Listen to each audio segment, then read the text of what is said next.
to the Special Committee on Child Care Centers and Child Care Homes. We are doing a few last-minute technical adjustments, so if everyone will just stay tuned for a few more minutes and then we'll get started.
Okay, committee, I believe we do have WebEx up and running now, and I know we've got several people, it's that time of year, who are out due to illness, and I know we have some committee members on WebEx as well, and I just want to thank everyone for getting up and out early this morning. I know I'm an annoying morning person, but you'll just have to live with that this morning. So anyway, I hope everyone had the chance to visit with stakeholders back in their communities after our last meeting. I know I have, and it was very educational and eye-opening, and I look forward to hearing what everyone learned and recommendations in a little bit. But our first agenda item this morning is an overview of child care policies in other states, and we do have a presenter from Colorado, I do believe. Do we have Dr. Lisa Roy on with us? Yes, I am here. Thank you. Good morning, Dr. Roy. Thank you so much for joining us this morning, and I'll turn the floor over to you. Great. Thank you so much. I have with me Carolyn Romero, who is our Director Communications. She'll be sharing the presentation. Thank you. Welcome.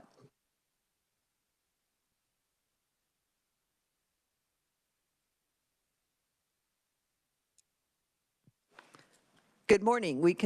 We see your presentation on our screen. Wonderful. Good morning, everyone. It's so great to see you this morning. Thank you for inviting me. My name is Dr. Lisa Roy, and I'm the Executive Director for the Colorado Department of Early Childhood. And I know that you're aware we are a new department that started July 1st of 2022. And I'll be sharing with you in more detail what our department does, but our bipartisan legislature and governor decided that the last possible department would be early care and education. So very excited to be with you today and to share what is going on with the launch of our new department. On the first slide, and I don't know if you can see it, I don't see it, but Carolyn, is that up? I'll just go ahead and present, and hopefully the slides will move forward. Thank you, Dr. Roy. Committee members, you do have a hard copy of the presentation, and we'll work on getting it up on the projector as well. But please go ahead and proceed. Thank you. So it's important to briefly walk you through the context that led to the creation of our department, as well as the legislative bills that supported it. Colorado has had a decades-long commitment to improving early care and education experiences of young children and families, but our early childhood programs in Colorado were spread across different departments and offices, and within the Department of Human Services and the Colorado Department of Education. It was fragmented and difficult to navigate for families, and it lessened the impact of good stewardship over our sector. And we really wanted to have an impact on our families and our early care and education providers. The problems that the Colorado early childhood community experience were maybe familiar to what Kansas might experience now. Unnecessary duplication and inconsistency in rules and regulations, making it difficult to operate programs, including for school district and community-based programs utilizing multiple funding streams to serve children and families. Families that are unsure of where and when and who to go to. Lots of paperwork, wait list, uncertainties, and untimely and ultimately non-participation.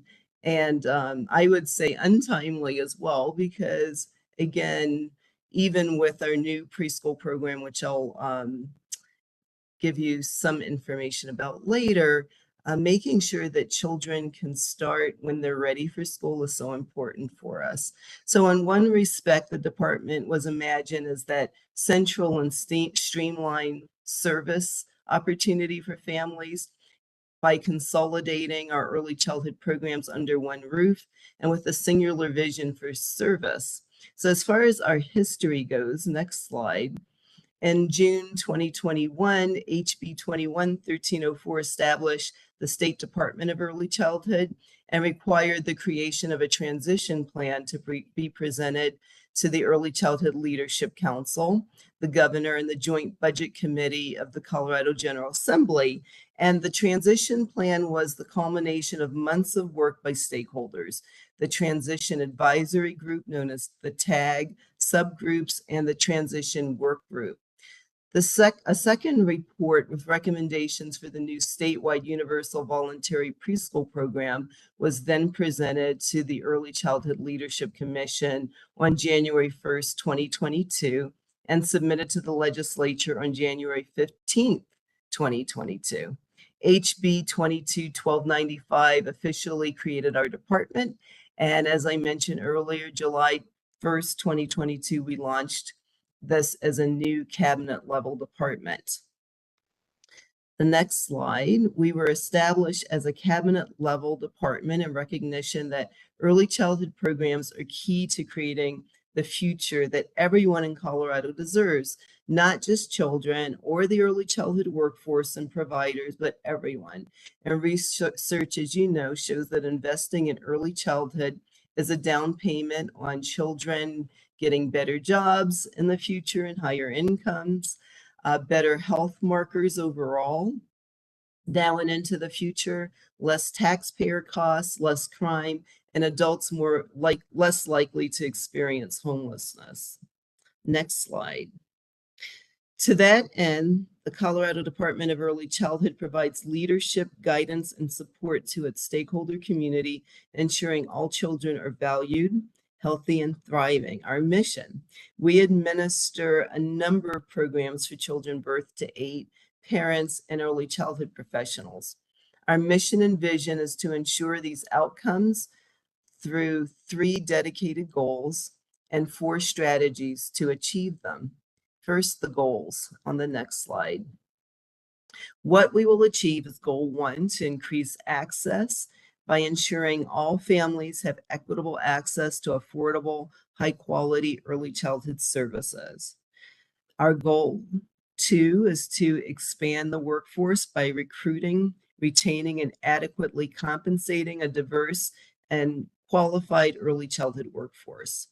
Our third goal is to strengthen families, giving caretakers the necessary opportunities, relationships, networks, and supports to raise children successfully. And how we'll achieve those goals is through an early childhood system that's sustainable. We will ensure that Colorado's early childhood system meets the state's evolving early childhood needs. We're going to maximize funding as our 5th opportunity to leverage and align funding to strengthen the early childhood system and maximize impact. We will use data-informed decision-making and prioritize actions that support a data-informed decision-making culture. And lastly, a workforce excellence focus that commits to actions that promote a culture of workforce excellence. Next slide, please. Excuse me. These goals manifest through highly targeted and specific program offerings in preschool.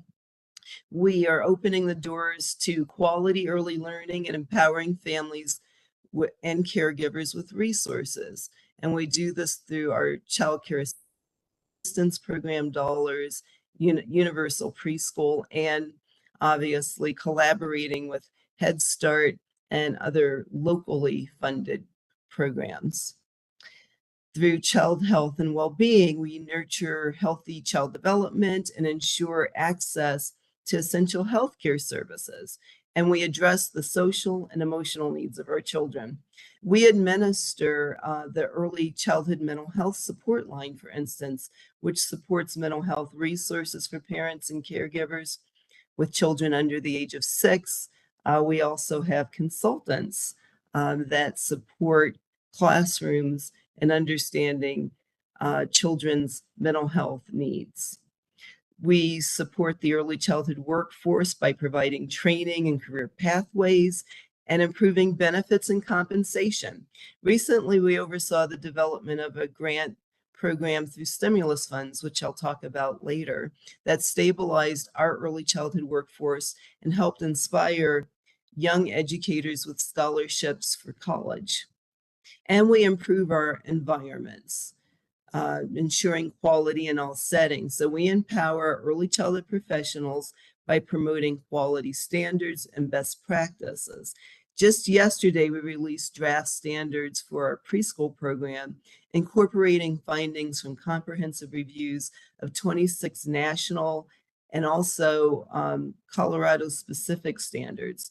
And we are currently including input and feedback from families, providers, school districts, our early childhood councils, and early childhood community members. Next slide. The department's organization is set up to effectively administer our programs. Our department is split into 5 different offices. The first is that I'll describe, but all of them are just as important as our universal preschool. And I mention that one because it's our newest endeavor. And our goal is to provide access of a minimum of 10 hours of voluntary high quality preschool to every child in the year before kindergarten. We're actually added an additional 5 for the universal program for families for providers that are able to service 15 hours. Next is our program that we call Della, and that program increases access to affordable, high quality early learning environments and identifies innovative approaches to achieving school readiness, ensuring stable and nurturing environments and resilience in early childhood. The next one is our Della Q, and that ensures that licensing and monitoring happens for approximately our 5,000 childcare facilities in Colorado, including childcare centers, preschools, family childcare homes, neighborhood youth organizations, children's resident camps, and all of this is to ensure safe, qualified care. Our Division of Early Childhood Workforce professionalizes, honors, and grows our early care and education professionals to recruit and retain a diverse, well-compensated, highly competent, and thriving early childhood workforce across all Colorado communities. And then our Division of Community and Family Support. We provide families and communities across Colorado with the resources needed to support young children to be healthy, valued, thriving in places where they spend their time beyond childcare and preschool. Within this particular office and division, we have our family resource centers, early interventions, early childhood councils, home visitation, just to name a few of the programs. Next slide, please. So you've seen a brief picture of what the legislature tasked us with overseeing, and now I want to tell you about some of the innovative practices we're implementing to achieve the results we're getting in our first year as a department. First of all, next slide, mixed delivery. The governor and our leaders within the legislature, like you here today, along with myself and the entire Department of Early Childhood, are united in our commitment to ensuring that we have a mixed delivery system. Our universal preschool program includes licensed, home-based, community-based, or what we call center-based, and school-based programs. We've implemented this mixed delivery system because we know that parents are the ones who are making the choices of what services are best for them and their families.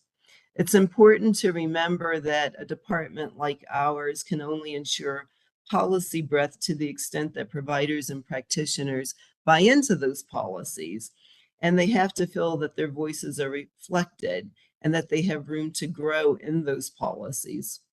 Our preschool program and its emphasis on mixed delivery are one of those key places where ensuring equity exists in our education policies. This preschool program was only launched after more than 130 meetings with families, early childhood teachers, preschool providers, school districts, and counties. The comprehensive stakeholder process resulted in the Colorado Universal Preschool Recommendations Report that ultimately informed the first year. Our voters voted for the mixed delivery system model of preschool, and we want to ensure that it's enshrined into policy, that choice of what, where, and how parents choose are met, that their needs are met. Mixed delivery ensures a variety of provider types, not only school districts have that they all have equitable access to funding from the state. And in Colorado, any provider licensed to practice and meets other requirements is eligible to participate in our universal preschool program. It's also entirely voluntary. Providers sign up with the number of children they can serve. Families use the same enrollment system to rank their preferences of participating programs, and the matching system generates a match based on rankings, eligibility, and other factors. And we'll going to show you a video, hopefully in a moment, if we can. But one of the things I wanted to point out is there are some glitches. In this first year, we are still trying to learn from year one. With the rollout of our universal preschool program. And I will tell you, we are looking at some shifts programmatically, policy-wise, and in the implementation and use of the system that we use to match children and families. We're very dedicated to continuity of care, for instance, and so we're looking at ways that children with disabilities and children who are already with a provider won't have to go into a match system, but actually be in the system for payment purposes, for instance. So those are the kinds of things we're currently thinking through. We are ready for hopefully you'll be able to hear this video. Thank you.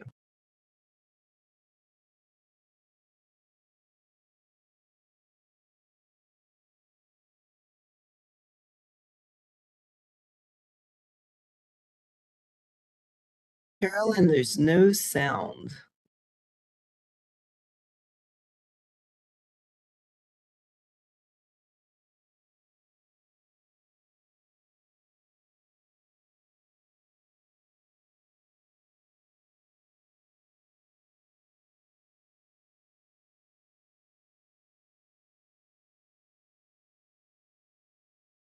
It's okay, we'll go ahead and show it, and I'll somewhat describe with my scratchy voice at 7:21 in the morning. My apologies. But as you can see, these are children who would apply to be in our system. And so each child decides, or family decides, up to 5 different programs that they would like to be involved in. And then an algorithm assigns the seat priority. So again, returning students, siblings, and children of employees get top priority. Children choose a center, home, or school of their choice. And then we ensure that the seats, and our ratio is 2:20. That's our recommendation. If we had 14 children and 10 seats, as we mentioned, returning children, siblings, and siblings of employees get first choice. And then the algorithm prioritizes based on income, English language learner, having a disability, and other factors. And once the children who are prioritized get in, then we choose children from that list. I'm not going as fast as this person that narrated. And then the algorithm makes a choice. So we have 2 children. This child, the Rockies was their first choice. Little Trout was their first choice. And since there's an empty seat, they are leaving their second choice at the Rockies and going to their first choice. And now we're looking at the children that are in the system. And this child gets their first choice. And there's not actually a wait list, a real wait list in the sense of what we typically have in preschool. It's an algorithm wait list that children are in until they're placed. So that's it for the video, and our apologies. We will share that with you. And as I mentioned, there will probably be some changes in how we utilize our matching system, but we're going to ensure again that children with the priority of continuity of care, sibling, and an employee's child still get seats automatically. Okay, so we are going to talk about the mixed delivery model right now. And we've had incredible results this first year.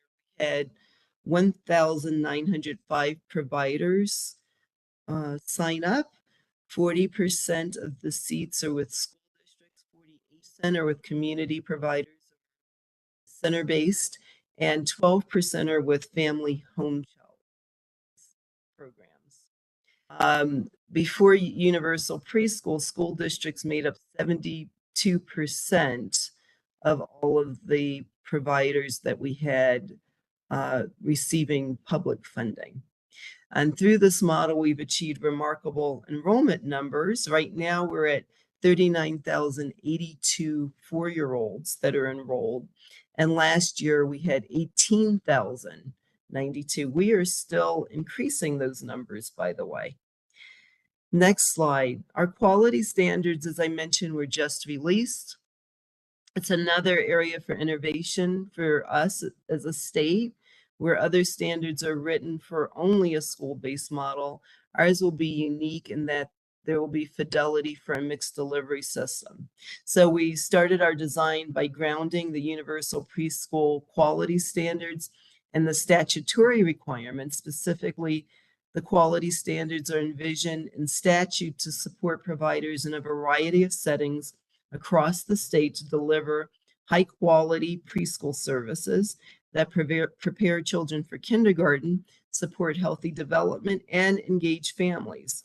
We then did a comprehensive review of 26 national and Colorado specific standards, as I mentioned earlier. That's to ensure that our standards elevated the existing quality practices of providers in Colorado and leverage evidence-based programs from around the country to continue Colorado's leadership and early childhood quality. We also included the input from more than 670 stakeholders, including families, providers, school districts, early childhood councils, and of course, community members. We just recently released the concept for public review, and we're continuing to collect input to inform our drafting of our rule language. In total, we will have 2 months of stakeholder engagement opportunities making process through our Rules Advisory Council. Ultimately, balance policies that are supportive of the important work that providers are already doing while doing work to lift them to the next level is key to ensuring the breadth needed for an education system. Next slide. Dr. Roy, Yes. at times you're cutting out. I'm not sure why. So just know that if we ask you to repeat something, it's because at times you are cutting out. Oh my goodness, my apologies. No worries. Okay, We thank you just for want to letting make me sure know. we capture everything you're saying. Absolutely. Thank you so much for letting me know that. Hey. At this point, I'm going to talk to you about a critical aspect of our work at the Colorado Department of Early Childhood, and that's to sustain and expand the workforce. And I want to frame how our policies are responsive to the unique needs of our diverse workforce. Next slide. According to a study conducted in 2021, nearly half of all early childhood professionals in Colorado had a post-secondary or advanced degree. About 1/3 of our professionals identified as people of color. As of the start of the 2020-2021 school year, more than 80% of the workforce has been employed in the field in the previous school year. However, next slide, what's also important to note is that 92% of the early childhood workforce is women. 40% are women of color, and 50% of the childcare operations are led by people of wage inequities in early care and education among our demographic is evident of the continued and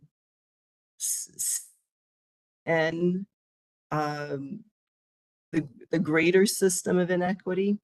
And it's a huge problem for a number of reasons. Low wages combined with a wage gap for people of color and our early childhood educators and other demographic issues make recruitment and retention in the sector incredibly difficult.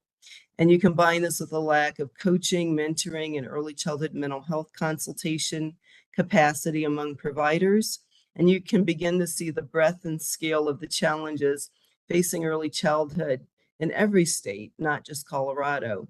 And how many new teachers do you know who step into classrooms and leave the field within a year or two because they haven't had the supportive conditions within their program or school where they feel they can thrive as an educator? We've seen that too often, unfortunately.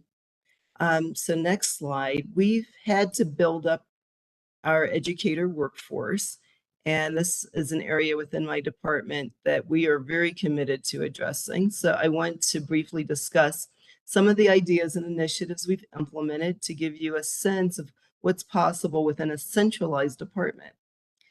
Most recently, we focused our stimulus funding towards 2 grant areas, childcare operations and workforce stability. And these help to offset existing operational expenses, and providers are encouraged to pass along the financial relief to families in their care. We had amazing results. We had a reduction in childcare closures in our state, higher wages for staff, and provided tuition relief for families. I actually participated in a celebration this past week. And as you could imagine, we wanted to ensure that local voice decided how these dollars would be used.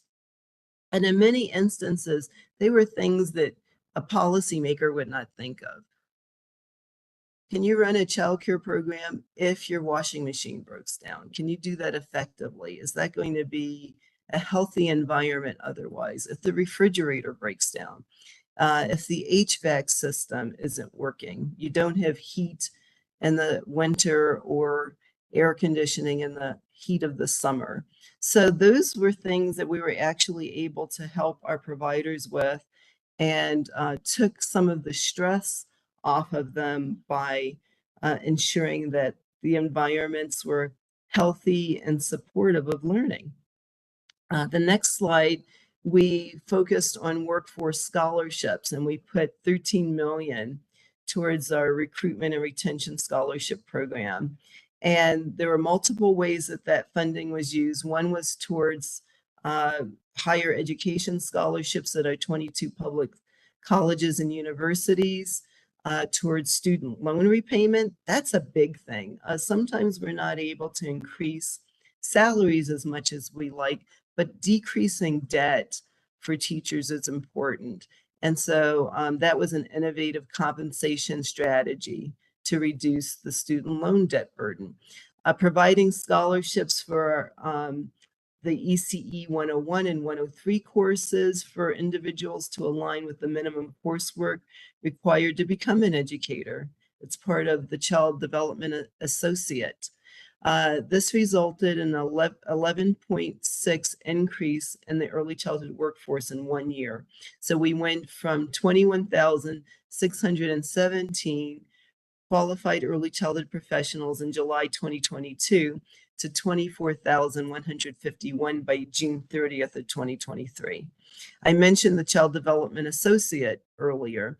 Prior to the stimulus funding, we implemented a number of other programs to support equity and diversity within the workforce. This is important for a number of reasons. Again, research shows greater diversity in the workforce leads to greater educational results for preschool students as well. And towards this end, we implemented a CDA support program, and this activity funds the Child Development Associate Support Specialist to focus on reaching and recruiting early childhood workforce members from underrepresented and underserved communities. And it also supports diverse members of the early childhood workforce to continue their education and have access to higher paying jobs. Our allocations as of November 2022, we had 4.1 million reimbursed. We had 3.8 million as a budget remaining, and 137 active participants, of which 60 have completed 120 hours. So again, that funding will be gone by the end of next year. The next is our Teach Scholarship. Every state has this. We offered our early childhood professionals a pathway to pursue higher education, also through Teach, and it included a variety of funding programs to allow our early childhood folks to get credentials all the way to bachelor's degrees. So as of October 2022, 315,000 awarded to 123 scholarships. And of the 62 completions so far, 24 were associate degrees, 15 bachelor degrees, and 5 Colorado Director certificates. So that's exciting. The next slide. Some additional programs. We were able, as I mentioned, to expand our workforce capacity. And so we have almost 34 million that was used within our workforce recruitment and retention programs. The CCAP teacher salary increase, we were able to put 6 million.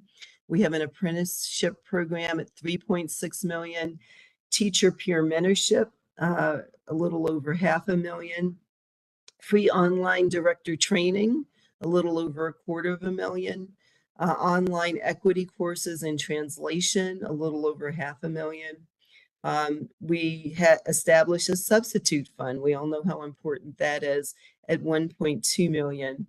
Our professional development information system dashboard modernization and help desk and operations was at about 5 million. These are some of the ways that, again, a centralized department can focus its energy on supporting workforce through targeted initiatives as well as budget items.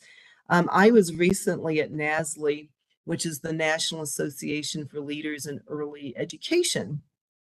Kansas was represented as well. One of the questions that I was able to ask regarding some of the funding that we've received through early care and education was whether or not states were able to utilize that for some of the things that we were able to do in Colorado, especially the loan forgiveness. Because it's all early childhood educators, including those who work in school districts. And at least from my informal survey of the audience, Colorado was one of the few who was able to do that because of our focus on a mixed delivery system. So just wanted to point out that that's another advantage. The next slide, because of our workforce being such a crucial aspect of our sector, and because of the information that I've given you is so extensive, I included a slide that helps map out our strategic planning around workforce supports. And I hope that you find it helpful to your own work. And I'm sure you're doing a lot of great work. The reason I know is because when I was at the Buffett Early Childhood Institute, I heard of your great work in Kansas and was actually able to visit your lovely state a couple of times and hang out at the museums and eat at your wonderful restaurants, and know that your governor and you as the legislature have been doing this for quite a while, and appreciate just the opportunity to present to you and hope that this is helpful. Thank you. Dr. Roy, thank you so very much for your time this morning and for the presentation. We will open it up to the committee for questions at this time. So committee, what questions do you have for Dr. Roy? Representative Ruiz. Thank you, Dr. Roy, for your presentation. I was curious about, with the workforce development piece of it, is the workforce, are they receiving some type of benefits? Thank you for your question, Representative Ruiz. We have different programs that do provide retirement and health benefits to our early care and education workforce, but it is inconsistent. Right now, it's based on if you're a part of a school district or a large provider. We are looking at different mechanisms of where, like a shared services type of opportunity for providers where they could have support with not only payroll and accounting, but that they might be able to purchase benefits at a lower rate, that both the educator and the program might be able to contribute to. Those are things that, again, every state is looking into. And right now, it is basically whether or not the provider provides that and incorporates that into the cost of care. Thank you, Madam Chair. I have a follow-up question. Colorado has Medicaid expansion? Yes, we do, Representative Ruiz. And so do you know if some of the workers are able to access that? Are they eligible for benefits through Medicaid expansion? That's a good question, and I'd love to get back to you on that. I know that we encourage any of our providers to access benefits. And unfortunately, as you know, many of our people in the workforce in early care and education qualify for tons of different benefits, including childcare themselves. So again, our goal is for them to have a living wage and to have benefits, but I'll need to check to see what percentage of our providers are taking advantage of that specifically. Thank you. Thank you, Madam Chair. Representative Titus. Thank you, Madam Chair. I have two topics I wanted to bring up. Would you like me to hold the second one until everyone's had an opportunity? Go ahead and do your two. We'll kind of do two and then circle back. Thank you. Dr. Roy, thank you for your presentation. I have a question about the way the algorithm and you select people where they go in the universal pre-K program. I'm assuming that if I say I have my church has a daycare, whether or not I participate in the state program and receive students and receive state funds, that's voluntary for me to sign up for. Is that a correct assumption? That is correct, Representative Titus. And so then specifically in that program, say, you know, it could be any sort of, it could be a Islamic daycare or a Methodist daycare or whatever, but would you ever get matched with a student? Would the student applying have to select you to end up there, or is there an opportunity, because say you provide excellent services for disabled toddlers, but you know, it also comes with a dose of Methodism. Is there a chance you could get paired with somebody who doesn't want to be there because of your religious faith, or is it only open to people that self-select to go there? That is a great question, Representative Titus. I will say we're in the midst of a lawsuit over that currently with the Catholic Church and a religious provider. I will not speak to that. But what I will tell you is that Colorado and even local taxes like the Denver preschool program have always worked with religiously based providers. So, for instance, Catholic Charities has Early Head Start and Head Start, receives universal preschool funding and Denver preschool funding and our Colorado Childcare Assistance Program funding. So that's an example of a religiously based program that receives every type of funding source that's available to them. Parents choose the provider. The provider actually is a profile, and the provider can state we're faith-based program. They can really highlight why they would be ideal for a family.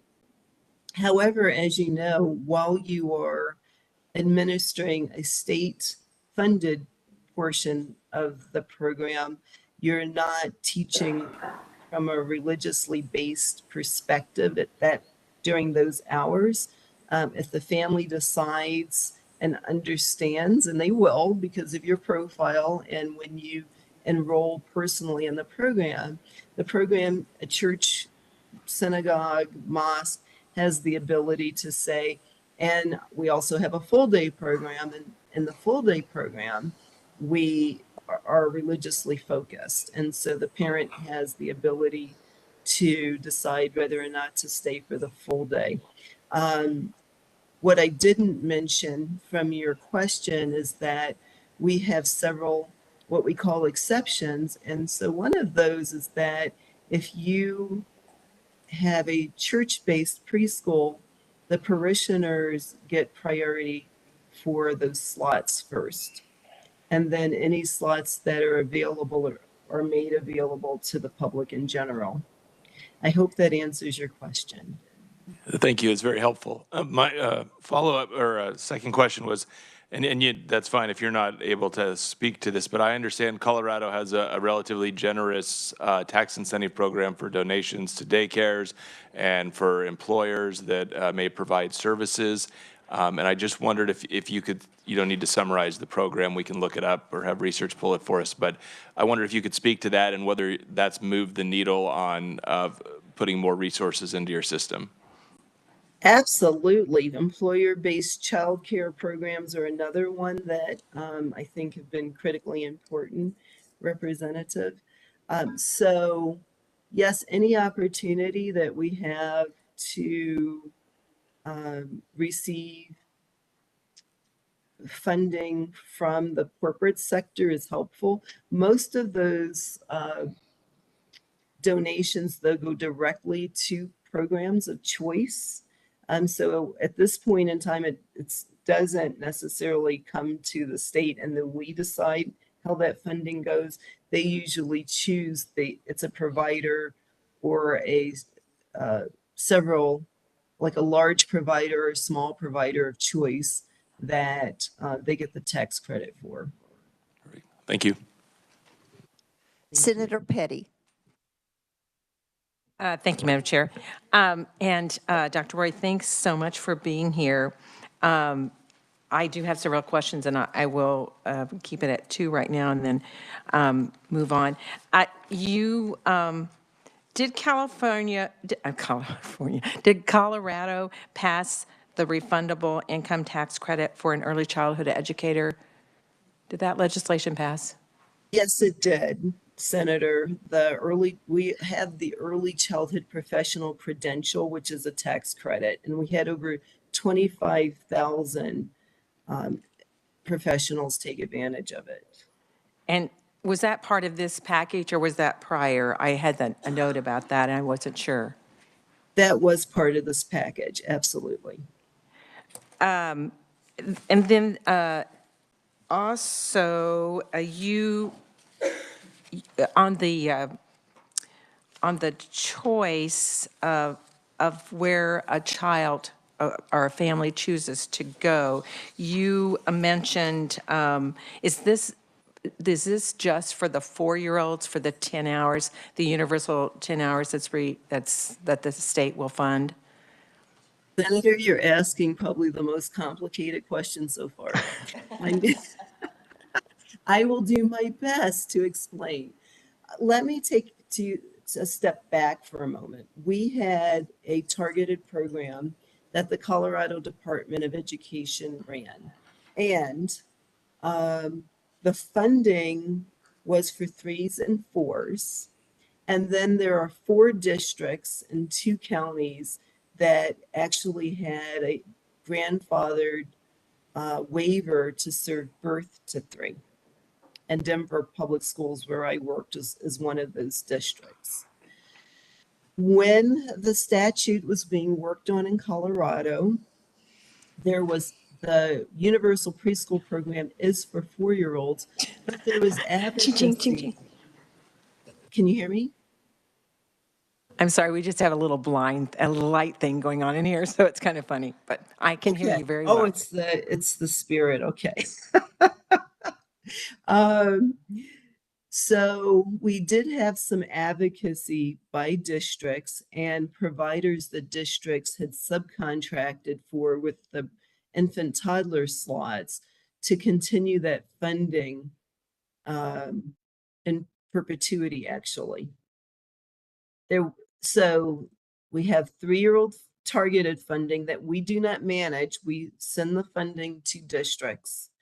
Districts can either use that funding as they traditionally have, which is if they've served 3-year-olds that have what we call qualifying factors, and or continue to subcontract with community providers.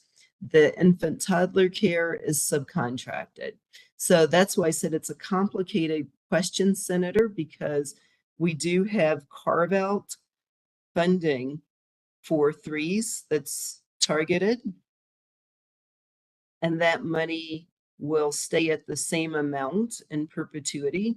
And then we have infant toddler funding for, like I said, I think it's 4 districts and 2 counties that will be in perpetuity. There won't be an increase in that funding unless something drastically changes.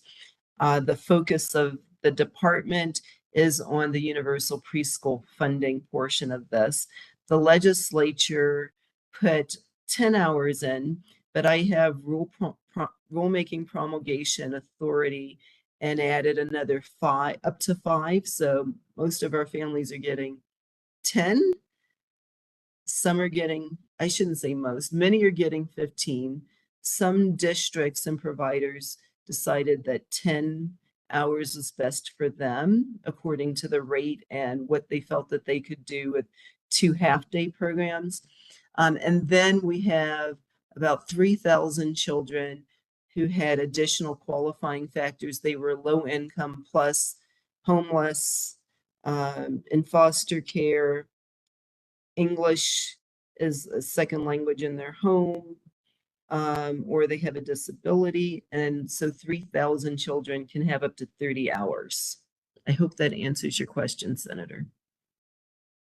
Madam Chair, just as a follow-up, thank you, that does help. So like when you shared the video, that was portraying a 4-year-old, would that be correct? That is correct. We do not manage the 3-year-old program, and it is a targeted program.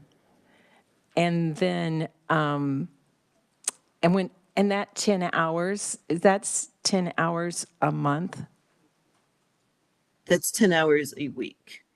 10 hours a week. So universal guaranteeing 10 hours a week, and any provider that chooses to to be involved, they're going to be funded for that amount of money, for that amount of service, and they have to be licensed. Would that be correct?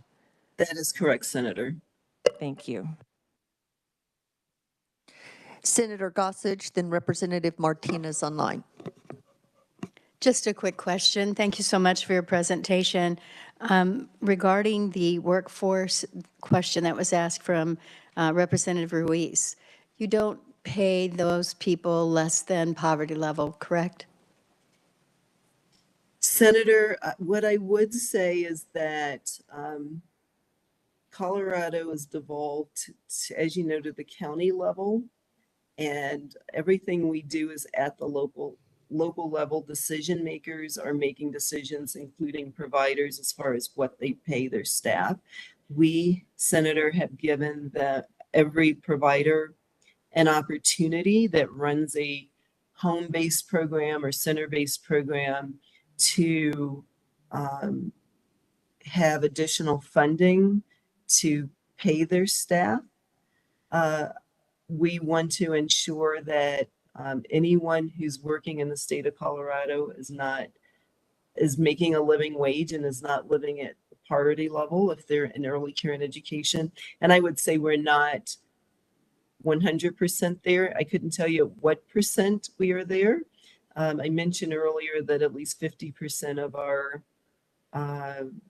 providers have a degree, and typically our degree teachers are making more than our non-degree teachers. So we're working at it from every level you can imagine, ensuring that, again, providers who want to, our early care and education teachers, can get the professional support and education that they want and need to make more money, and thinking about it as a continuum or a pipeline. But again, we're not perfected in that. School districts even vary. Denver Public Schools requires a certified teacher with a degree in early education, or they have to have a degree with a certificate in early education, whereas other school districts, that is not the case. So it varies even for districts across the state as far as what the pay is, whether they're part of a union, and what the qualifications are. And I hope that answers your question. We're not 100% there yet, but we are striving towards a living wage for everyone in this field. And I think we would agree that poverty level is not living wage. Yeah. So as long as they are above poverty level, they would not qualify for the Medicaid expansion population. Thank you, Madam Chair. Representative Martinez. I had a question about the bonus payments for service providers for provide services for infants, toddlers, children with disabilities, and those who serve children outside of regular hours. Could you talk a little bit more about that? What are those? Why do they receive bonus payments, and what's the criteria for that? And how often do they receive those? Thank you. And is it Senator Martinez?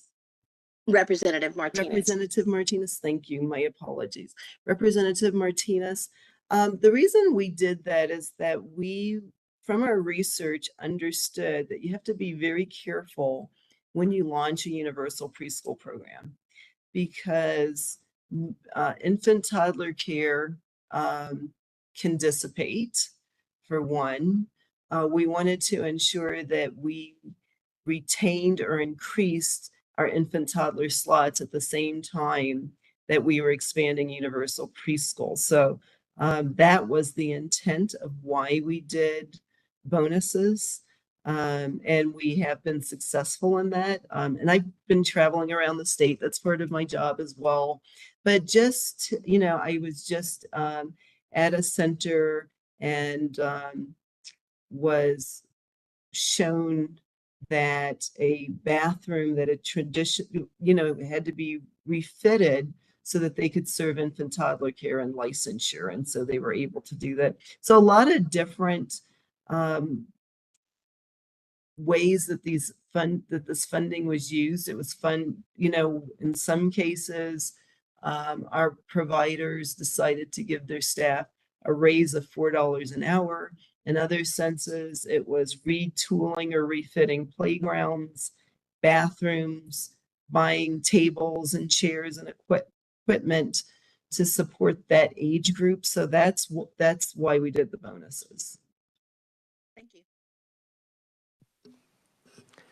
Committee, any other questions?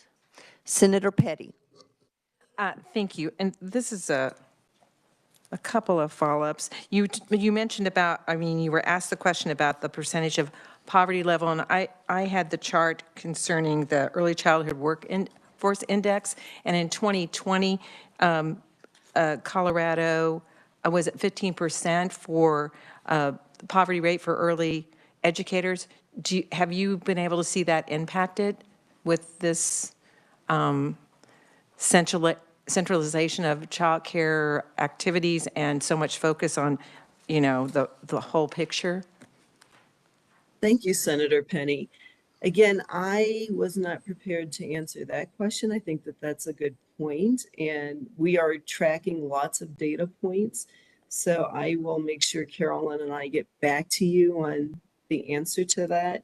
I know we're still collecting data currently to be able to answer that question. So again, I can tell you what we're tracking, and if we feel that we'll meet that benchmark of reducing it from 15%.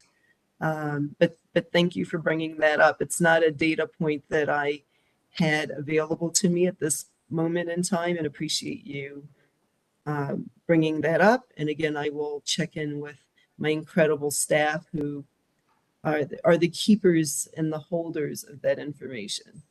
Well, thank you. You've done so much, and of course, I know this is just had its official launch. So and you provide so much information here, which I really appreciate.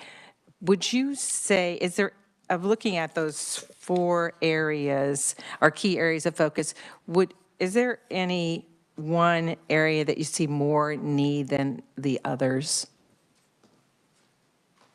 Wow, that's a good. We need to address all, but workforce is a huge issue. In order to have quality learning environments for children, we need to ensure that we are recruiting and retaining our workforce.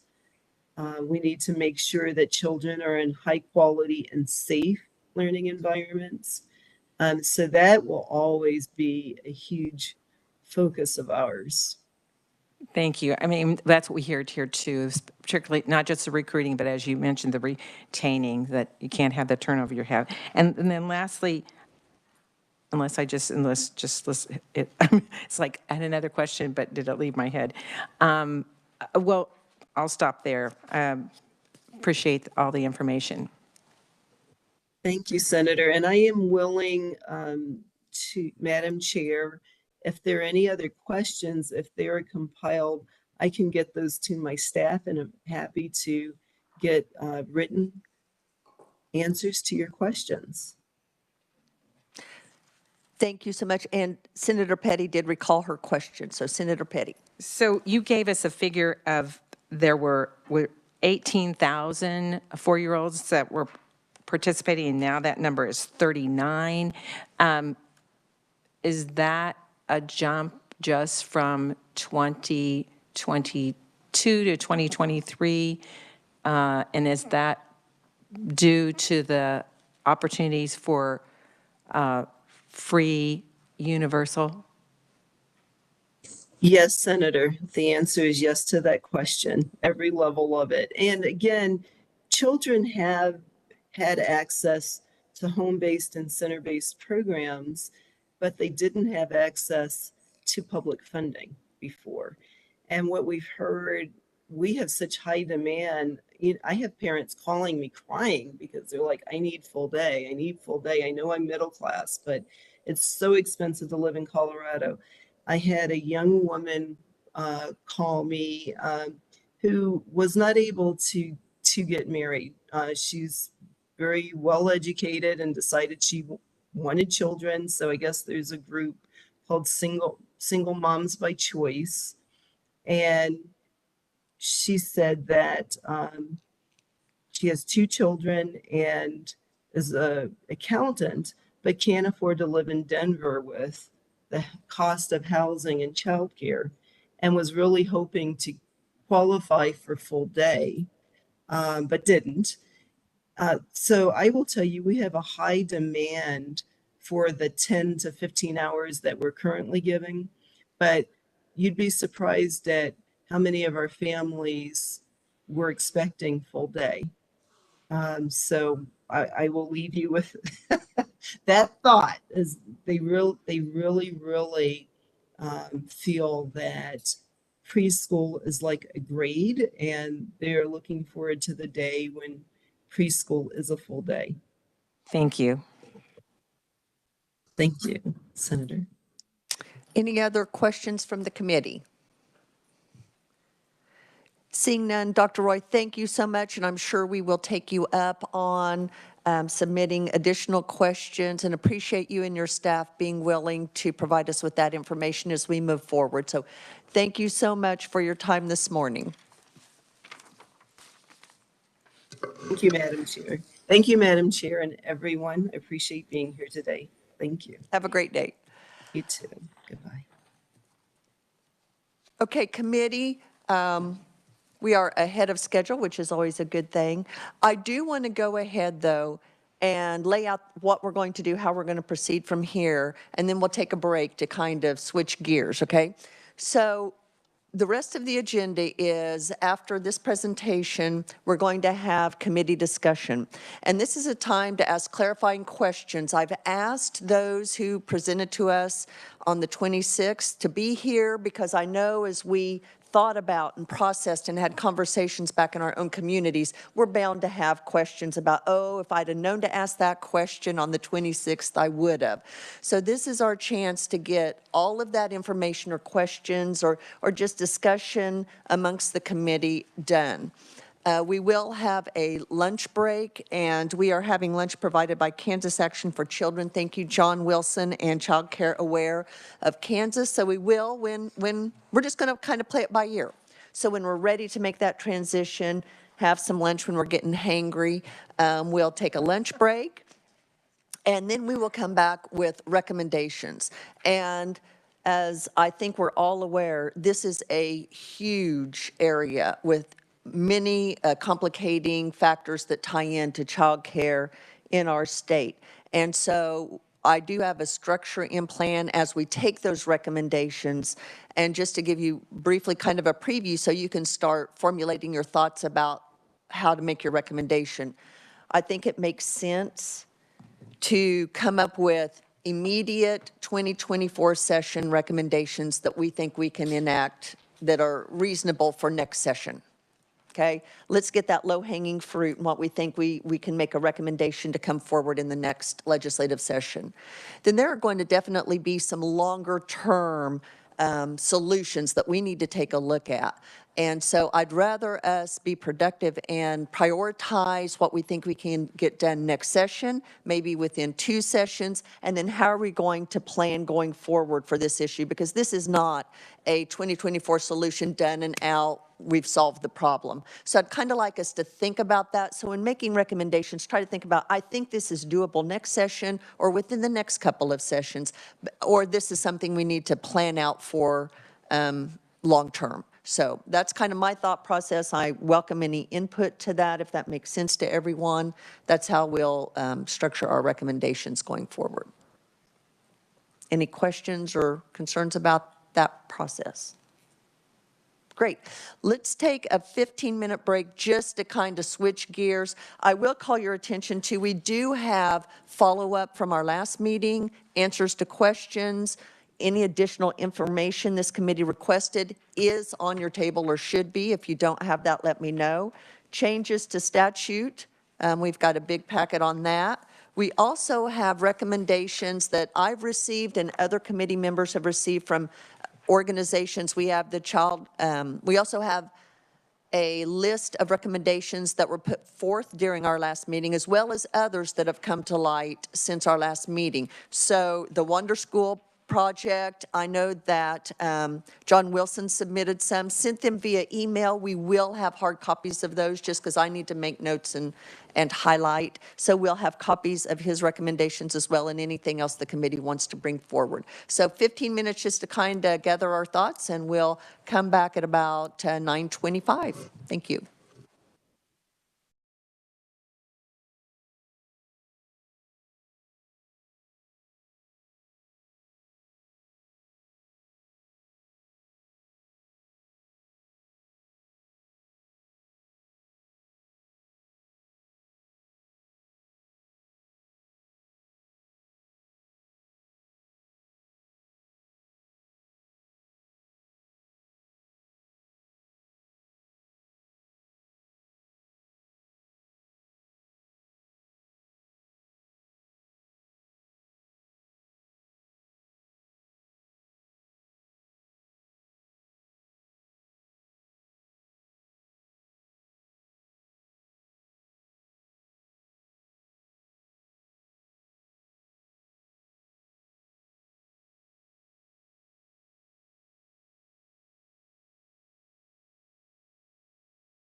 Back, we are going to go ahead and begin our discussion, our committee discussion, and I know that there are going to be questions for those who are here in attendance today, and so appreciate you all coming at our request to be able to do and answer any follow-up questions that we may have. So at this point, I'm going to open it up to the committee for any questions, any discussion, initial thoughts, and we will move from there. So committee.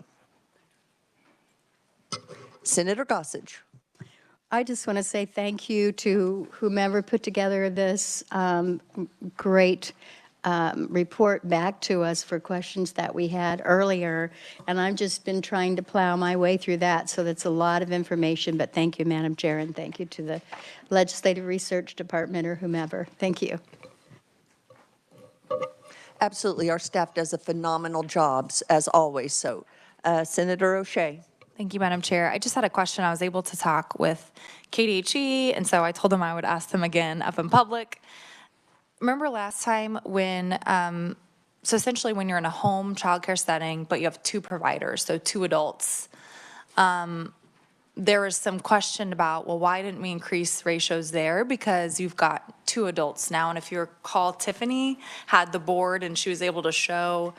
And then the state fire marshal said, well, we're following the 12 children in the home rule because that's what the ratios are. And then KDHE said, well, we're following the 12 rule because that's what the fire marshal's rules are. So would you guys come and share with us a little bit? You told me there's a little misinformation there, and then they helped to clear it up for me. And so if you could share with everyone else too, that'd be helpful.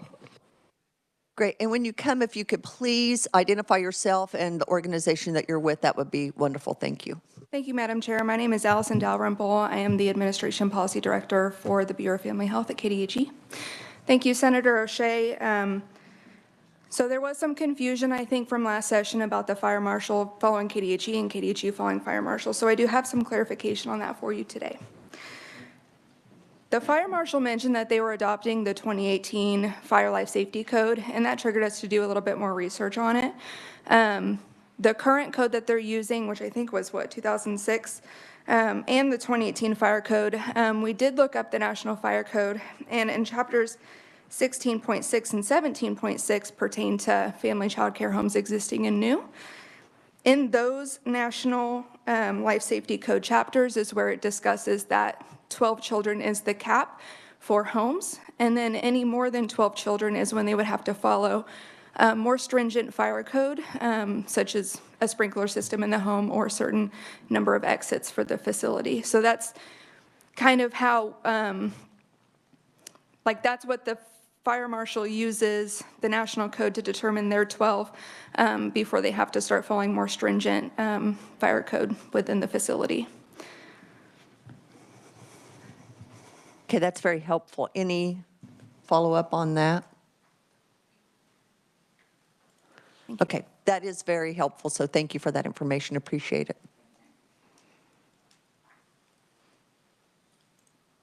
Committee. Other thoughts as you've delved through? If not, I would enjoy hearing about discussions you, excuse me, you might have had when you went home and back to your districts and community and talked with providers and stakeholders. So if there's anything relevant that you'd like to share around that, I will share that I did. I went and visited with a wide variety and participated in some forums around this issue. And honestly, I think we know the issue, and it comes back in my mind to accessibility and affordability. And I hear that over and over from both providers and those who are in need of childcare. And I was at an event, and an employer just happened to catch me and say, hey, I see you're having your next meeting for this issue, and said, I can't tell you how much it's impacting my business. With my employees, just that, I'll have a certain number out every day because either they don't have childcare, their childcare provider's sick, they lose their provider for whatever reason, and then I hear the flip side of that from those who are seeking childcare, can't afford it.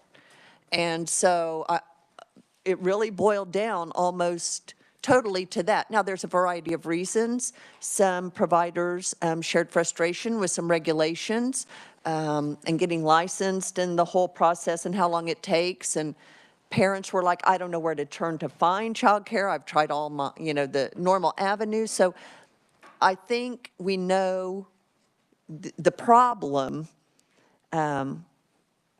It's what do we do about it? So that was kind of my experience. And if anyone has anything in addition, I'd appreciate it. Representative Titus, then Senator Dietrich.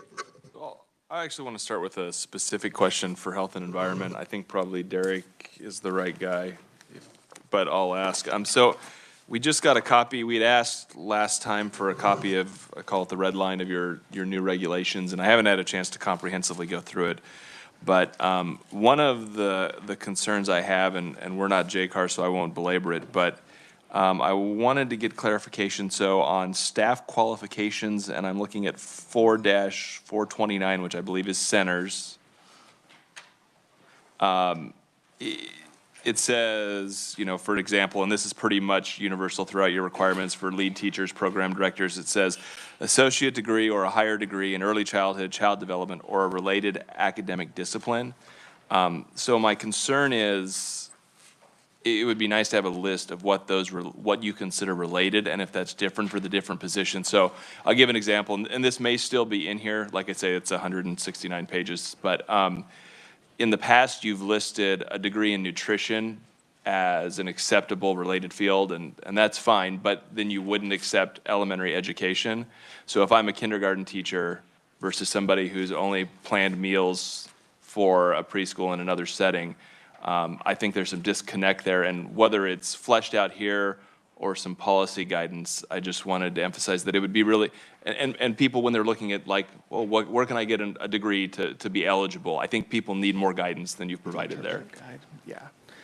Thank you, Representative Titus. Derek Florlaga, Director of Bureau of Family Health for KDHE. You're hitting on a point that we've actually discussed in our meetings, so that's perfect. I think in terms of the regulatory language, we wanted to leave it broad enough, but then something that we are committed to doing and will do is an interpretive guide for not only the providers, but for our own staff as well, to help with interpretation of those, to help with that broad language. So I think, again, in regulatory terms, leaving it broad enough to capture some of those. And we talked about those exact examples that you just gave in terms of education experience versus like a health background or dietary background. And then doing an interpretive guide too, kind of outside of the regulatory language to capture some of those specific examples. And that, yeah, no, I appreciate that. And I think it covers the point. I'd had worked with a program director that started an online degree program because the surveyor couldn't explain to her what degree she needed to stay program director rather than just a temporary, and she ended up spending a lot of money that technically she could have just gotten a waiver for a related degree, but nobody explained it to her till she'd already made the investment. So just kind of a one-stop spot, and then if there are certain program areas, I suspect Board of Regents could help you compile a list of university contacts that can help as well. So, but yeah. It's more of a comment, but I appreciate you guys considering that. Can I comment back to that, Representative? Is that okay?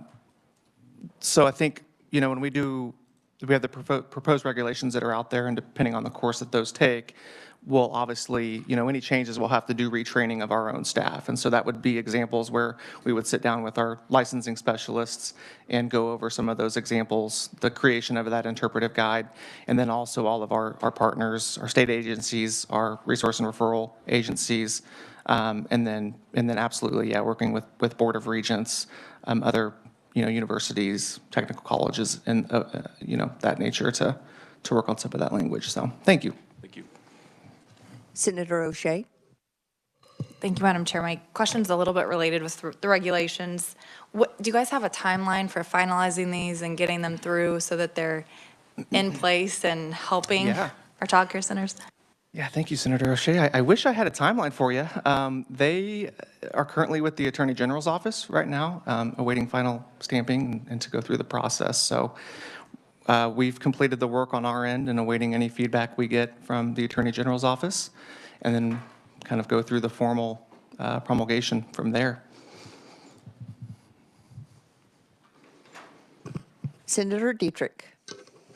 Thank you, Madam Chair. I wanted to piggyback on some of your comments. I also talked to quite a few people in the Shawnee County area, and I went to a United Way-sponsored data walk Monday, and there were about 100 community folks and a lot of nonprofits there, and we looked at lots of data about what's happening in Shawnee County in many different categories that the United Way impacts.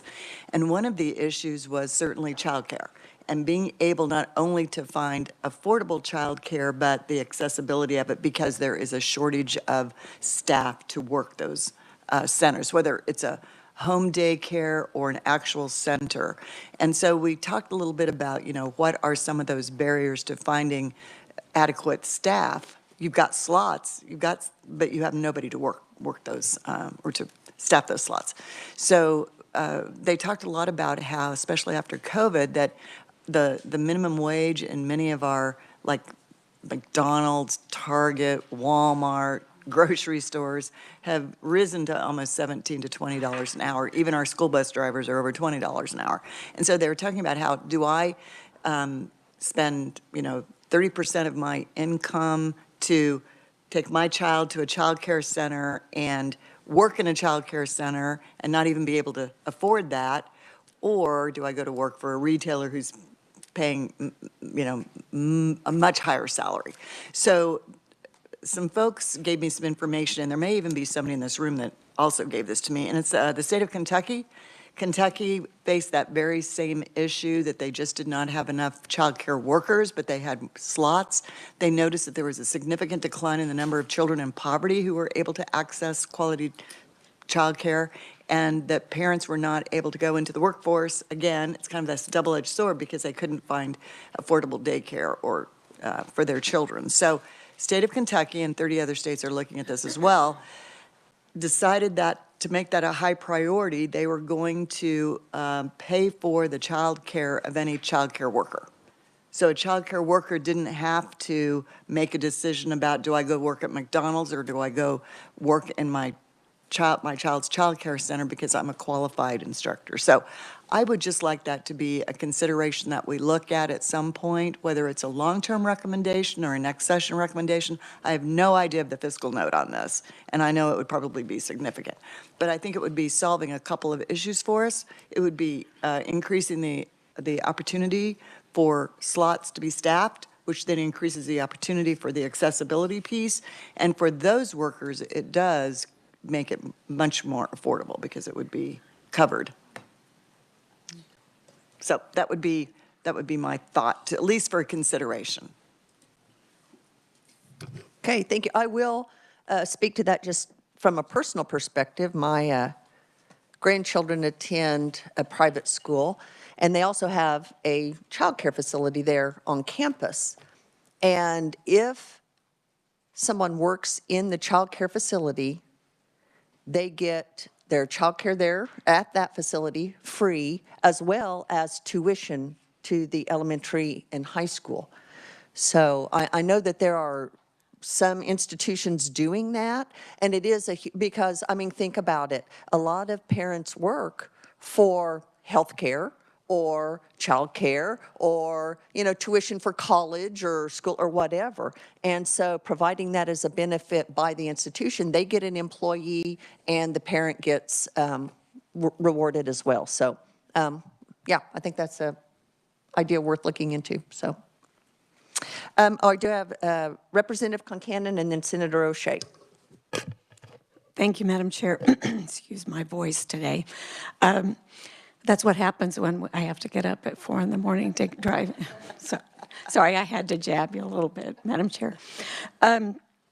So I've got a situation that is not in my district, but that was passed on to me from Representative Fairchild, that there's a new daycare in his district that's been operating, was approved to operate for 3 months. And then the state fire marshal approved for 3 months, and then came back and said that lots of changes needed to be made. And so it's not affordable, and that's going to displace 20 children in the community that will not have childcare. So just wanted to bring that up as one of the home situations. I do have a question. Allie Devine here from Boys and Girls Club.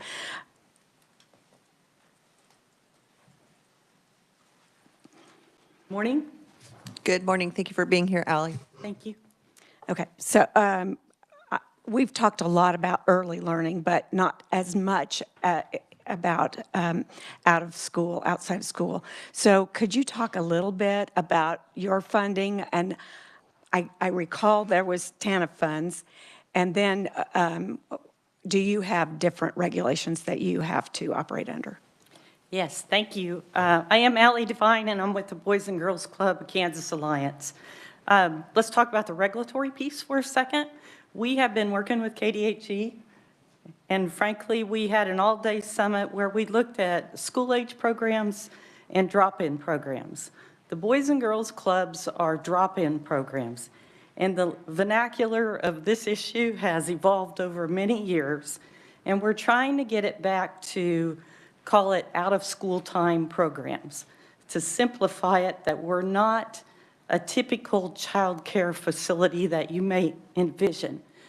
And the regulations over the years have kind of confused those, where we have a difficulty with regulators trying to put us in something that we are not. So we've been working with the department on a regulatory framework that gets us clarity and understanding of exactly what regs apply to our facilities. So we're hopeful. I've got to ask them. I haven't talked to them last week. How are we doing? We're doing good. Okay, so yeah, we've been exchanging documents, so we're hopeful we're going to get clarity in that. And by the way, that's about 10 years coming. So we're pretty excited about being able to identify where we are and what we're required to do. I just want to point out, we still have some of the fire marshal issues. We have some ideas that we've put forward to them on perhaps if a building is approved for the specific purpose locally and inspected locally, maybe that could be the basis of approval, prior approval, to get these facilities up and running. We ran into that a lot during COVID. So that's just something that we're working on. On funding, many of you who sit on budget or appropriations, you know that the Boys and Girls Clubs have been advocating annually for an appropriation from TANF. Roughly, TANF has $105 million in its budget, somewhere in that. I may have misquoted that, but I think that's pretty close. In August, the Department of Children and Families outlined that they would like to shift to what they call a 2-gen program. And they've set aside $11.3 million for this concept. The 2-gen program, in simplest terms, means this: a facility who's advocating for funding for out-of-time, school time, or any type of child care would have to come forward and show not only that they're supporting the youth, but they're also supporting the family. And an obvious question that we posed is, wait a minute, we're providing out-of-school time care for families. Is that enough to meet the threshold of the 2-gen program?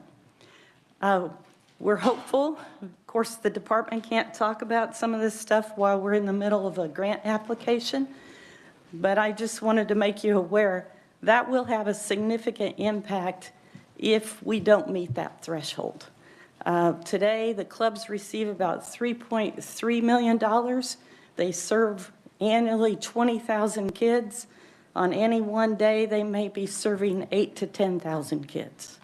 So for that'll be a big hit for us. So we're hopeful we're going to make that. We'll know later. Literally just got an email from the National Boys and Girls Club office that the federal government has now talked about changing some of those TANF requirements, which will, again, we're going to have to work through that process. So that's where we are. Thank you. That was even more detailed than I expected. So Sorry, it's a download moment. yeah. Okay, thank you. Thank you, Madam Chair. Senator O'Shea, then Senator Petty. Thank you, Madam Chair. I've been pondering a number of things since our last time we met, and we all got that email from someone that said, why not parental leave? Because that also helps with the infant situation. And so I looked into that a little bit more, and I love the concept of it. I don't like the idea of our state requiring that businesses do that, but it made me wonder, how can we incentivize, or how can we set up a structure that easily allows businesses to opt into something like that if they were to choose that? And I like the focus on the family aspect, right? It's one of the parents being home longer with baby. So that's something to think about. Again, I'm not exactly sure what that would look like, but I also, I'm still concerned about the infant ratios. We, in these regulations changes, they opened up a little bit, but I wanted to just share something directly from testimony last year. This is from Stormont Vales. It's one of our largest employers in Topeka, Healthcare. And they said providing infant care in a center will cause the center to lose money in that age group. This is due to the ratio requirements of staff to infant and the cost of staff to provide the care. There's little motivation to add infant care in our state. And so again, as someone who's looked for infant care twice, it's nearly impossible to find. Kansas and Maryland are the two states that are the 3-to-1 ratio. That's 4%. 64% of states have a 4-to-1 ratio. 22% of states have a 5-to-1 ratio, 12% of states have a 6-to-1 ratio, and 2% of states have a 7-to-1 ratio. So I'm still just not sure that in this new proposal, while it went from 18 months to 12 months, we're still at the 3-to-1 ratio, which is 4%. So I'm still concerned that we're not addressing our infant issue. Okay, we've got Senator Petty, then Representative Blue, then Representative Tarwater. Thank you, Madam Chair. I also have asked legislative research to look into parental leave. So they have put that together and could share that with all the committee about, we have 15 states actually that have implemented, well, there's actually 22 states that have parental leave laws, and but there are some that have it as a voluntary pay family leave system. So there's a mix here of what's going on, but I would agree with Senator O'Shea that that certainly is an issue that could be added to our list. I really appreciate that we had the presentation, because I have had a presentation about Colorado already before. So I thought it was great for our committee to have that because they have looked at the child care issue holistically. But that one of the reasons I asked the question at the end is because, as you heard from our presenter, that the number one issue is the employment base and of child care and keeping them in the field. When you have a door that's just constantly swinging from people coming into the profession and leaving the profession because of pay, I really think that this is an area that we need to concentrate on. I think there are things that could be, I don't know if it meets the, as the chair said, the short list of things that could happen this year, although in my mind it would be low-hanging fruit, but that might not be true for everybody else. But a number of states have passed, including Colorado, early childhood educator income tax credit. And I think I actually asked her a little bit about that. And so there is a model close at hand to look at what that looks like and how that could benefit employees who are already in the field. I also totally agree with Senator Dietrich about looking into paying for childcare for those in the childcare field, that's an incentive to help keep them in the profession. When it comes to infants, a number of states have looked at providing grants for infants and toddlers and also for providing childcare outside of the regular hours it can be in any part of our state, but particularly in metropolitan areas like mine, that is a constant need and one that is very, very difficult to fill. But one thing I want to also mention is about food and about, we found out, or we saw that during the pandemic that daycare homes and childcare providers were able to be reimbursed at Tier 1 for the food that they provide within their home, and now that's changing. And that, I mean, we only have to look at our own food budgets in our homes to know what a difficulty is for families, and this is particularly true for childcare providers. So I would think that looking at that and advocating for, and the state would be picking up that cost between what the feds would reimburse at now and what were the costs for all providers to stay at Tier 1. I think that changed. I had that date in front of me, but it changed, I believe, this summer. Could somebody out there shake their head? When it changed for that reimbursement for home daycare providers and centers. So I would hope that we wouldn't overlook what a benefit that is to our providers as well, to have that kind of reimbursement. And that is, if you have, I know you all have the list of recommendations concerning to make childcare assistance that we got from John Wilson, and that is on like the third page there about program reimbursement at the Tier 1 rate. So I would ask that we make sure and have that. I could go on, but I would make sure we want to have that on our list.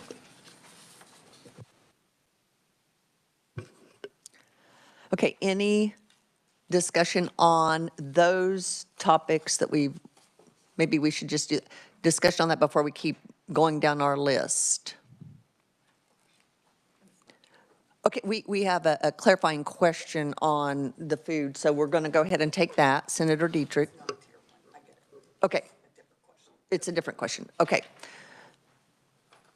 All right, do you have a question on this? Okay. Senator O'Shea. Thank you, Madam Chair. It is some on this topic still. So, last year I did introduce a bill that would give a tax credit for childcare workers. The Senate Tax Committee had a hearing and then it didn't go anywhere. So maybe we can recommend doing something with that bill. In the same vein, I think it'd be appropriate to look at suggesting a tax credit for families who are sending their children to child care. And I just wanted to say that at some point today, I had a note to bring up the Kentucky example as well, Senator Dietrich. So thank you for bringing that up. And I think that should be something we could look at. Okay, we'll move on. Oh, I'm sorry, Representative Ruiz. Thank you. I just wanted to, just say yes to Senator O'Shea, to you, Senator Erickson, and to Senator Dietrich with everything you've said, especially with the Kentucky issue that what I'm hearing from constituents is the issue, and we've already said it, it's access, it's affordability, but it's also on the worker side, the workforce piece is the lack of benefits, that even if they are able to, $10, $12 an hour, and if they're able to also have their children attend that childcare for free, to them, that's a benefit. But without that, there just aren't any other benefits that are available to them, including, medical care, of course. There are some, I believe it was in California, where they were looking at there's a daycare that is trying to add like a way to contribute to like a 401, kind of, that would be some kind of a benefit. So any kind of benefits that we could be able to implement, I think will go a long way for keeping or attracting our workforce and keeping our workforce. Okay, Representative Blue. Thank you, Madam Chair, and thank you for letting me be on WebEx today. First, on the parental leave, I just want to make a note that I am a union employee, and our union contract does not allow any parental leave. And we're a union based out of Maryland, so I just wanted to throw that in there that maybe there might be some hiccups based off where unions are based out of, if we were to go that parental leave route. Second, I want to talk about the Appendix 6 child care licensing statutes and regulations. I asked this question. It's in our big packet. I asked this question to KDH&E, and I asked it on purpose because I believe that the regulation process is starting to become the fourth branch of government. And so I just want to say that one of their things on here, it says that they have an advantage of flexibility. I think that if we need to be flexible with regulations, and we need to ease the regulation process and ease what is in regulation. The second thing they said on there was timing. Every year we pass legislation that is for that current year. And it's probably, we've done it in insurance committee where we have to pass something because it has to be updated with the National Insurance Commission or whatever it's called. And so timing, I don't think is an argument because we do it every year for lots of bills. And I just think that we need to be more realistic with the regulation and the statute issue. I think that we need, and this kind of leads me to my next spot, and I'm glad that Representative Tarwater is after me. In Commerce, the Special Committee of Commerce, a couple weeks ago, we discussed, or we had the idea of the sandbox initiative, and Representative Tarwater, I know I'm not calling it the right thing, but I'm hoping that maybe you can discuss that when you're after me to talk about the regulation process. And the whole time we kept talking about that in Commerce, I kept thinking childcare. So I think that the regulation process needs to be eased. I know that we are reviewing, or that each department has to review every 5 years. But I think that, like I said, this is the fourth branch of government, is through rules and regulations. And the last thing I just want to state, in Barton County, we're over 900 slots short of childcare. And that's crazy. And I can tell you, like I told you guys earlier, I got put on a waiting list the day after my husband and I got married. And that one slot for an infant is finally opening up over 3.5 years later. So we need to be doing something. Great Bend, we're lucky we got lots of grants, and I'm very thankful for that. But that's opening up 34 slots. That's nowhere close to 900. So I'm thankful for what's going on and what the Children's Cabinet is doing and all of their stuff. But at the same time, I think we need to be more aggressive. Thank you. Representative Tarwater. Thank you, Madam Chair. And I'm not really prepared to talk about the regulation sandboxes thing, but just a 100-foot view of it. It's where you take a select few businesses and relax regulations and kind of watch it and see how they do with it before you make them relaxed all the way across the state. And regulations are an issue in the state of Kansas. We all realize that. So a few things, and we'd like to take a look at that next year in Commerce somehow. My question, I think, would be for KDHE, but so you wanted us to go out and meet with some daycare facilities. I went out and met with the YMCA in my area at a local school, and it's similar to the Boys and Girls program or Girls and Boys program, where it's an after-school program, and in the summer it's an all-day program, but it's an educational-based program in a local school that has it seems like at 3:15, when the school gets out, the regulations tighten up for both the ratios and also for the building. And my question would be, where's the parity? Why is there no parity between, what's the difference, I guess? If a child is in school and he's in gym class, or she's in gym class and has a 30-to-1 ratio, but then after school, in the same gymnasium, if they're in there, or the cafeteria, it's 8-to-1 or 10-to-1. What's the difference, and why does the building have to be overregulated when they're there all day anyway? I see someone approaching, so please introduce yourself. Thank you.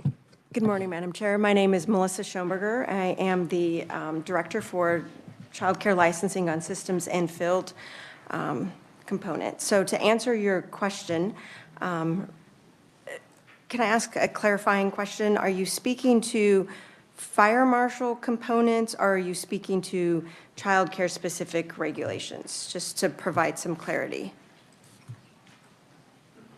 I'm just speaking to it in general. I'm not quite sure where the regulations are coming from, but I know that their childcare regulations come with the ratios, and so we could start there. Perfect. Okay. So at 3:15, you're right. If an outside entity wants to provide childcare services, they need to be regulated by the state of Kansas. If a school district, just to provide some clarity, chooses to operate their own childcare program, they don't have to be licensed by the state of Kansas due to a memorandum of agreement between KSDE and KDHE. So in your specific instance, it was a YMCA, it was an outside entity, so they are required to be regulated by the state of Kansas. We have a supervisory ratio, which we look at as a 1-to-15. There is a lot of flexibility within that ratio and looking at the whole group setting and size. We do recognize that they are children who are mobile, who have rescue abilities, and so there is some flexibility within that regulation that they are not set as a set group. So, for example, you could have 30 children on site, 2 staff, 2 of them, 20 kids can be outside playing on the playground, 10 children can be inside having snack. So we don't have that very more tight set of ratio standards we would in a center for children who are immobile. But we also do realize and recognize that at that, even during that out-of-school time, and see, I'm trying to rebrand also and make sure that we are more modern. During that out-of-school time, you do have children who are 5, just enrolled in kindergarten, starting, all the way up to possibly grade 4, who have, within that mixed age setting, who have different needs. So where you're in looking at that ratio for classroom, of course, there would be some expectations for, when you're looking at 5th grade, 4th grade, having more of that independent in that steady group setting. But in an after-school setting, you are typically going to have more of that mixed age with more of the younger children being supervised. So you do have to take into consideration within that regulatory set all of the needs of the children to be served, because again, in a school setting during the day, you have very specific, you have a kindergarten class, you have a 1st grade, 2nd grade, 3rd grade. But in an after-school setting, you have a mixed age group who have different needs and different demands. So that's where the supervisory ratio comes into play. And again, there's a lot of flexibility within that supervisory ratio. So like at lunch, for example, you have kids from several different grades at one time. what's the difference between that and this, especially when the qualifications are the same for being a teacher in a after-school program as they are for being a para, per se, or a substitute teacher with 60 hours of education. They can go into a classroom with 1 to 25 or 1 to 30 and be perfectly fine, or they can monitor the cafeteria with 1 or 2 teachers when it's a full cafeteria. And so, you know, Madam Chair, I would just say, I know we're not taking recommendations yet, but it's something we probably need to take a look at is some sort of parity with the building and with the program as far as the ratios. And I can speak to during our out-of-school time summit, where we invited all of our school-age programs and our drop-in programs to participate, which was just a very amazing endeavor. That was one of the recommendations that we're currently looking at is the proposed ratio, supervisory ratio from our current 1 to 15, and where is that magic number moving forward? And we heard that very loud and clear from all of our licensed programs, and taking that into consideration and looking at other states and what makes a reasonable component. And also just to also consider within your question and framework, in a school setting, kids are, the educational components, most of the time, kids are sitting. Kids are very, I don't want to say controlled, but it's a controlled setting in the classroom versus an out-of-school time where kids are, you know, it's set up to be on the go and moving, and because they've just been in a classroom setting all day and sitting. And so looking at how we monitor and make sure that there is that oversight of children, because we do have concerns where children have left and escaped, and making sure that we're accountable for all of those kiddos in that out-of-school time setting where they should have the flexibility of being on the go versus being in a classroom setting. Okay, thank you very much. Madam Chair, I would add that I did ask the specific question on if they were able to have better ratios, if that would affect either employees or if it would affect the number of slots. And in both cases, it would increase the number of slots. It would allow them to have more money because of the increased slots to pay teachers, and they would be able to pay the teachers better and even hire new teachers because they'll be able to pay them adequately. So, thank you. Senator Dietrich has a follow-up. Thank you, Madam Chair, and I'm going to need you to come back, one of you. So similar question, but it's not so much about ratios as it is about the physical space, and I know you mentioned that as you were summarizing, but it seems unusual to me that if you've got a school building that's been inspected monthly by everybody under the sun, that if you want to, whether it's a memorandum of agreement with an outside agency or you want to run a preschool or after-school care program yourself in that building that's been inspected, as I said, multiple times by many, many people, that there are still situations where KDHE will say that you have not met a specific criteria that's required for a preschool when that is a school building that was built for that purpose. So is there any flexibility in those? Is that a fire marshal question? Is that your regulations? I've personally experienced that as a former superintendent when we tried to, and we were successful, but we had to make many modifications that were strictly required by either the fire marshal or KDHE in a standard school building. So that's part of the frustration. I think it's kind of agonizing, actually. So could you answer that for me? Again, Melissa Schoenberger, Childcare Licensing, KDHE.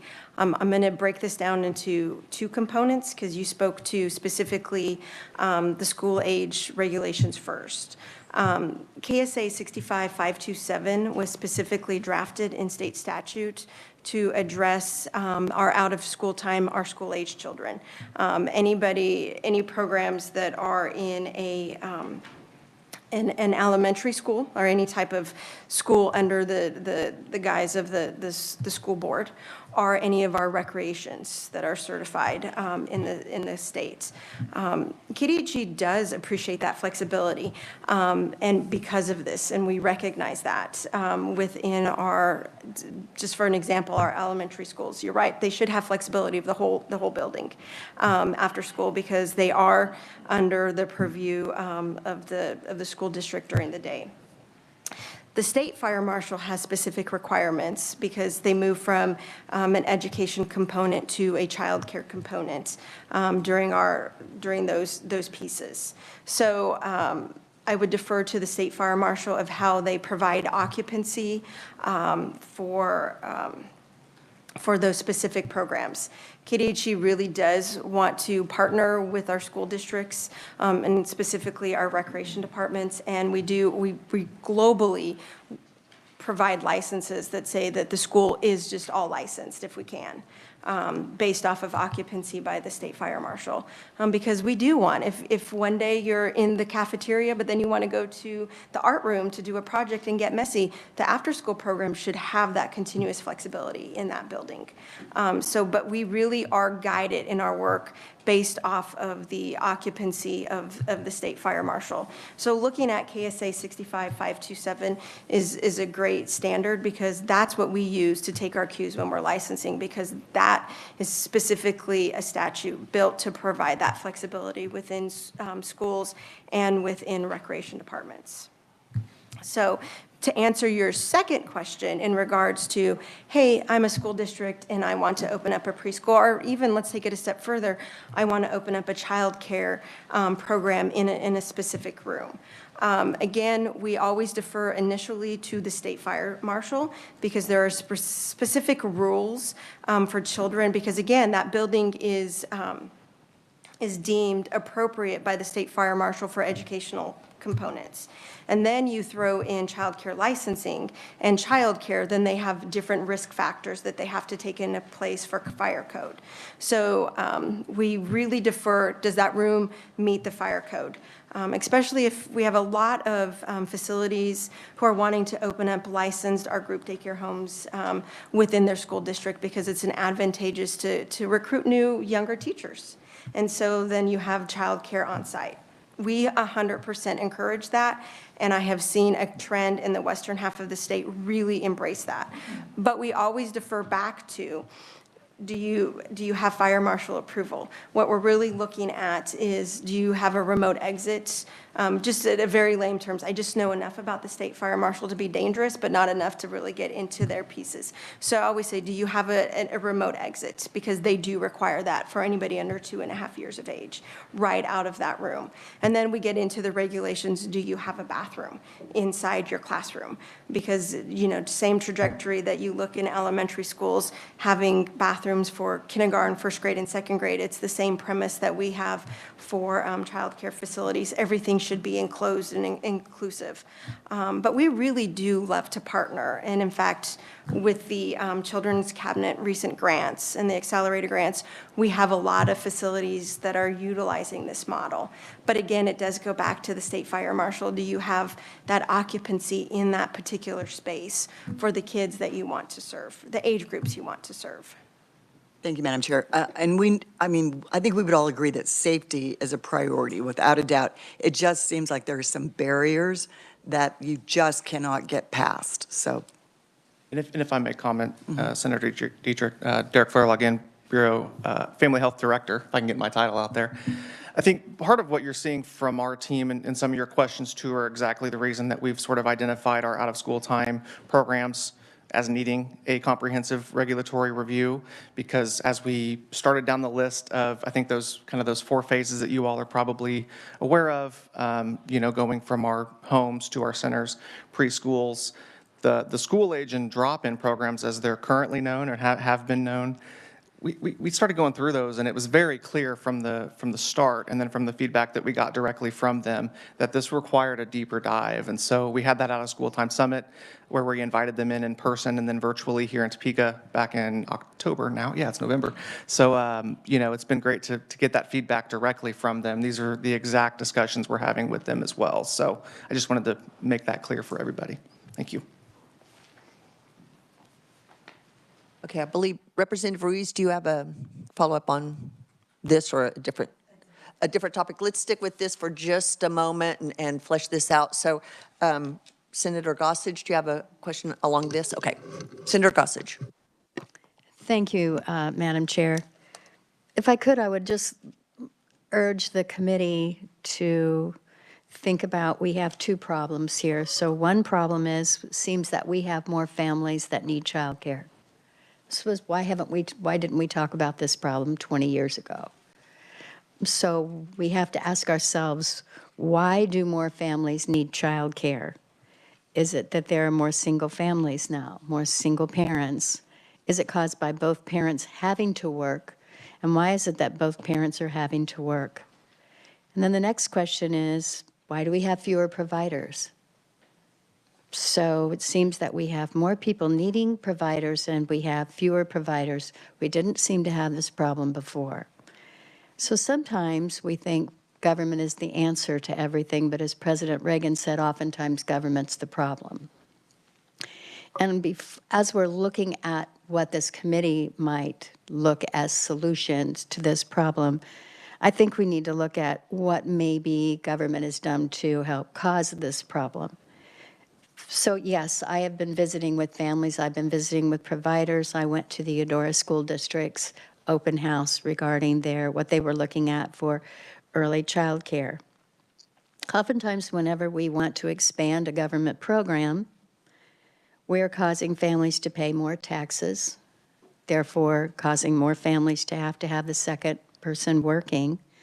Then we have the provider situation. We have government overregulation. So we in the government hire a lot of people who are going to regulate the child care workers. When this first started, it was an option.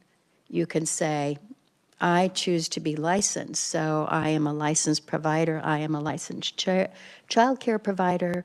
These are the services that I provide. This is what I do. I've been licensed through the state. And a parent could say, all right, I choose you to send my child. But they also had the option to say, I have Mary Sue that lives 3 houses down from me. We go to church together. Her kids are about the same age as mine. And she wants to stay home with her 2 kids, and it would be great if she could watch mine maybe for the afternoon or watch mine for the day. With our overregulations, we have called that now illegal child care. And this person could not do that.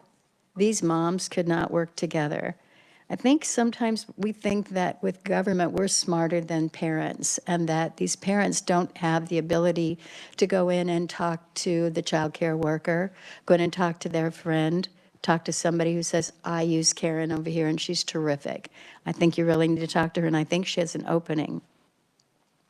When we make things illegal and we no longer give parents choices, then we start to see that there is a problem with fewer providers. That should not be surprising.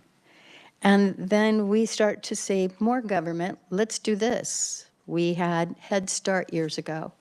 It was just a kind of a trial program to work with some very targeted, very low income children. Then we expanded that. Then we started funding other after-school programs. And now we want to expand school programs to take 3- and 4-year-olds. It began with high risk, but oh yeah, we also need to balance that with some non-risk kids. I saw this happen with free lunches. When I taught in the school district, Consolidated School District 1, which is also called the Hickman Mill School District, where I went to high school. I taught in a rather low-income elementary school.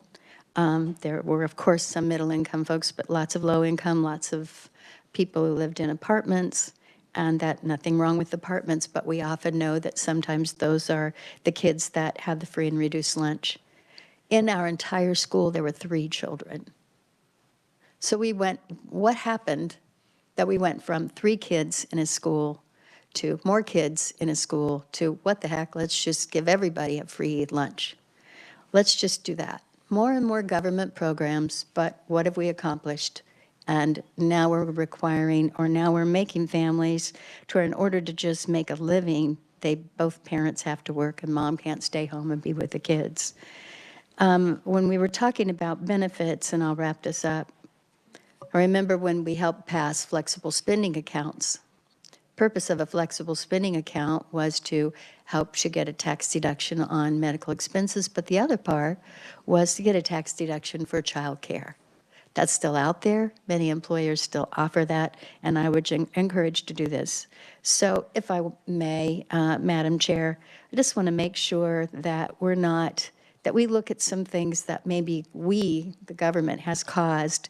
And I agree with my colleagues who are talking about deregulating some things, because I think that we would have even more providers. And I heard at one of the meetings that I attended that somebody said, who works for the state and helps with, quote, the licensing, oh, we don't want rogue people out here, offering childcare. I mean, look what would happen. The more kids would die, et cetera.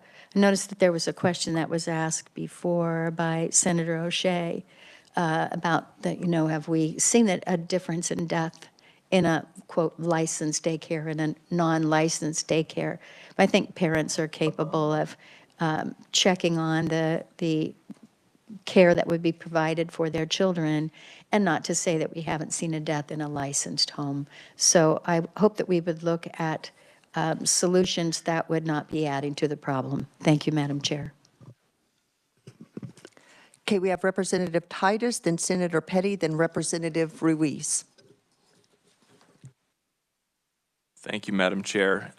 So I'll speak some from personal experience and some from visiting with constituents and visiting with folks that live in the wider reaches of the state. But I have a 4- and 5-year-old at home, so my 4-year-old is in a preschool/daycare facility. It's a large facility licensed for 100 plus. My wife has served on the advisory board, so I've seen some of the inside operations and some of the struggles those facilities have had. My oldest son is in kindergarten now, but he also attends an after-school program at a private school. So over the last 5 years, Senator O'Shea and I probably are the closest to the trenches as far as actually navigating the system with children and working parents. So some of this I'll speak from personal experience, but starting with work on the bill that was proposed last year, I've had a lot of folks reach out. I've helped some of I've become a little bit of an expert on some of these regulations, not necessarily by choice, but some of my neighboring representatives have sent cases to me to help navigate some applications. And I think there've been a lot of really good talking points brought up, and I would love to address all of them, but I'll save you from listening to me talk that long. But I really have approached this as there's 2 buckets of problems. There's the problems we can try and solve with money, right? So things like tax credits, building new facilities to create new spots, the Kentucky model, right, which I would say I think there might be some merit. I would like to see that explored further. I don't know that I would support a recommendation for the program at this point, but there's some creative ideas to target money in ways that might actually move the needle. Right, those are sort of money problems. And then we have sort of the regulatory agency problem that I think everybody's either said it directly or worked around the edges at, and how we provide those services, and that the licensee is a lot of times feeling battered and beat up in an application process. So I have a facility in my district that recently opened, or is in the process of opening. They took over the old nursing home in a small town, about 800 or 900 people. One wing they're opening as an adult care facility, which is licensed by KDADS. One wing is licensed as preschool/daycare. And then because of the way they draw the lines, the kitchen actually is independent and gets licensed by the Department of Agriculture as a restaurant. And so they had the experience of having to go through, after I can, wish them best, but after they went through 3 different agencies licensing, and I won't get into the specific details, but their experience was striking. And, you know, each of those licensing processes is different. But at the same time, getting the childcare piece license was described as extraordinarily more difficult than the other two. And it wasn't just because of the requirements. It was because of the communication and the timing and the backlogs and dealing with the officials from Topeka. So it's a real problem, and it's something I hear across the board from constituents, is that the licensing and inspection problem is difficult. Inspections are inconsistent. One of the things that upsets me the most is I've heard from multiple parts of the state, because surveyors are contracted out, and typically through the local county health department. A licensee that has an issue is intimidated to the point where they're afraid to complain to their county director, because they believe the surveyor is friends with the county director, and if they complain, they'll face retaliation in their next inspection. And again, I've heard this more than once, so I believe it to be true. And overall, that tells me there's a customer service problem, and this is a regulatory thing. To Senator Gossage's point, do I think we could tweak the regulations, as I mentioned, with the elementary degrees, things like that? I think there are some tweaks. I want to give Health and Environment some credit. I think they're making real progress in their proposed regulations as well, and I do think things have gotten better. But I do believe there's a customer service problem here and a consistency problem across the state, and I'll have a recommendation about how surveyors are managed this afternoon. But I believe one of the things we can do, is assuming the program won't be dissolved, is that we really need to look at what are the things we can do right now to fix the regulatory side, because I think if we can make the programs and the inspections work, then it becomes a lot easier to put money into the programs that support a program that we know works well, instead of trying to fund a program where we have questions of how wisely the money is being spent and how people are being treated. So. Okay, Senator Petty. Thank you, Madam Chair. So I'm going to mention several things here. And a lot of this comes from, I do sit on a committee in Wyandotte County called Growing Wyandotte, and it's to look for ways to increase child care availability in Wyandotte County.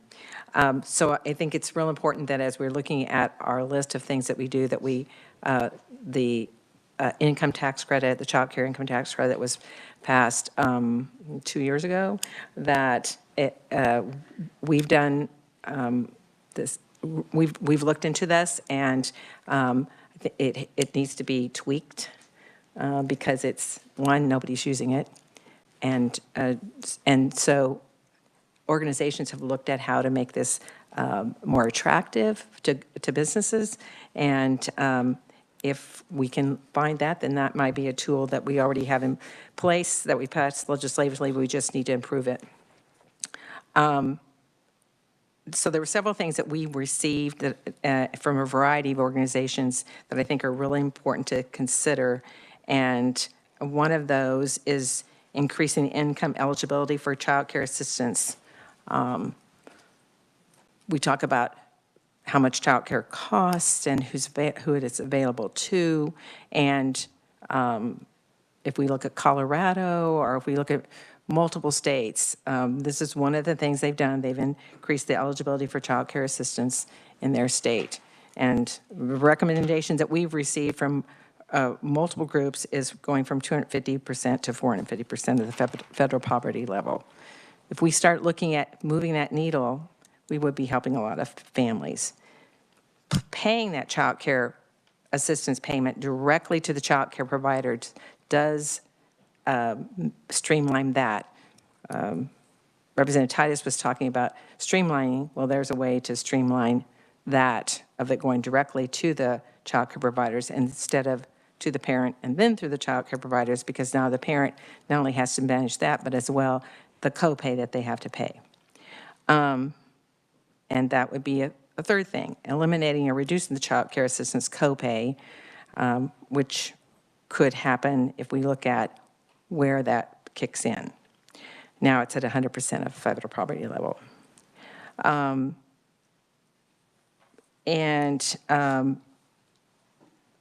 then I think the last thing that I'm going to mention is that looking at, as we talk about, like was just mentioned about putting surveyors under KDHE, that's, looking at, does bringing things under a single umbrella change how the services are provided? And so I think it's important that this committee look at the advantages of putting programs that deal with childcare under one umbrella. We know that the governor has a task force, and several of us on this committee serve on that. Colorado has found that that approach is working. They've put it in place. It's working well for them to address childcare needs holistically. There are different models. Missouri is a different model, but they've gone about it. They're looking at it holistically. And we know we have these pieces. I mean, Colorado's, laid out the 4 different parts. We know that we have these pieces that impact providers, impact parents, impact our children. If we continue to talk about how do we make it, 1, more affordable, 2, more responsive, and how do we improve that service that's available and its accessibility, it only makes sense to look at how do we put those things together so that families can navigate and providers can navigate too, so we can increase that pool. So those would be my recommendations to add to that list. Okay, I have a couple of follow-up questions on, and anyone who can help answer these is fine, but to some of Senator Petty's points. So if we eliminate the copay, do we have a fiscal note on that? Does anyone know if we have a fiscal note on that? Or a fiscal note on changing the income eligibility for child care? Do we have any fiscal notes on any of that? Yeah, John, do you? Okay, appreciate that. Thank you, Senator. Good morning. John Wilson with Kansas Action for Children. And these aren't the official TM fiscal notes coming from the administration, but we worked collaboratively with DCF to try to crunch some numbers because they have access to some data that we don't have access to. Before I share that number with you, if you recall at the last meeting, I mentioned, a ballpark of starting at $300 million would be a good place for the state to begin. And I'm happy to share if we add some of these up, it's not $300 million, it's less. So for again, these are rough estimates, and I imagine they would also say if we had a bit more time, we can refine these a bit. But I do have to give a shout out to the agency for being so willing to collaborate on this. So for eliminating the copay for families at or below 175% of FPL, and then reducing them for families between 175 and 300 of FPL, to only limited at 3% of their household incomes, approximately $1,856,472. And then to expand eligibility for the Child Care Assistance Program or Subsidy Program, sometimes you'll hear us use them interchangeably, would be a state general fund investment of approximately $55,679,591. And it's important to note that the federal, as the documentation you have mentions, the federal government limits the eligibility to 85% of the state median income. So that's why you would need state general fund dollars to expand to higher amounts. So you're essentially using the federal money for those who are 250% and less, and you're using state money for those who are 251 to 450. When it comes to child care, if it's helpful, because I like to think in visuals, when it comes to child care funding and blending and braiding of dollars, I like to think of it like monopoly money, where you have like pink money and yellow money and blue money. So federal dollars would be the yellow money we can use for certain things. We'd need blue state money to use for certain things. Does that help? Yes, that helps. Any other questions while we have John with us? Yes, Representative Ruiz. Thank you, John. Regarding the state child tax credit, can you give us a little bit more of a summary of what that really is and why we're not taking advantage of it? Yeah, so I should note that there's lots of tax credits flowing around in our conversation when it comes to the early childhood space. So what we were previously talking about was the employer child daycare tax credit, which was the one that was recently modernized by the legislature and is designed for businesses to take advantage of. And it's, as Senator Petty pointed out, is not being utilized to the extent that we hoped it would be. So there's that. Then there have been legislative proposals this last session and maybe prior sessions that were tax credits for child care providers or property tax incentives for child care providers. None of those have passed. Then there have been, I think another one was a discussion of a child care tax credit. So a tax credit for parents and caregivers who have kids, small children enrolled in child care, they could receive a tax credit. Another option, which I think is a really great option that many more states are exploring, states like our neighbor Oklahoma, which already have it, or states like Idaho, which already have it, is a state-level child tax credit that mirrors the federal child tax credit that during the pandemic had changes made to it so that families received them as monthly payments instead of received them at tax time. So more and more states are exploring the state-level child tax credit as a way to help families put more money into their pockets to pay for basic necessities. And we know that the bulk of families used the federal child tax credit to pay for those basic necessities. Most of them used them on food, then utilities, then rent and mortgage and those sorts of things. So there are lots of ways to structure a state child tax credit that I really think that Kansas should explore. You can explore refundability or non-refundability. You obviously can fiddle with the credit amount. Some states have more generous credits, some are less generous. And then you can fiddle with, that's the technical term, everyone, fiddle with who the beneficiaries are. Some states have a tax credit for every child, some are for young children. And so there's lots of opportunity there. And so we have done some exploring of what all the states are doing. And I think New Mexico has a great model for a state child tax credit that it's universal, meaning every filer would have access to it as long as they have children under the age of 18.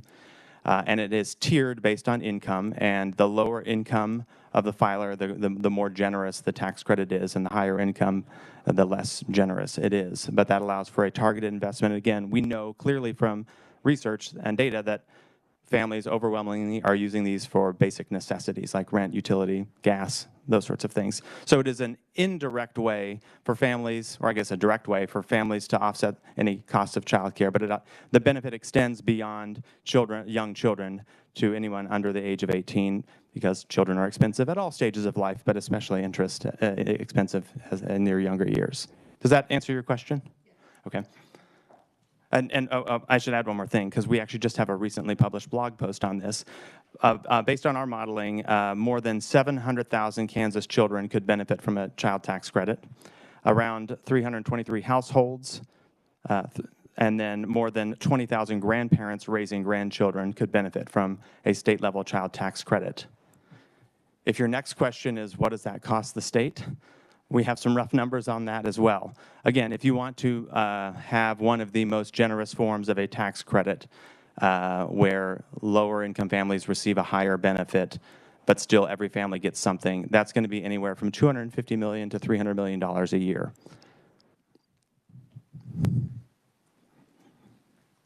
And I should say, from our perspective, that's an investment that is well worth it, especially given the $2.6 billion budget surplus we're starting the session with. And I'll leave it at that.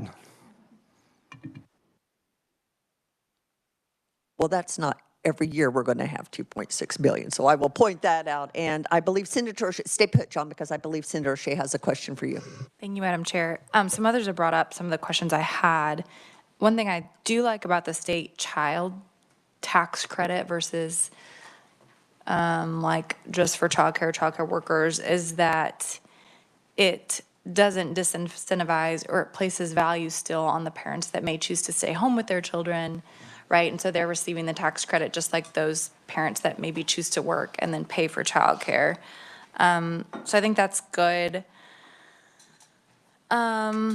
I wanted to ask, then kind of shifting gears a little bit, I think it makes a lot of sense to do the direct payment to the childcare versus to the parents, then the parents have to pay. I think I'd heard the example of Medicare, Medicaid, you don't pay the person, then the person pays, it's direct pay. So can you tell us a little bit more about, is that an administrative change? Is that a policy, like we need to pass a law? What's the quickest way for us to make that easy change? So I think I can answer this, but I also know that there are super smart people in the audience. I'm thinking in particular of Dr. Whiteside Hicks. My understanding is that is an administrative change that can be made through the state CCDF plan, and there might need to be some costs associated with modernizing the technology to make those payments directly to providers. Can I phone a friend? Regis says yes. And I'm also realizing how that is going to be increasingly an out-of-date reference. Thank you. Dr. Carla Whiteside Hicks, Director of Economic and Employment Services for DCF. John is correct that that is not a federal guideline. That is how we choose as DCF to administer the CCDF program. It would be costly. There are system changes that we would have to make in our eligibility system to allow those payments, and it would take some time. So we're probably talking about close to a year for that to happen. And just to back up a little bit, one of the reasons years ago that we chose as an agency to pay parents instead of paying the providers directly, as most states do, was to give parents some choice and to allow them to pay more in line with how private pay parents are paying. So, for example, I have an HSA, I have a health savings account, and the state puts money into that account for me. I don't do anything for it. The state gives me money, they put it in there. But at no point does the state just start paying my medical bills for me. I get that money, it's in my account. I then have to go in and say, oh, this is an allowable expense, and so I make that payment. So it really was trying to move families along when we talk about that holistic approach, move them along to that self-sufficiency, and this is how you have to manage your funds. This is how you pay your bills every month. So that was one of the things that we thought about doing. But then I also understand that for providers, there is that issue with maybe not getting the full amount of that payment every month. So I think it's still open for discussion. So clarifying question, it would take an appropriations, but not policy change? Correct. It is not a policy change. It is a system change within our technical eligibility system. We would have to change the way that we issue payments. I'm going to ask a quick question while I've got you there. One of my concerns with it is what do you anticipate the flexibility would be if a parent changed providers, how quickly that payment would follow the child and not, I mean, we all know once something gets in a system, so how flexible do you anticipate that a parent being able to switch between providers if the payment went directly to the provider? It's a recovery process because now we're then working with provider number one saying, hey, the parent left halfway through the month, we need half of a month back from you. Whereas now, as the parent, if I change providers in the middle of the month, then for the last 2 weeks of the month, I just pay the new provider. Yeah. Okay. So it can be done. It's just a lengthier process. Thank you. You have a question for? Okay, Senator Petty. Thanks. Thanks for that information because I think that's helpful. But along with, in kind of that same vein, when it comes to parents paying, divorced parents paying child support, we as a state have taken a position that, I don't want to say this wrong, but that it's better to come through the state and not directly from parent to parent. Would that be correct? Yes, that is how child support works. Yeah. Correct. And they're being, sometimes they weren't paying. So this is the same, I mean, it's not the same, it's different, but I can quite understand why child care providers, it does provide them with stability of funding. I think it's a little more complicated than that because the other issue is subsidy not covering the true cost of care. So if the parent is getting more in subsidy, then that's more money the parent has to pay the provider. And I think that has to be part of the conversation also. So it's not just that it goes directly to the parent to pay the provider, it's the amount of subsidy. Thank you. Yeah. That's a very good point. Any other questions on this topic?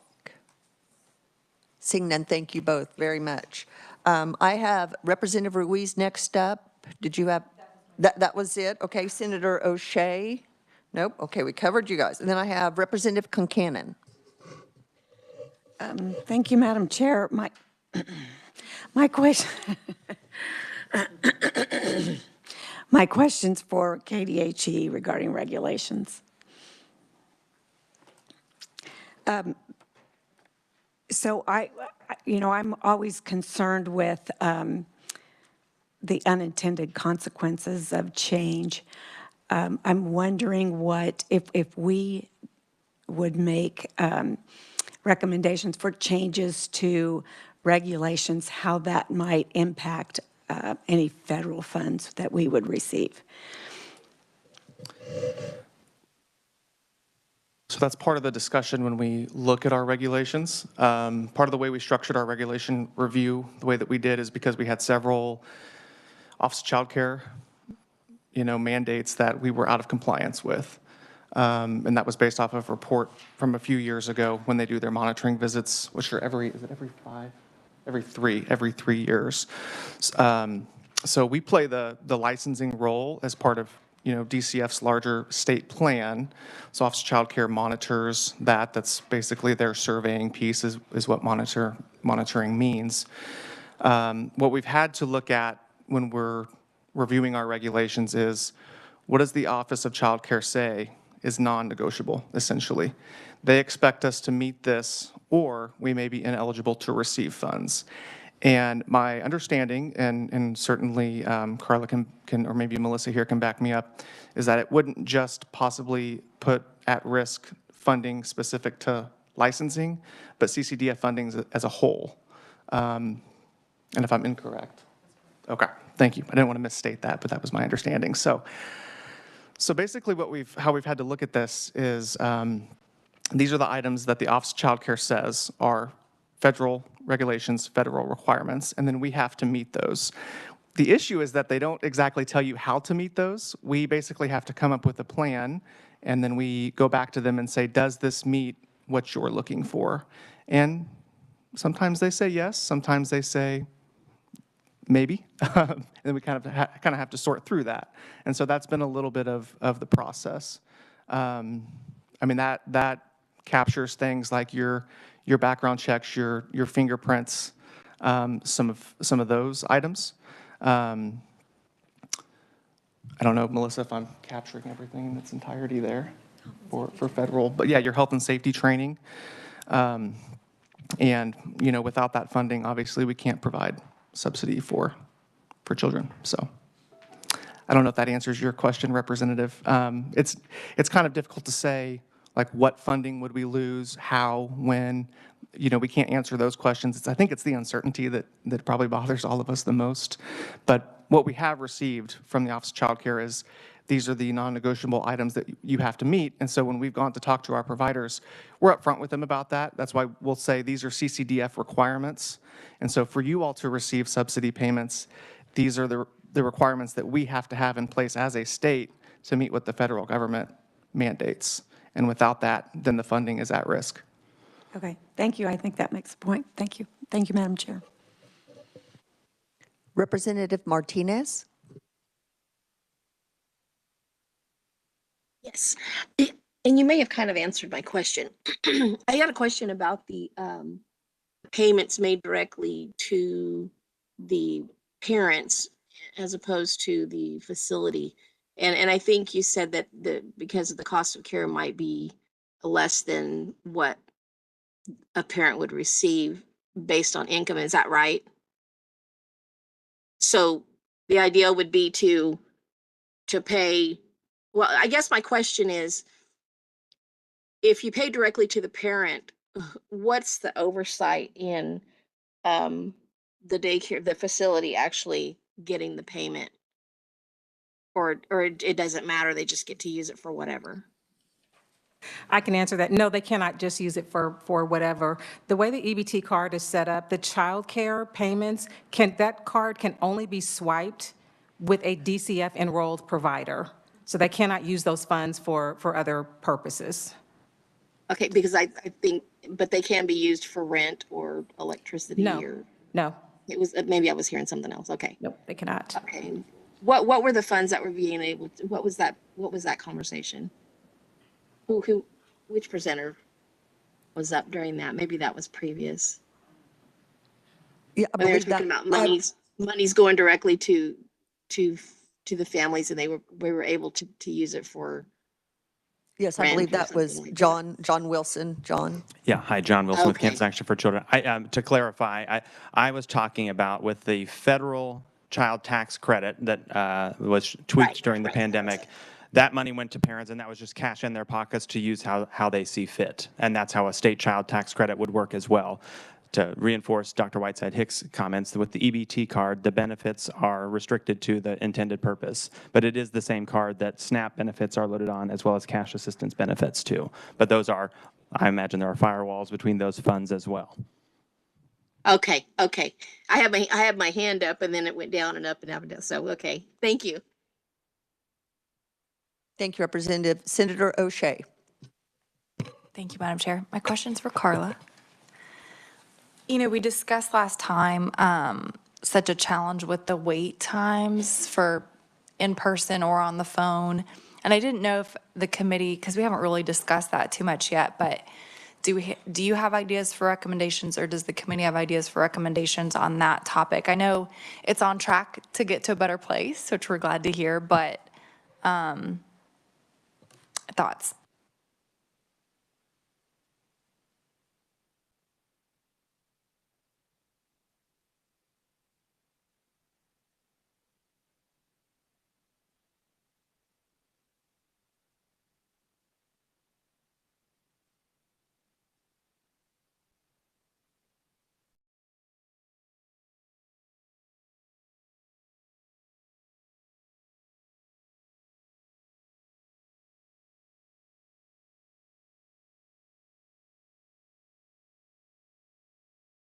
Thank you. Committee, did I miss anybody? Any other questions, discussion topics?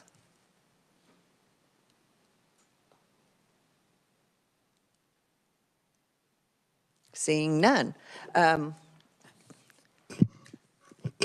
John, I'm not sure what time lunch will be here. Oh, I just got a text. Perfect, thank you. Please. I guess two comments. Lunch is going to be, I believe, will be set up by 11:30. So I feel like we're in the Oscars right now. I might need to stretch a little bit, which I have no problem talking. But I did want to respond, if I may, to Senator O'Shea's comment about wait times. I think it's really important to be candid with you all. If you recall, in our first on the September 26th meeting, we came with a whole bullet list of recommendations, one of which was for DCF to hire additional staff to support marketing and outreach of this child care assistance program, and also to get more providers enrolled. And in our work with them to try to get costs estimates for our recommendations, they shared some information that really caused me to step back a little bit about that one recommendation. They, I think, have somewhere around 150 open positions right now across all regions with DCF. And so I think it wouldn't be responsible to try to add more money when we are already having trouble hiring existing staff. So my understanding of how they developed their estimate for that original bullet point was that if they could actually hire the 150 people that they need to hire, that would not only address those questions, but it would potentially provide more staff to support enrollment and outreach in the program on the provider side and on the parent caregiver side. So, thanks. Thank you. I will let the committee know that Jenna is going to be getting us some information on KSA 65-527, which was mentioned as part of the out-of-school programs. So we can take a look at that to see if we have any recommendations statutorily to align any of that, but she's going to be providing us information on that later when we are talking about recommendations. I also have a question, and I don't know that anyone here is able to answer it, but when I hear about, getting more childcare workers into the system, I know in education, one of the things we did was pass the Promise Act. And I know that that's not been in place very long, but one of the areas that is eligible is for childcare development degrees. And so we're paying for that as long as people who take advantage of that agree to work in the state of Kansas for 2 years. And I just am wondering, have we seen an increase in the enrollment in that pipeline? Is that helping at all? Because that was one of the goals, and I do not know that I've seen any data around that. If anyone has any information about that, I'd appreciate it, because that was very much designed to hit those, areas that we really need workers in. So if anyone has any information on that, and I can follow up maybe with some education folks and see if we're seeing that, Board of Regents or someone, so. Yes, or Heather Morgan, someone. Okay, committee, as we move into our next phase, I know we have had a lot of discussion, we've had a lot of questions, a lot of comments. Again, I want to reiterate how we're going to handle the recommendation process. One of the things I know when we met the first day that I mentioned, and I want to reiterate, I think it's very important that we understand the roles and responsibilities of the stakeholders in this process. And as we look at recommendations, I'm going to be asking that. If we have a recommendation, I'm going to say, where do we think, whose role is that, and where does that responsibility lie for addressing that issue? It may be with us, it may be with a department, it may be at the local level, it may be with the parents, but I think it's incumbent upon us to decide whose role and where does the responsibility lie for that recommendation. Also, I want to go ahead and I've asked some people about looking at short-term versus long-term ideas. I know that we've talked a lot about some things, heard a lot about what other states are doing. Are we ready to make a recommendation on some of those? I think we need to ask ourselves, is it prudent to make that recommendation for next session, or do we need to maybe gather some more information and look at how that might look in Kansas versus in other states? And so I think we need to ask ourselves that when you're making a recommendation, because I'll be asking it, okay? Also, I want us to look at, could this recommendation fit within our current structure? Are we just looking for efficiencies? Or do we need to change the structure or add to the structure?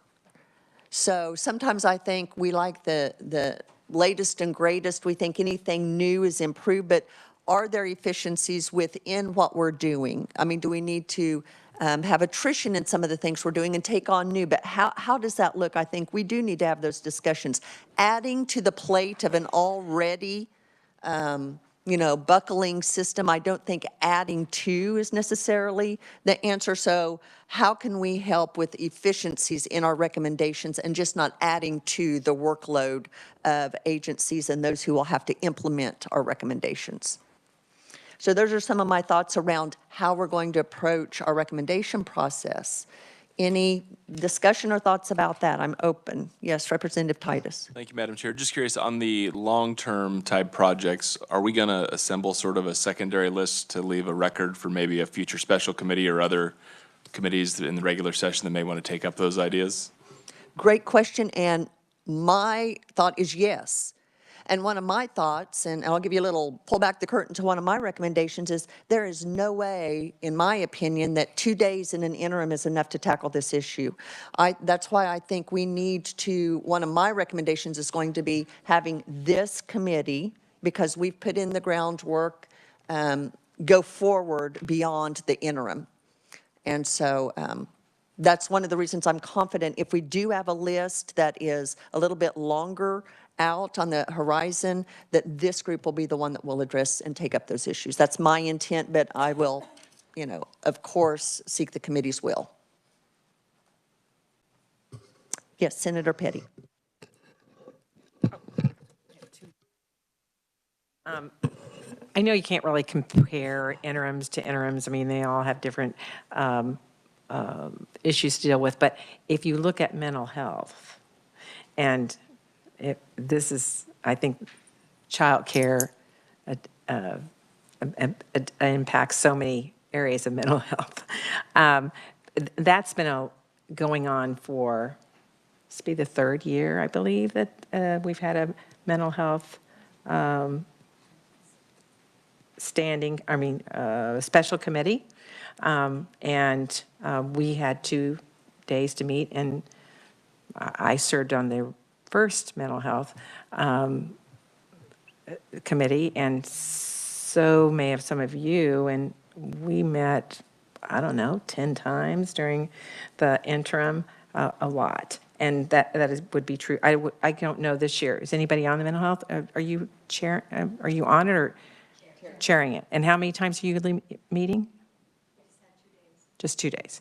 So it's reduced down, but it's been going on long term, and because it's a major issue, and looking at it from a lot of facets. So I just think that's an example for when we talk about the need of this area of childcare. And going into this, I'll be honest, I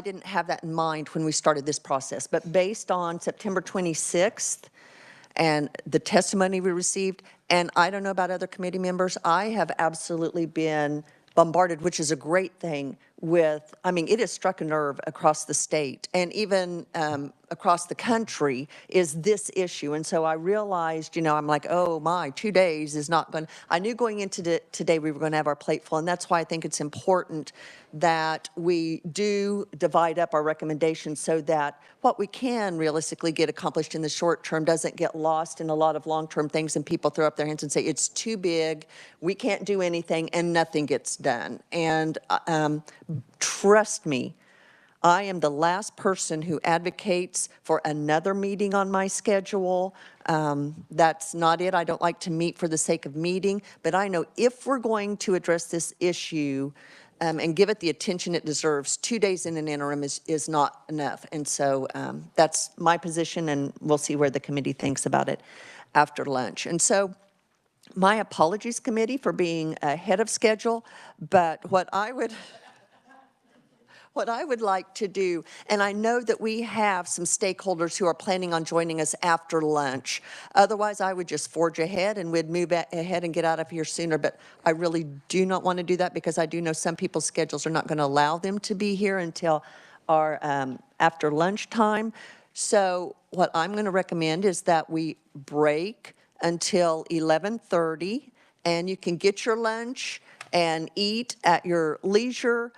Gather your thoughts, gather your recommendation in light of the structure that we've put forth, and we will come back at 1 o'clock for our afternoon session. And I think if we stick to those guidelines, guys, we're still going to be out of here by 3, hopefully. Okay? Any comments or questions from the committee? Great. We will come back at 1 o'clock then. Thank you.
It is 1 o'clock. Am I on? Can you hear me? Okay, there we go. Now I hear, okay. It is 1 o'clock. I hope everyone enjoyed their lunch. I want to thank Childcare Aware of Kansas and Kansas Action Children for the wonderful lunch. Thank you very much. If we all fall asleep from food coma, you'll understand why, because it was really delicious. So thank you so much for arranging that and providing that for the committee. Okay, committee, how we're going to move forward is I have some notes as to what I heard about potential recommendations, and then please add to or fill in if, you captured something that I didn't.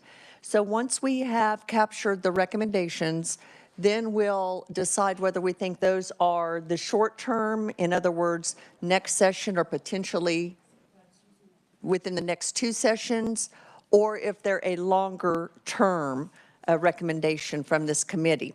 And what I would like to do is take the short-term recommendations and vote on them individually since they are immediate, and have discussion on the short-term recommendations. But the long-term, since we will have additional opportunity to discuss and vet those long-term, vote on them as a block. So any questions or concerns with the process moving forward? Okay, so what I captured, and let's add to it, I captured parental leave and staff to child ratios, and the Kentucky, I'm just going to refer to it as the Kentucky plan, where child care workers get paid for their child care. I have the early education provider tax credit. I have parity between after school, or I'm not going to say after school programs, school age programs and regulations between during school and what are we calling that now? After school, not after school. Out of school, I want to get the language right. Out of school programs, so parity in the regulations. I have surveyors, perhaps going under KDHE or consistency around that, and we'll flesh these out as we go. I have a state level tax credit that mirrors the federal tax credit, was a suggestion. Okay, I've kind of perused my notes. So what did we miss, Senator O'Shea? Oh, sorry, Madam Chair. I was going to make a recommendation. A short-term recommendation. Okay. Well, hang on. Let's capture the ones we had, then we can add to. Does that sound okay? Okay, so. Yeah, we asked, and they've kind of piecemealed it together too. So we thought we'll just throw it out there, and so we make sure we capture all the ones that we talked about through discussion. Then we'll have some more additional formal recommendations and move forward. So Senator Dietrich, you captured some? I believe we probably want to consider these for either, probably long-term, increasing that income eligibility for child care assistance. Yeah, 250% to 450%. And then there was, if you're ready, there was paying the assistance payments directly to the provider, not to the parent. And there was one more. Are you ready? The third one that I had on my list was reducing the child care assistance copay. That was that very last one I think that we talked about. Thank you, Madam Chair. And did you have all the ones that I mentioned, Senator Dietrich? So I'm going to rely on your list since you captured all of those. Other ones that we missed from our previous discussions, Representative Concanon. Thank you, Madam Chair. To go along with your discussion of parity for those out-of-school programs, I also wanted to discuss the making sure that they are receiving the TANF funds for their funding. Thank you.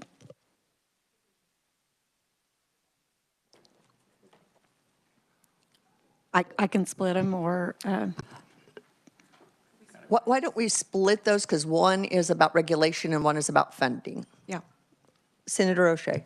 Thank you, Madam Chair. Since we're somewhat making a new list, I'm a visual person, and so I've heard these, but would staff be able to maybe just email us that short list quickly so that we have a visual in front of us?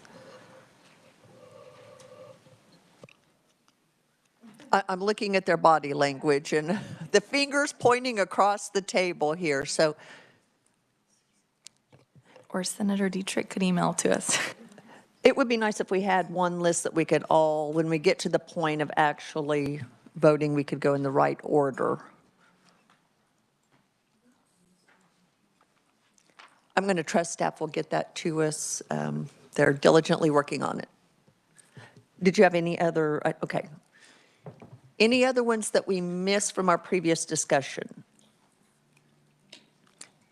Okay, seeing none. Oh, wait, Senator Petty. Sorry, I thought you were saying no. Senator Petty. Well, I had included on that list that looking at the advantage of putting programs that deal with childcare under one umbrella.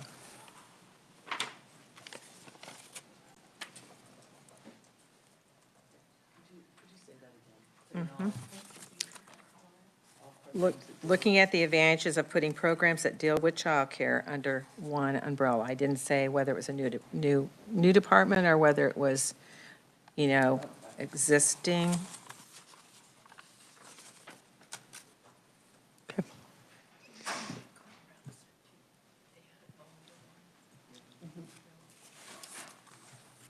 Okay, Representative Ruiz. We are ready for new recommendations. So, new recommendations, Senator Ruiz. Okay.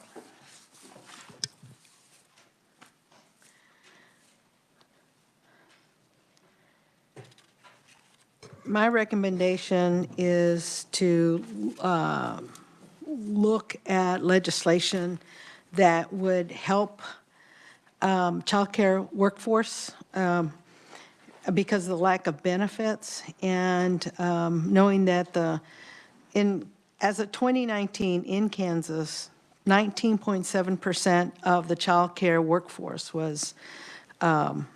fell within the poverty level.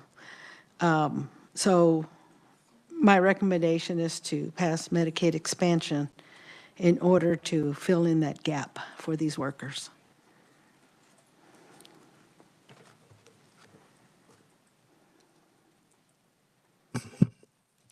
Okay, Senator O'Shea. Thank you, Madam Chair. This might go, we had the recommendation about regulations. I don't know how much authority we have, but our group can always recommend that the current KDHE regulations are expedited through the process so they can help more people quicker. Again, we don't have a lot of authority there, but if it comes out as a recommendation from our committee, it's one other voice pushing it along. Okay. Senator Dietrich. Thank you. We talked about this a little bit, but I think it's more like I would consider it a new recommendation, and that's considering when we talk about the Promise Scholarship and how that may or may not be impacting our child care workers, that perhaps when you're looking at levels of, and this, I'm just doing some background here, don't take notes, the Certified Development Assistant person needs about 120 hours is what we've been told. And so sometimes you can qualify for those hours through a community college, through a Promise Scholarship, sometimes you can't. So maybe we could look at providing funding for the Certified Development Assistant through, Child Care Aware might be the contracted person to provide or manage that grant. I'm just going to call it a grant. Does that make sense? Does that make sense? Okay. Sure.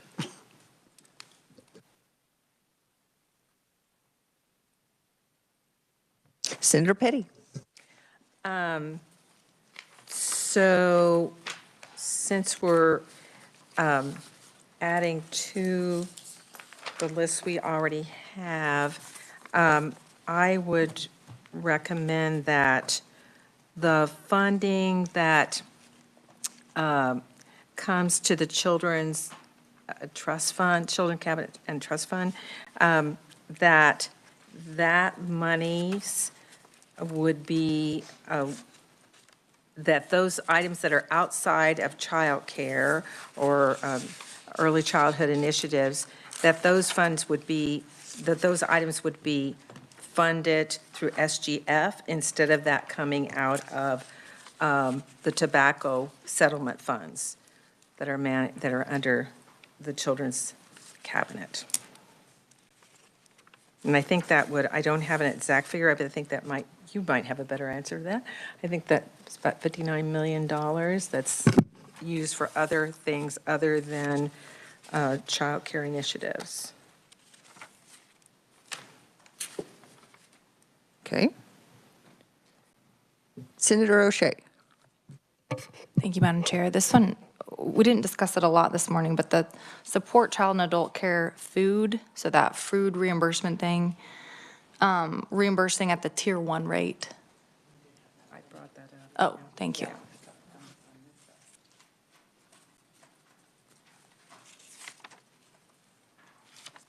Okay. Other recommendations? Representative Tarwater. Thank you, Madam Chair. As I discussed earlier, I said that I told you that I visited the Y program at the local school.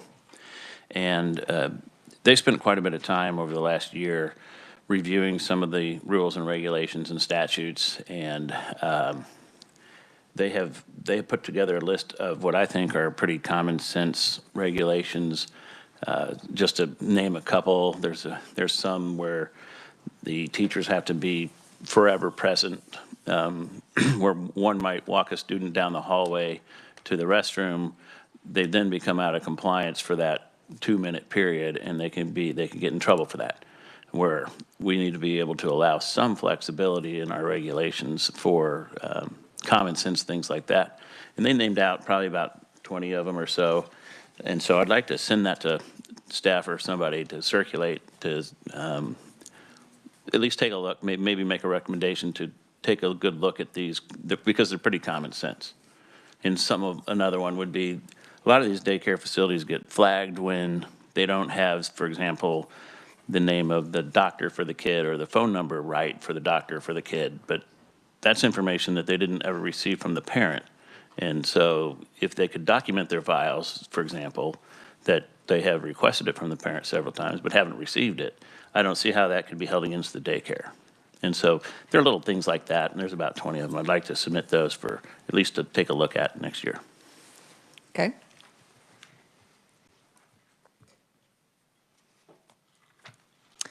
Senator Gossage. We talked a little bit, or I talked a little bit earlier about parents being able to have a choice. And I think, currently you can go to, if you go to a child care worker, or if you have somebody like as I mentioned, a neighbor goes to your church watching your kids, that's considered illegal. I would like us to be able to reduce the regulations on that and not penalize nor require a babysitter to be licensed. And I'm using the term babysitter on purpose because somebody can be a licensed child care provider and have all of the check marks on what is required of that. But to allow a parent to decide, it's just going to open up more child care provider positions. And so that then if we want to require that they have something that a parent signs that says, I realize you are not a licensed child care provider in the state of Kansas, and that you will be, watching my children, something of that nature, but allow parents a choice.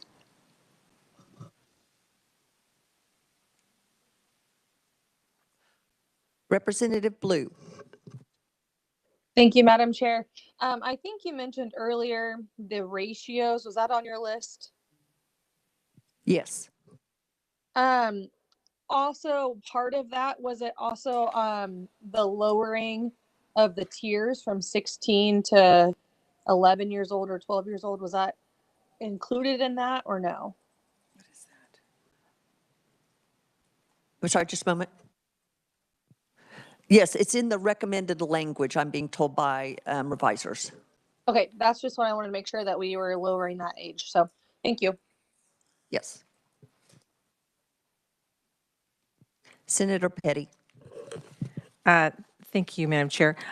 I just want to make sure that within our recommendations or within our consideration, we keep in mind that, I know this was in the packet that everybody got concerning the additional $11 million that has come out for new childcare slots, which now brings that to allocate it to 55 million to 67 communities in Kansas. These are, and that's through the Child Care Capacity Accelerator grants. And my reason for bringing this up is that this is helpful to expand access to childcare, but that's monies, that's one time. And so if I think we need to keep that in mind, that if there's going to be success with growing the number of slots, then we also have to consider what will we be doing on an annual basis to help support those help to maintain those slots statewide. Does that make sense?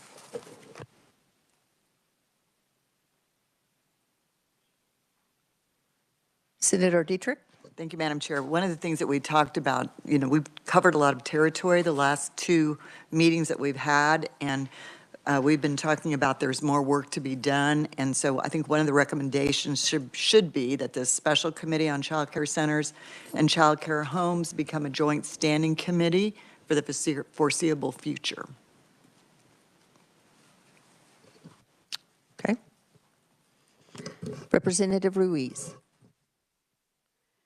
Looking at the recommendations that John Wilson gave us, one of them really stands out for me, and that is trying to offer financial incentives to child care providers for the provision of specialty child care options. And so, looking at those high demand, high child care needs, which includes infants and toddlers, and I know people are really, really struggling to try and find those slots open for infants, and that this could be a way that maybe more slots could be opened up if there is some kind of incentive for these providers to provide that.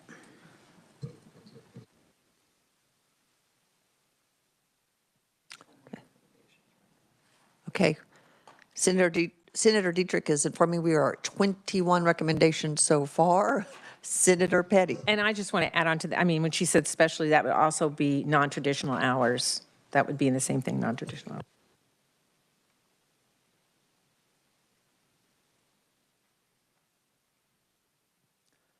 Okay, others from the committee. Great. Seeing none, we will give staff a moment to compile that list. And so we're all working from the same list. We will determine as a committee which of those, one, do we want to have as a recommendation? Two, are they short-term or long-term? We will then vote specifically on each short-term and then the long-term as a slate. So committee, one of the things that I said is we're going to talk on each one about roles and responsibilities and how we can maybe increase the efficiency of where we're at and what it looks like for Kansas. So be prepared to talk about those. And one thing that, as a former educator, I know my staff and people got tired of me saying, but in a lot of these discussions, I would be sitting in Principal Academy and we would talk about, and I was on a school board for 8 years, and we would go for months without really talking about what's best for the kids. We talked about facilities and buildings and all of that. And being on this committee has kind of taken me back. And of course you can say, well, of course, but of course it's for the children. But I want us to keep in mind, because I'm hearing what's easy for a lot of people, but at the end of the day, this is about what's best for those children. And I don't want us to lose sight of that, because it's easy when we're talking numbers and looking at data and spreadsheets. We lose sight of the fact that those are precious little children. And we talk, you know, of course, safety, but what does that really look like? And who is responsible for making those decisions? And so I just want to always keep that in our forefront, because it's easy to get lost in weeds and not really pull back and look at, this is really what we're talking about, is the well-being of our children. And I don't think, as a parent and grandparent, if you've been a parent or grandparent, you understand that more so than anyone. And so just want to always keep our focus on what's best for the kids. And to that end, I would just pose the question, because I've read a lot and I've studied a lot. I've been an early childhood educator. And I don't know that there's a person or a researcher who would disagree with who is the absolute best person or people for that child to be with. Who is it?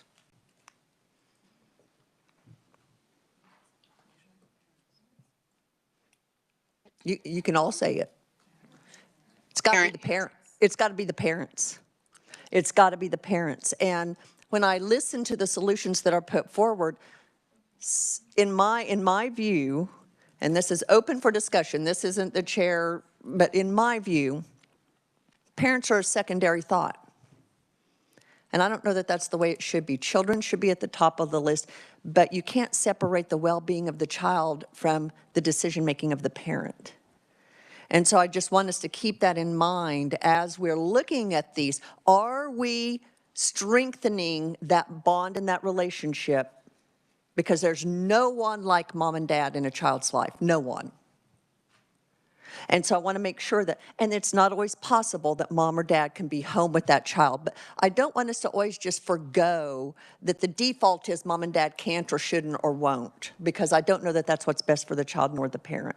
So I want us to always think about innovative ways that we can solve this problem, but always keeping in mind what's best for that child and that family. So, because I believe, honestly, as our families go, so go our schools, so go our communities, so go our state, and so go our nation, not the other way around. And so I will get off my soapbox now that I'm trying to give staff a little time to compile that list. And do we have a list ready for us to work off of? Okay, great. And Senator Petty. Because, I mean, I put all of these things out earlier. Did you have the early childhood education income tax credit on there? Okay, great. Just wait. 21.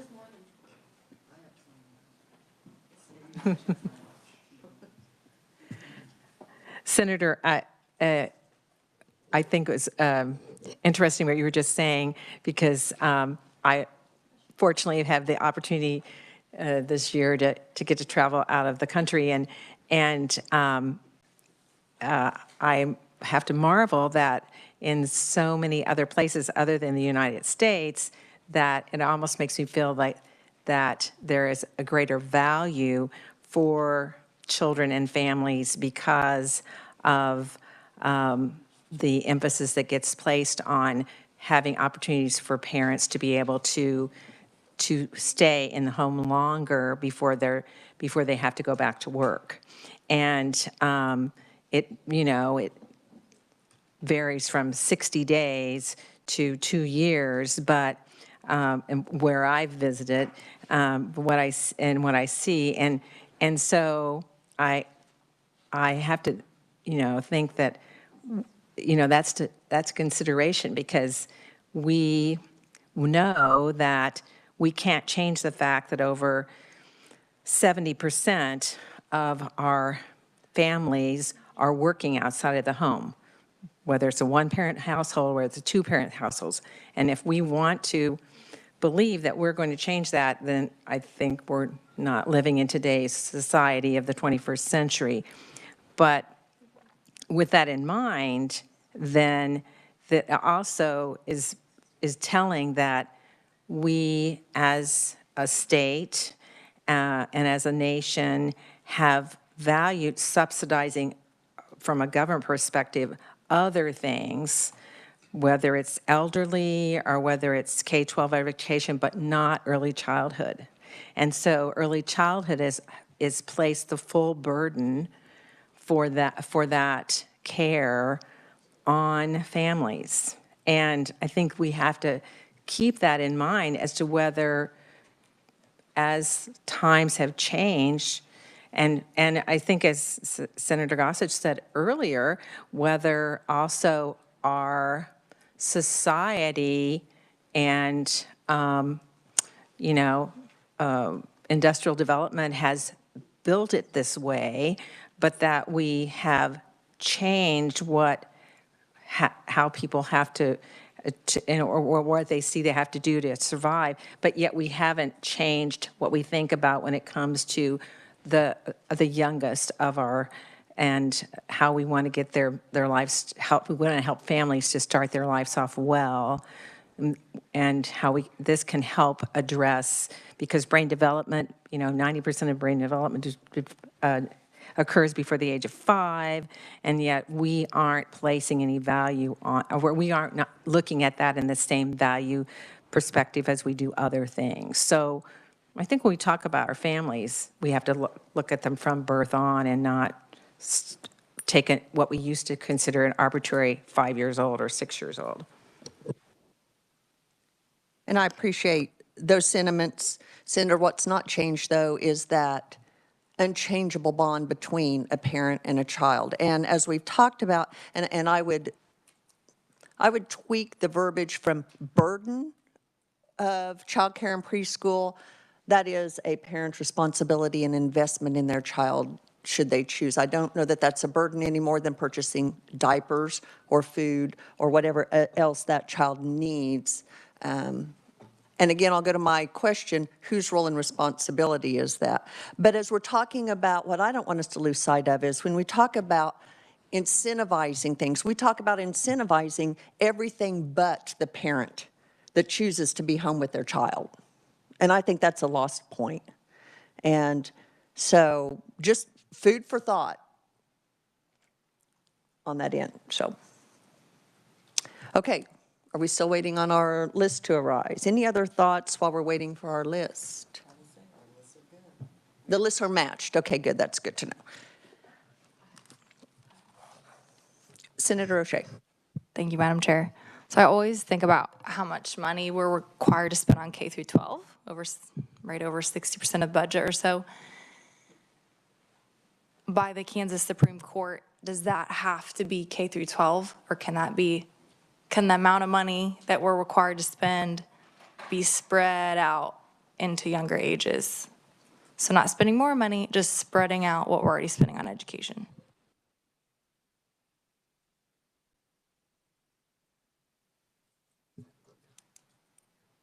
Yeah, that's, we do have at-risk preschool that we already do. So I know that there is some blending of that. I think K-12 would weigh in heavily on that discussion, and I'm not going to anticipate what they say, but that's a conversation that I think I've heard murmurings about, and we'll have to take a look at that as well. Okay, we're getting our list. Good.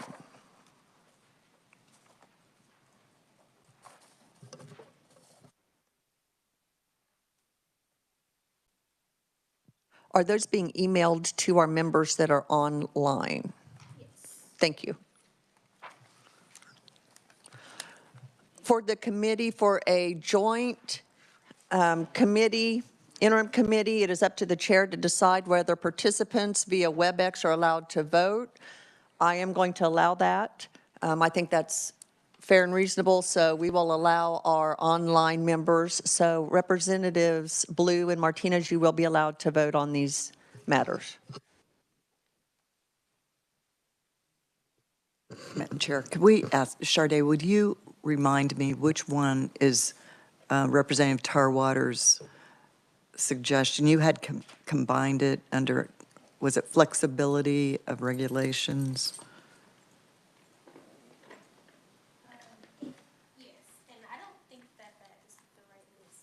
That's not the right list, yeah.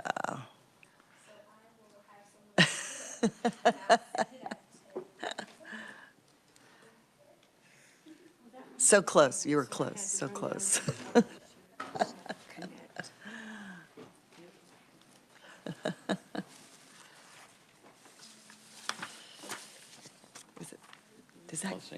Does that cover yours, flexibility of regulations? Yeah. We just need to get it on. Well, you can call it the Y. I mean, they did a task force, so I thought they were going to email them out to you. I can send it to you. You have your computer. I do. I do. I don't know if you can read this. Here. Okay, while we are waiting on the correct list, Jenna has some information to share with us, an answer, and then also she does have that statute information that we referenced earlier. So Jenna's going to share that with us. Thank you, Madam Chair. I sent a message to one of our education advisors about Senator O'Shea's question regarding required funding levels, and she told me that the education formula gives the money to the school districts, and then the school districts can decide how it is spent. So if a school district were to operate a preschool within their confines, some of that money could be used towards that. Okay, and do you have statute information for us?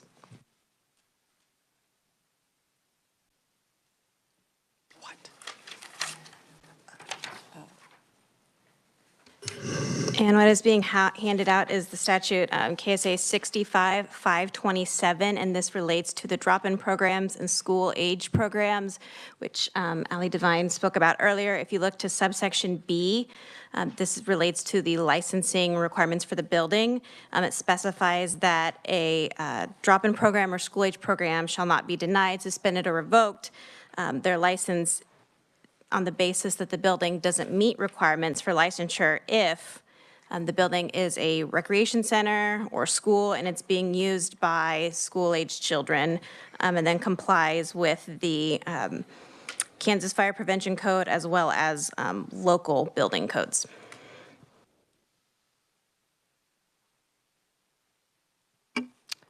Okay, so hopefully that is helpful from our previous discussion. Representative Kincannon. Thank you, Madam Chair. I lost my phone.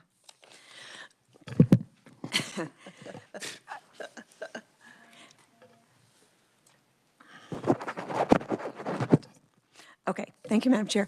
I'm just wondering, while they're working on the list, if it wouldn't make sense to combine the discussion we were having with Boys and Girls Club and the Y recommendations to call it what we were referring to as out of school, and to streamline the recommendations through the school day so that there is the parity that you had mentioned.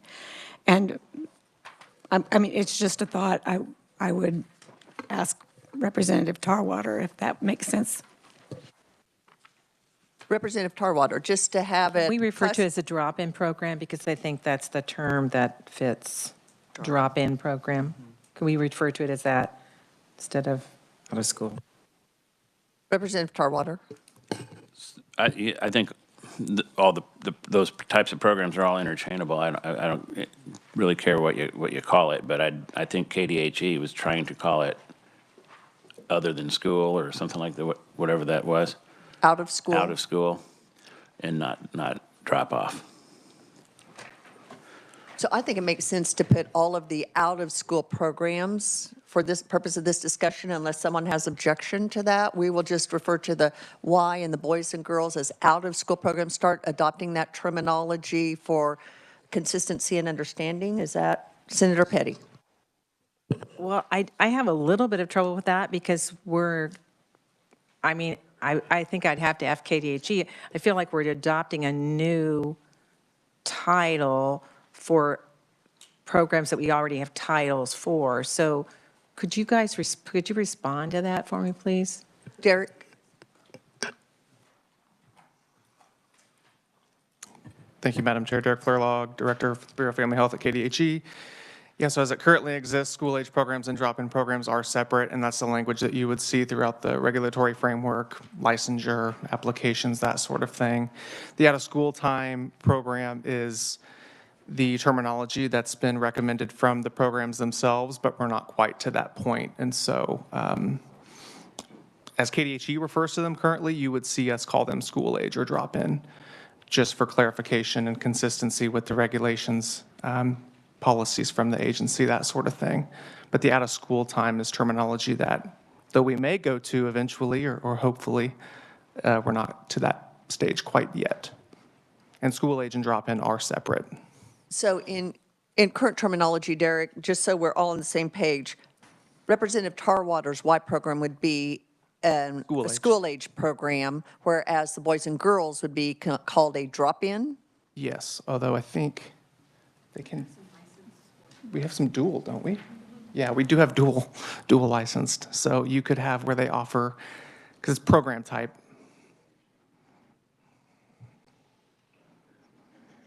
For the purposes of recommendation for this committee, can we just say school age and no? I'm seeing a no. No, I have no opinion. Oh, but I have a question about funding. Okay. We're going to unwind that and stay with the current terminology of school-age program and drop-in until we're ready to make that transition to out-of-school programs. So we're all on the same page. Okay, Representative Concanon. For the purposes of the discussion of regulation, the discussion that I brought up with the TANF dollars would apply only to Boys and Girls Club. Yes. Senator Dietrich, did you? That was it. Okay, that was it. Okay. Clear as mud. I do believe we have the correct list now, and it does not have the email header on it. So everyone operating of the list that does not have a header. So Do we have it? we should have a hard copy of it. Oh, up here, okay. Everyone have it? Okay. So I think the easiest way to proceed is these one at a time. First, we want to decide, committee, is this an item that the committee wants to make as a recommendation? 2, is it short or long term? Okay? So we'll just take them one at a time. Parental leave. Madam Chair, Yes. we don't have it emailed to us yet. Okay.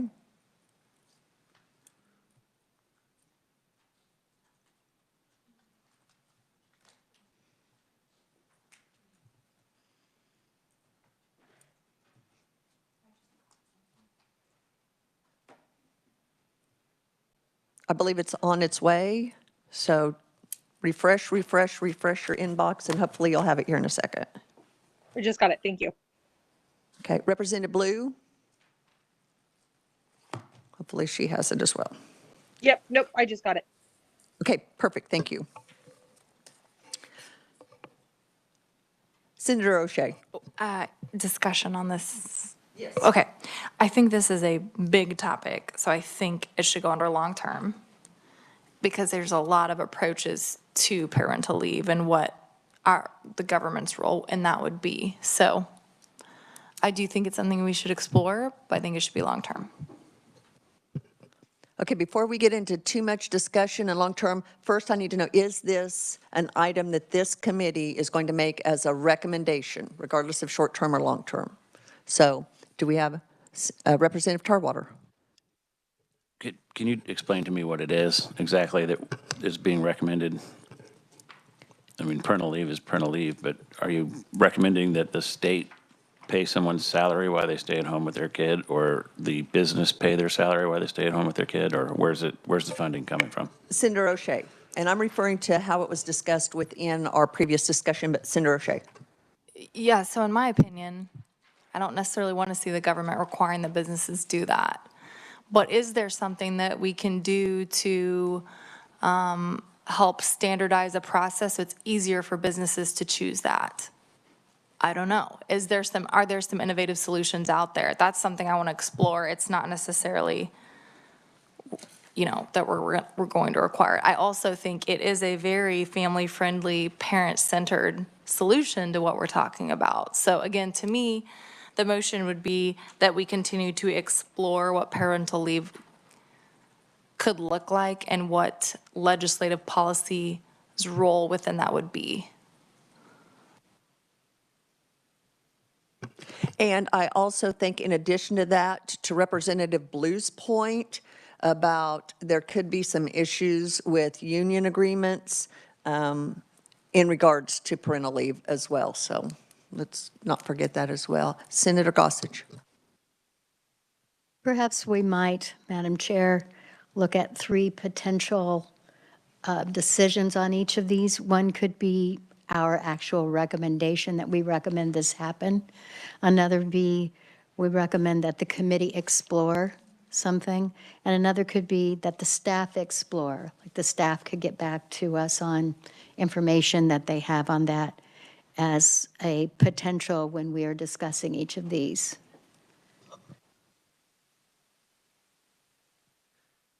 So you want that? So for example, if I were to vote on parental leave, I would agree with what was said by Representative Tarwater and Senator O'Shea. I have no problem with exploring that, but I'm definitely not going to make a recommendation that we force employers to do it or that the state pay for it. But I have no problem with the committee exploring that. We will be meeting again and or have the staff do it. So I think maybe the question could be, is the committee in favor of exploring, is the committee in favor of making this a recommendation and give us a couple of options as we are voting? And I think we're on the same page as to where we want to get, Senator, because to me, the first thing we need to decide is this an item worthy of recommendation? If so, is it something we want more information to explore, or are we ready to make this a recommendation for next session? And if we're ready to make it a recommendation for next session, we need to flesh out that exactly what that looks and sounds like. So I think we're saying that the same thing, maybe a different way. Does that make sense to everyone? Because if it's not worthy of this committee making a recommendation, we don't need to decide anything beyond that in my mind. So is that helpful? Okay, yes, Senator Petty. And I certainly agree with the discussion we've had so far, and I had also brought this up as well. And actually, staff has done some research already and provided. And I think anytime, well, at least I feel when you start seeing that. More than half of the states across the country have either adopted some sort of parental leave, have adopted a parental leave, but not all are the same. There's some of which are mandatory, some of which are voluntary. But when you have more, we have 25 states that have adopted parental leave, then it does seem like, okay, maybe this is something Kansas should be also thinking about, because it is definitely a way that the country's going. So staff has done some research and provided me with some information, but there certainly is a lot more information out there as well. But that's one reason why I think that it's worth our exploring. Any other discussion on this? Does that help, Representative Tarwater? And from my assessment of the discussion, this would be, I'm going to assume a long-term, because of the nature, we do want more specifics. We do want to look at what other states have done. And so I'm not going to predict the vote, but I'm guessing that's where we're headed based on the discussion from the committee. So do we have a motion to agree to make this a recommendation? So moved. Moved by Senator O'Shea, seconded by Senator Petty. Any additional discussion?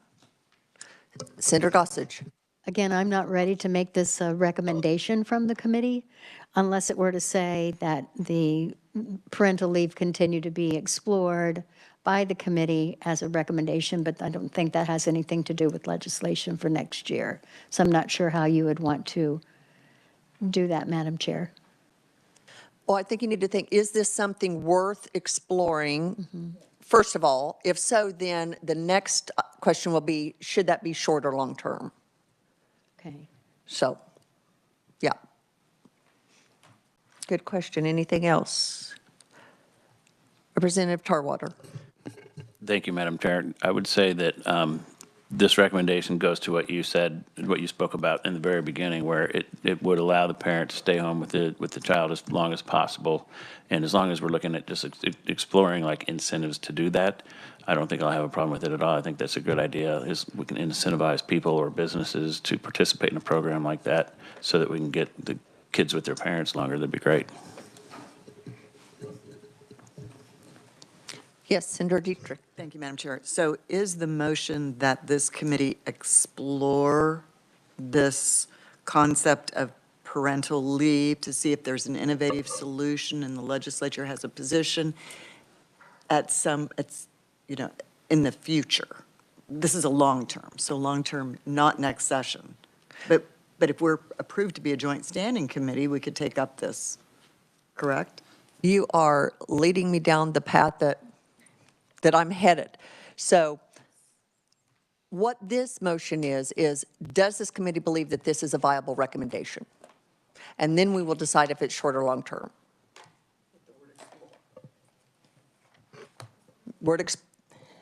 Yes, that was the word in the motion.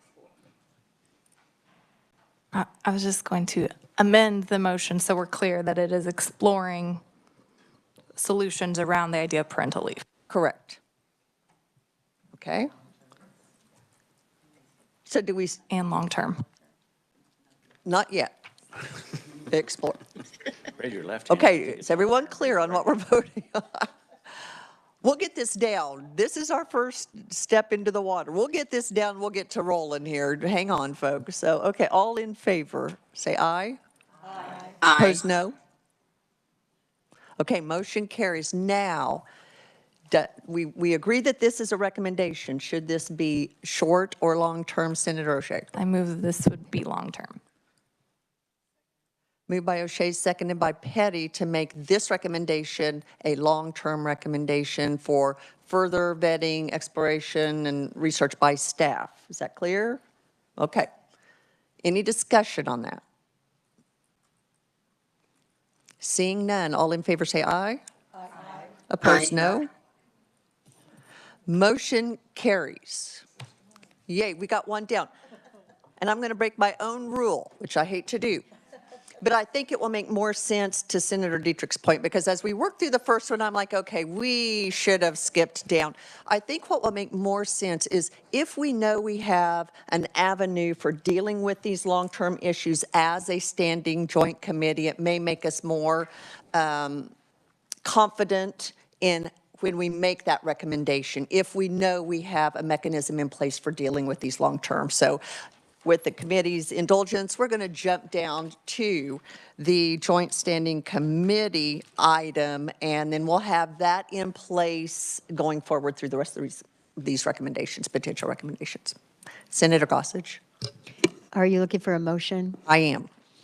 I move that the committee allow for or recommend a joint standing committee on childcare and forget the title, childcare centers and childcare homes. Okay, we have a motion. Do we have a second? Seconded by Dietrich. Discussion.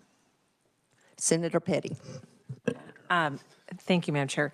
So I totally agree with that. I kind of don't like the title. I think it should be childcare licensing, or childcare homes, not just when we just say childcare homes and childcare, whatever we're called right now. What? Centers. It somewhat, I think, narrows the discussion. I'm just looking, because we're in a broad discussion right now that of all aspects of childcare. So I'm just saying, I think it should be a broader child. But the other thing is, what, as you were speaking, what I know there's going to have to be justification why we think why this committee will potentially be recommending a standing joint committee. And this list that we're going through is going to provide, I think, that basis for when it comes to talking to leadership about why it's so important. But could we talk about that title? I see Senator Gossage's hand. I anticipate maybe an amended motion. Senator Gossage? Not necessarily. I just think that, I don't know who picked this title for the 2023 interim committee, but there are several committees on which I chair, and one is child welfare. I just think we need to keep it consistent with child care instead of just child in that. We have child welfare committee, and we have the Bob Bethel committee that is included in. And to be clear, that we are talking about child care. So I would suggest that maybe we just say that, child care, and end it there. And I'm fine with that. Okay, so would you like to amend? Yes, I will amend the motion to Joint Standing Committee on Child Care. I'll second. And it is, the second agrees, so that will be the title. Any further discussion? Seeing none, all in favor say aye. Aye. Opposed? Hearing none. That one passes. So with that, then, we would potentially have the mechanism in dealing with these going forward, and I think that will help this committee with the rest of the recommendations. So apologize for not catching that earlier, but we tested that out on good old parental leave, and we're on a roll. So the next item is staff to child ratios, and that includes infant ratios and lowering the age. So recommendation, should this be a recommendation from this committee? That's our first question posed. So Senator O'Shea. Thank you, Madam Chair. So I've mentioned earlier, the regulations that KDHE's been working on do increase staff to child ratios. I don't believe, based on a lot of our testimonial from last year, including the one I read earlier from Stormont Vale, that it quite goes far enough, especially in regards to infant ratios. I would love to see, and I don't know what this process looks like, I would love to see KDHE amend those ratios to go a little bit further rather than a bill. So I would like to encourage them to go just a little bit further on those ratios to align more with the other states. We have a question from Senator Dietrich. So Senator Dietrich. Thank you. So I'm wondering if we've got another recommendation a little bit, or a potential recommendation a little bit further down that talks about recommending KDHE regulations get expedited through the process. Would this be a piece of that, or do you want this to be a standalone? Because it is the regulatory process that we really have no control over, other than to say that, that it be expedited and that these be looked at. Senator O'Shea.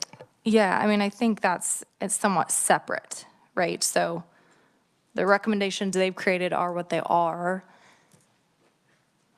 Do they still have the ability to amend them? I don't know what that looks like through their process, but I do think it would be simpler if they made a couple of changes rather than introducing a bill that changed those ratios.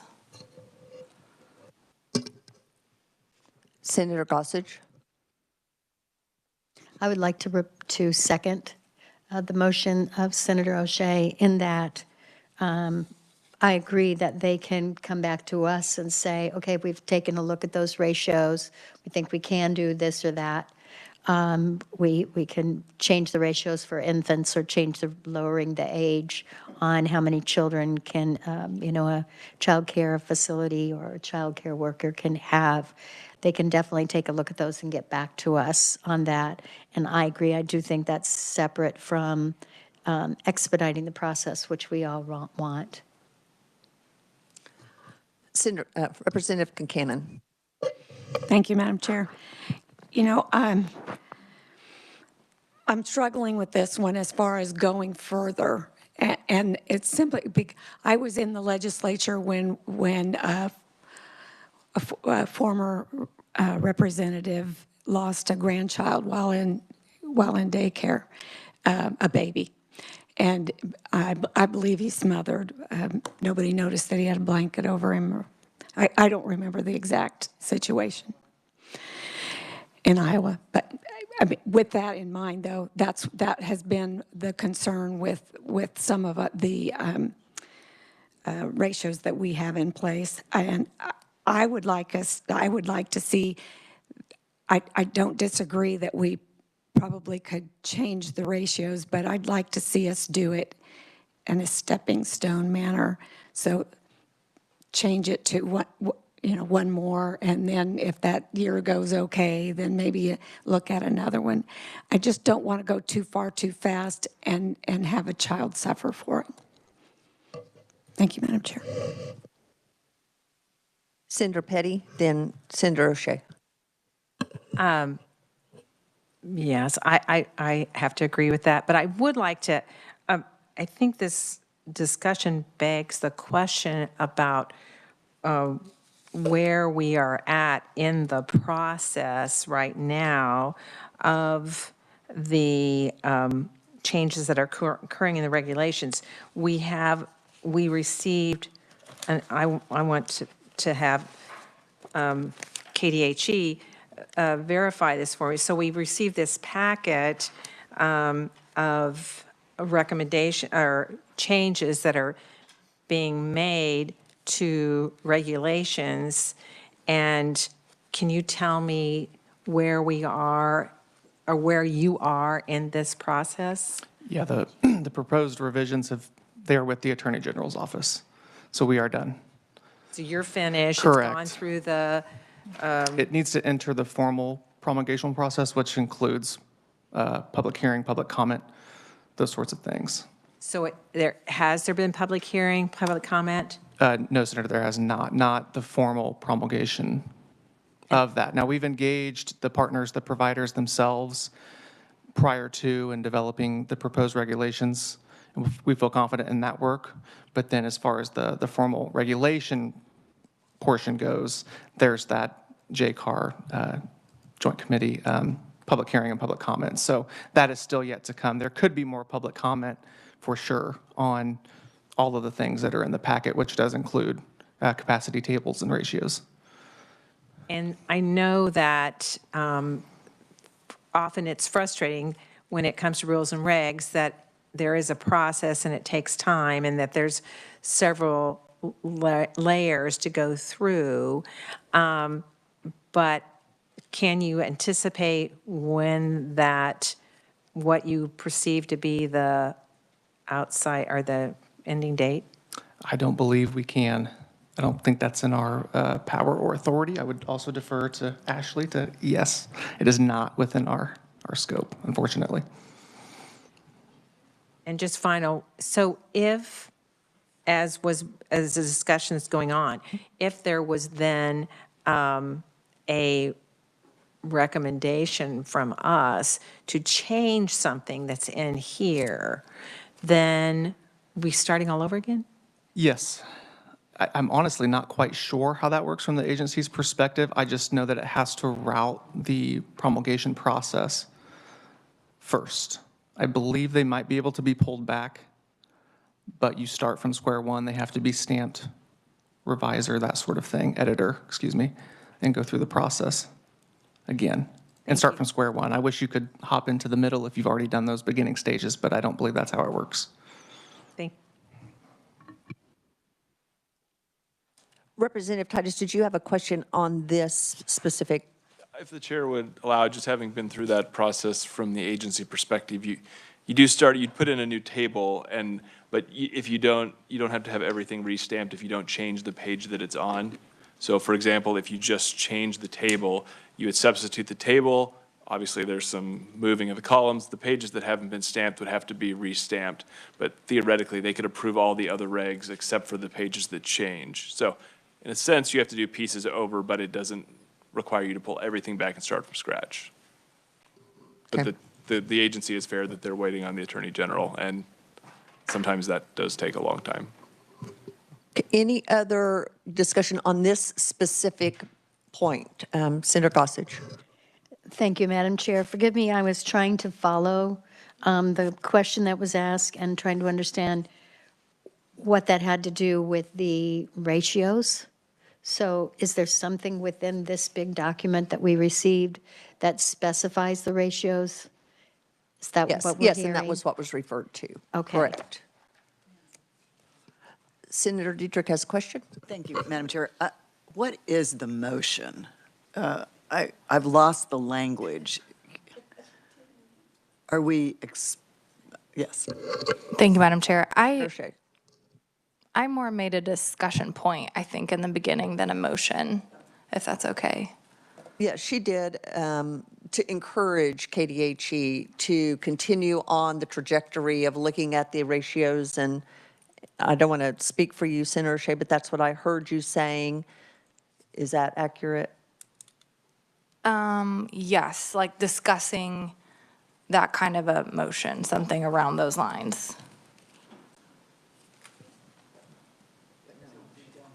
We do not have a motion on at the table. Yes, yes, no, you're tracking. I can withdraw my second, if that is helpful, Okay. Madam Chair. But I do agree with asking them to continue to look at the ratios. I think that that's probably a good idea for them to continue to look at the ratios. Okay, so that's more of a discussion point. There are some other people who have discussion on this item, so let's gather that before we potentially formulate a motion. So Representative Blue. Thank you, Madam Chair. I just want to note that, one, it's not mandating for childcare providers to raise their ratios. So if they want to take on another infant, if that's what they think that they can do, then that's what it's allowing. And the second thing that I think is really important that we need to understand is that last year, KDH&E had the ratios to increase and then they pulled it. So I have a tough time with saying I want this agency to do something or look at this again when they've already pulled it the first time. So that's why I was a huge fan of the bill that was passed in the House and in the Senate. Okay, Senator O'Shea. Thank you, Madam Chair. I want to respond a little bit. So, we had studied these ratios last year. We had the bill. And one of the biggest ones, one of the biggest deals, and we heard about this in committee or from testimonial 2 was this 1 to 3. So in Kansas, you have 1 to 3 or there's 3 other states that do 1 to 3. That's it. All the other are 1 to 4, 1 to 5, 1 to 6, 1 to 7. So what we're suggesting is going 1 to 4. And here's what I'm going to say. I can guarantee you, we went for a couple months without childcare for Leland when he was an infant. And we made up stuff. Neighbor, friend from church, aunt, grandma and grandpa.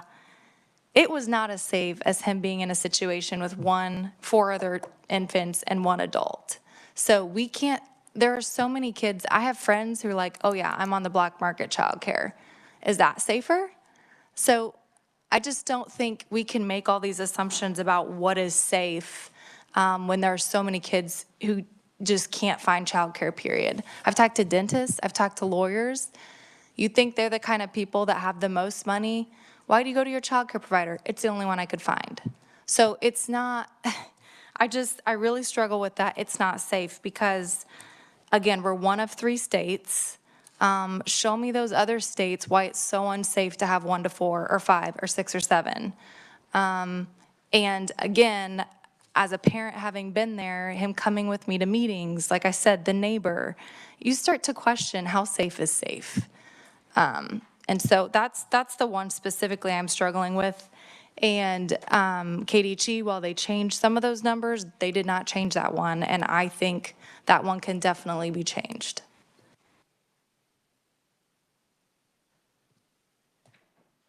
I have Representative Tarwater, then Titus. Representative Tarwater. Thank you, Madam Chair. So I was going to speak to the motion that was never made, but so,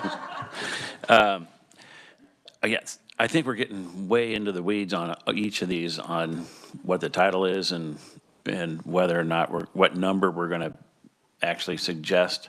All this is saying is that this committee would say, we need to look at those ratios and the ages. That's all it's saying. It's not, there's nothing, we're not passing a bill here. We're just saying, hey, maybe we ought to look at this. And so I would make a motion that we look at this. And I would want it to be a short term next year that we look at maybe raising this. And it doesn't have to be through rules and regulations. If rules and regulations don't do it, we can do it. And we can do it with input from all interested parties. And so I would like to I'd make a motion that we look at that. Okay, so we have a motion from Representative Tarwater to look at the ratios on, and let's just combine it. Let's expedite this process, shall we? On a short term, so that would be next session or potentially in the next 2 sessions. So we have a motion by Representative Tarwater. Do we have a second?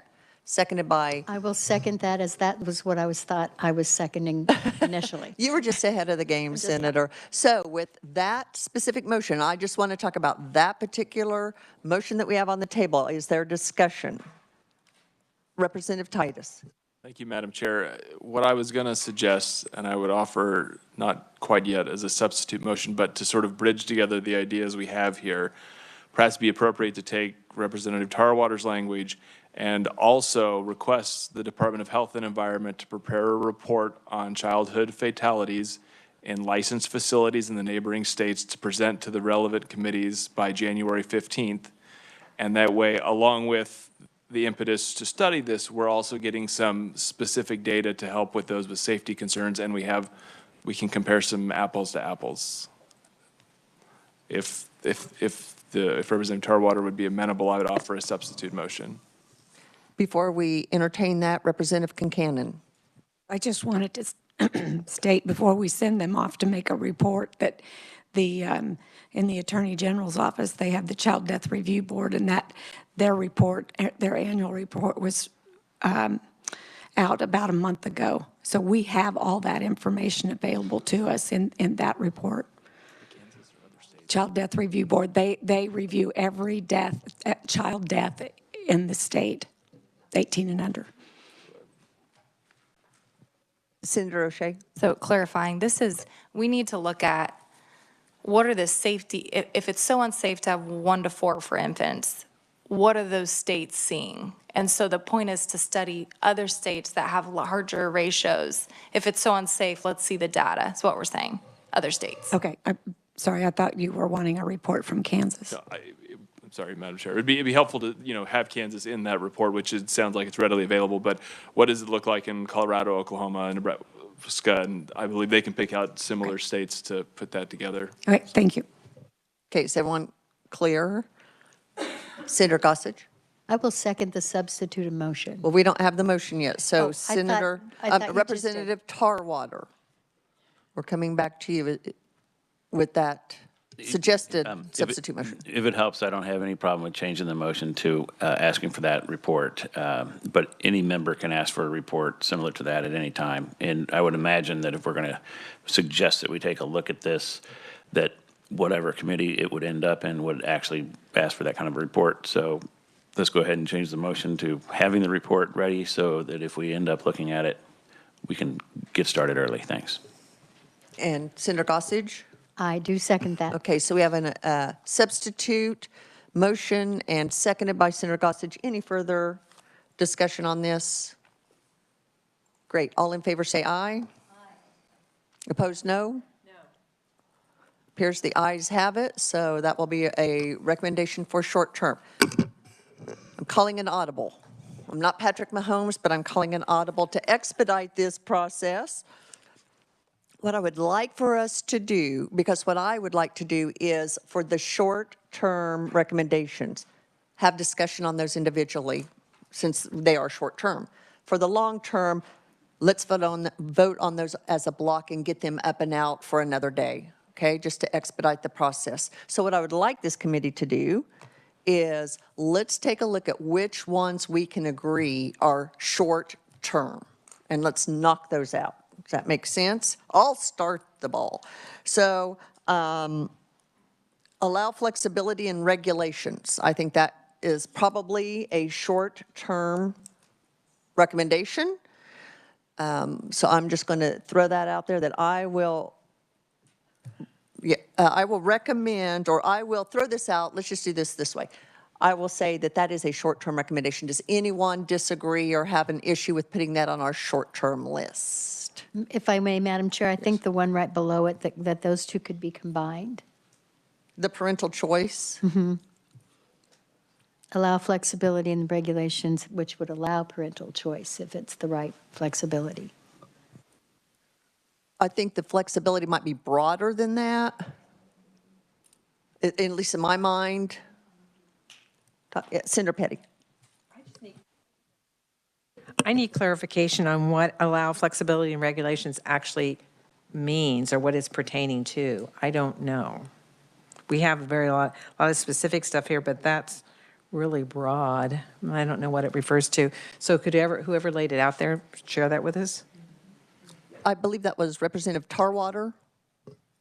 Yeah, so I emailed the recommendations that the Childcare Task Force from the YMCA put forward as to the regulations that they've identified that are getting daycare centers or in this case, school-age programs flagged for the teacher, walking out of the room to help to walk a kid to the restroom, and then they're now at a ratio, and so they get flagged for that. These are the common sense things I was talking about earlier that they identified that might want to be addressed to give a little more flexibility to the centers. And I did email them to the staff, and so if they want to send it out, that's fine. I know I've shared it with some of you, so it's shouldn't be anything alarming in there. And I think the recommendation is for next session or within 2 sessions to look at those and where it makes sense to have flexibility and using those as, there may be more out there, but we at least have 20 or so that have been brought forward from the Y that seem, I've looked at the list, seem to be fairly minor common sense potentially. And so that might be something that we could take a look at within the next 2 sessions and just get that cleared up. So Senator Petty. So if we're going to actually do some vote on this, could we have that say allow flexibility in regulations of school age programs? Because that's what you're talking to is school age programs. Representative Tarwater. Yes, but they also identified early childhood regulation recommendations as well. So there's 2 sets.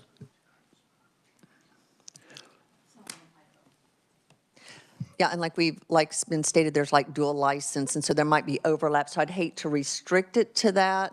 I think this is maybe the foundational where we're building from, but it very likely is others could come to light that would fit under this that would make sense for us to look at as well. Senator O'Shea. Thank you, Madam Chair. Who would be responsible for this? Is it the legislature or KDHE? I mean, are they allowed to allow flexibility in regulations?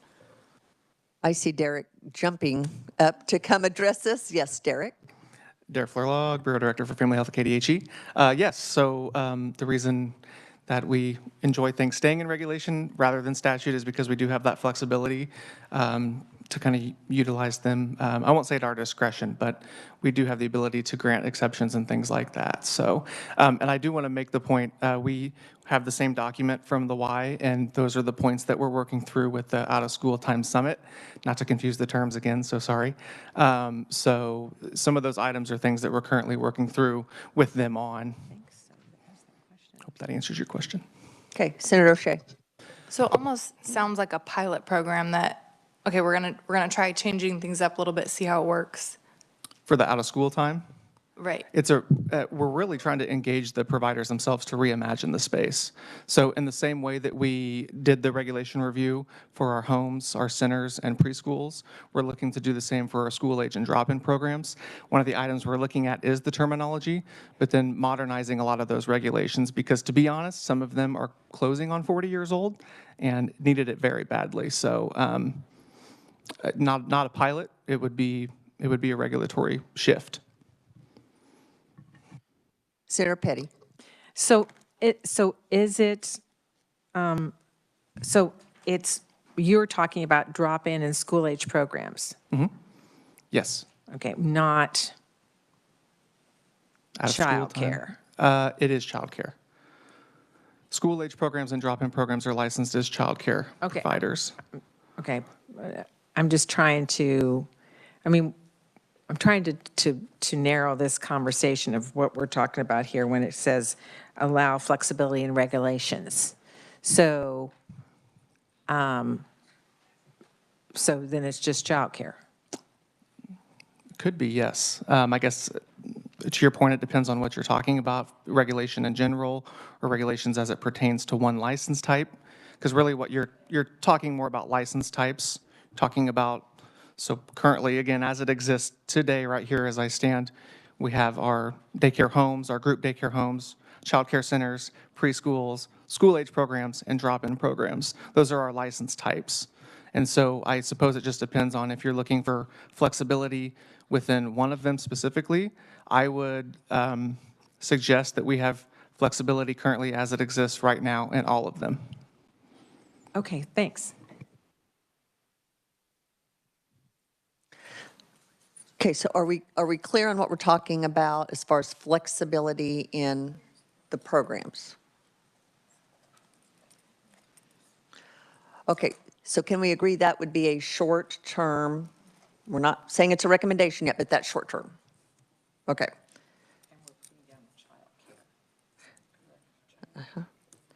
So other short term, let's get the short terms and then we can narrow our list down and then we can go from there. Senator Dietrich. So we're just talking short or long?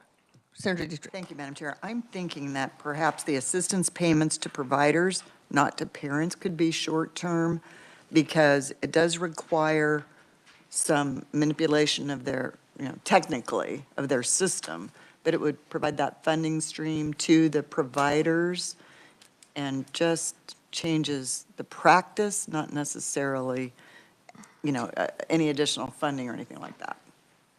Any objection to assistant payments to providers, not to parents, being a short-term potential recommendation? Seeing none, any other short, oh, I'm sorry, Senator Gossage. Just clarification, if I may. So we're saying we're recommending that the payments go to the providers, or are we just saying we want them to explore what that would be like? This is just, we're just saying whether this is something we think we could potentially address short-term or long-term. And we're saying this is something, we're not saying what we're going to do with it, but it's something that could be addressed in the next session. All we're doing right now is just saying it's something that could be Yep, addressed. short-term goal. Senator O'Shea. Sorry, I had another recommendation. Are we ready for that? Okay, anything else on that one? Everyone good with it being short-term? Senator O'Shea. So you ready for another one? Yes. Okay. I recommend, I lost it. Recommending that KDH regulations get expedited through the process for whatever weight that our committee holds on that. Okay, short-term. There it is. Okay, it's about in the middle. It's about in the middle. Recommend KDHE regulations get expedited. Everyone agree that's a short term? Yeah. Senator Petty, did you have a, okay. Representative Concanon. Thank you, Madam Chair. I hate to stir the pot on this regulations thing, but we did on the allow flexibility in regulations. Did that include the parity between school, out-of-school programs regulations? No. Or is that a separate one? I believe that is a separate one. Okay, I would like that, to see that as short-term as well as making sure that they have their funding through TANF. Okay, so the parity, parity between, it's about the fourth one down on your list, the parity and the TANF. Anyone have objection to those being short-term? Senator Petty. And those are two different things. Yeah. Two separate Yes, things. those are two separate. They kind of look like the TANF is under, but those are, we decided those would be two separate items. So any objection to either of those? No, I have another item. Okay, seeing none. Senator Petty. Okay, I'm trying to keep up here. The provide, oh, I'm sorry, reimbursement at the Tier 1 rate for food, the CACFP. Okay, and that's 2 under the recommend KDHE regulations, kind of in the middle of your page, reimbursement at the Tier 1 rate for CACFP. Any objection to that being short-term? I'll second it. Senator Gossage. Could we have more information on that? I'm not sure I know what that means. Yes. I'm looking for the appropriate person who can give us a quick, we got someone coming. We did discuss this, I believe, quite a bit on September 26th, but I know we've all slept since then, so a refresher will be in order. Just introduce yourself, please. Thank you. I don't think your mic's on. Is your microphone on? Oh, thanks, all right. This is one where the providers were, during the recovery dollars, getting all paid at Tier 1, which is the higher tier. They are now have all been switched to Tier 2 unless they qualify for Tier 2. So that's a significant difference for our child care providers, which is the food program. On an average, it's about $20 a day difference per child. So it's a pretty significant difference that they are not getting paid for food per day. Depending if they, because of that difference. And why is that?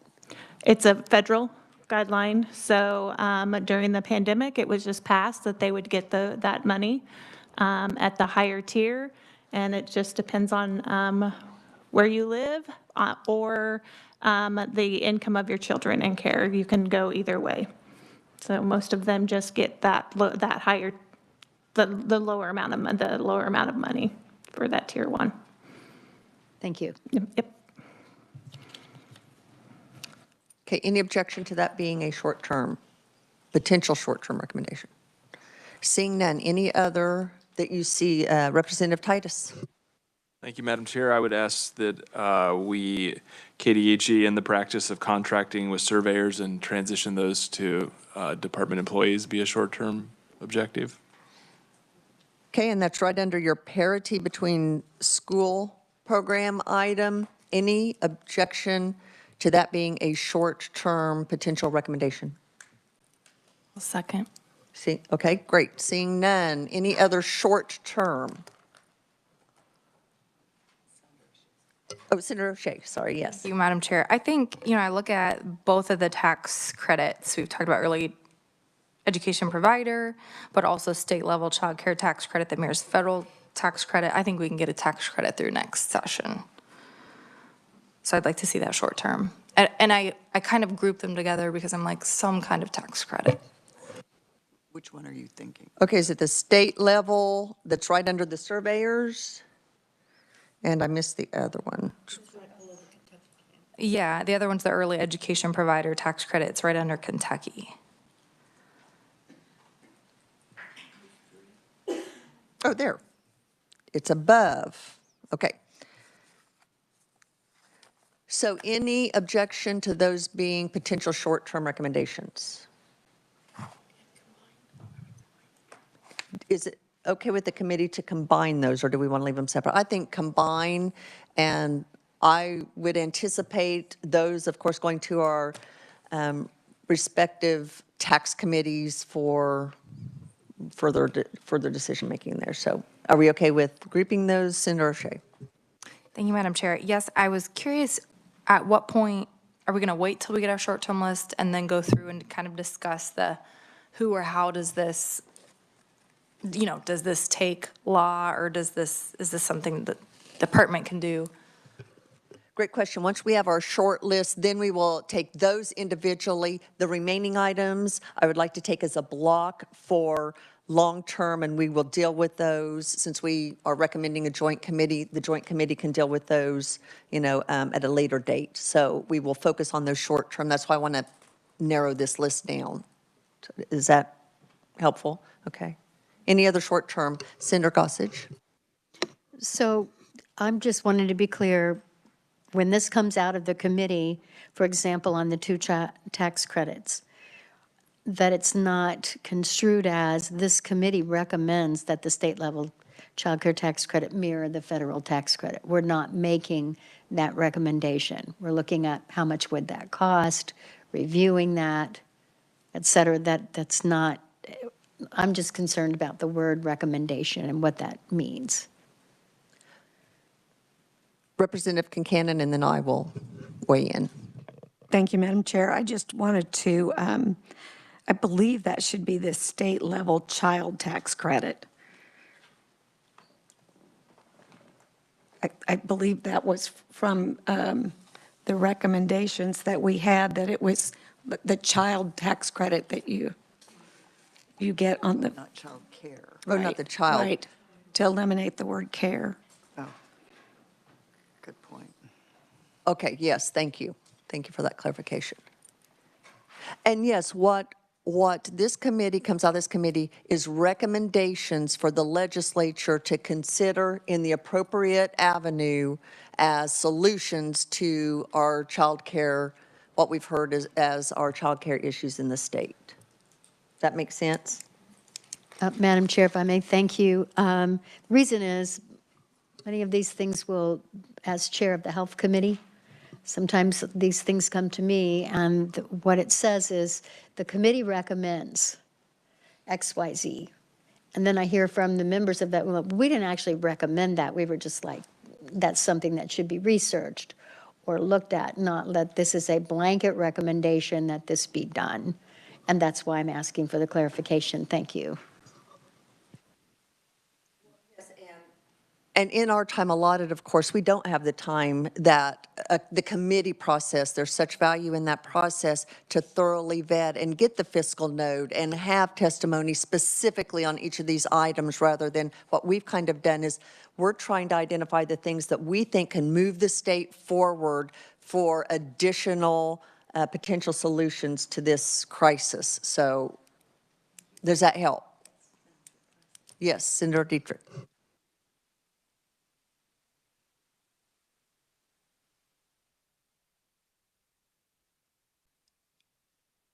Be considered or explore, or I know Jenna has said maybe the word explore. Is that more consistent, Jenna, with?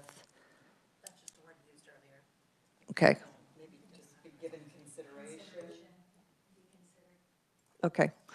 And that way we're not going in, blind into our legislative session. We have some direction that we can hopefully get some solutions in place. Representative Titus. Just say, Madam Chair, I assume we'll need a specific motion as we go through all the short term. Could we just request whoever's idea it was make a very clear motion? And that way we know what we're discussing. And if we need to ask questions or amend, we can just do it at that time. I think that would be very helpful. Okay, so we did, help me, we did agree to the tax credit, those two issues that we're going to put those as one recommendation, potential recommendation for more consideration in the next, that's a short term, correct? Okay, I'm back on track. Senator Petty. Well, I have a short term, but okay, I guess time will tell where they would go together or not. So on the short-term list, I would suggest that we add to use SGF for money that goes to the Children's Cabinet Trust Fund for items outside of child care or early childhood initiatives. That's really not the best way to state that. But that's what we have down there. We can explain later. Okay, the SGF for money. It's anything, what I think, Senator Petty, it was anything outside of childcare should come from SGF funding rather than the tobacco. Right. Am I capturing your intent? That's absolutely correct. Okay. The tobacco fund should be used for child care or early childhood initiatives, and any other items that are being currently funded out of the tobacco fund should be reimbursed or should be funded through SGF. And I am on the Children's Cabinet, and I'm not sure I have a firm grasp of what that fiscal note would be. I don't know that I've seen that broken down in that manner from children cabinet funding. Do we have, John, you're on there with me. Do you happen to have any idea, just so we know going into this? I thank you, Madam Chair. John Wilson with Kansas Action for Children. I have kind of the spreadsheet of how the CIF budget is broken down. The number that is firm, I know, is that there's 23 million of the roughly $57 million that is dedicated to the Early Childhood Block Grant, which is that evidence-based, heavily evaluated early childhood programming. Ability to participate in ECBG has been limited because the funds have remained flat essentially for a long time. The remainder of that $57 million from tobacco dollars goes towards other things that are programs run through state agencies. If I recall, it's going to probably be somewhere around $30 million, I think, that you would backfill with SGF dollars, take that $30 million, essentially double the size of the Early Childhood Block Grant so that more evidence-based early childhood programs could be funded through that. Does that answer your question? That's rough helpful. math, That and leaves- people would be mad at me for probably using rough math. Well, no, that at least gives us a ballpark, of what we're dealing with as far as potential fiscal notes. So that's helpful. Thank you, John. You bet. Senator O'Shea. Thank you, Madam Chair. I might not be understanding this well, but what happens to if we're replacing what was the tobacco money, where's that tobacco money going?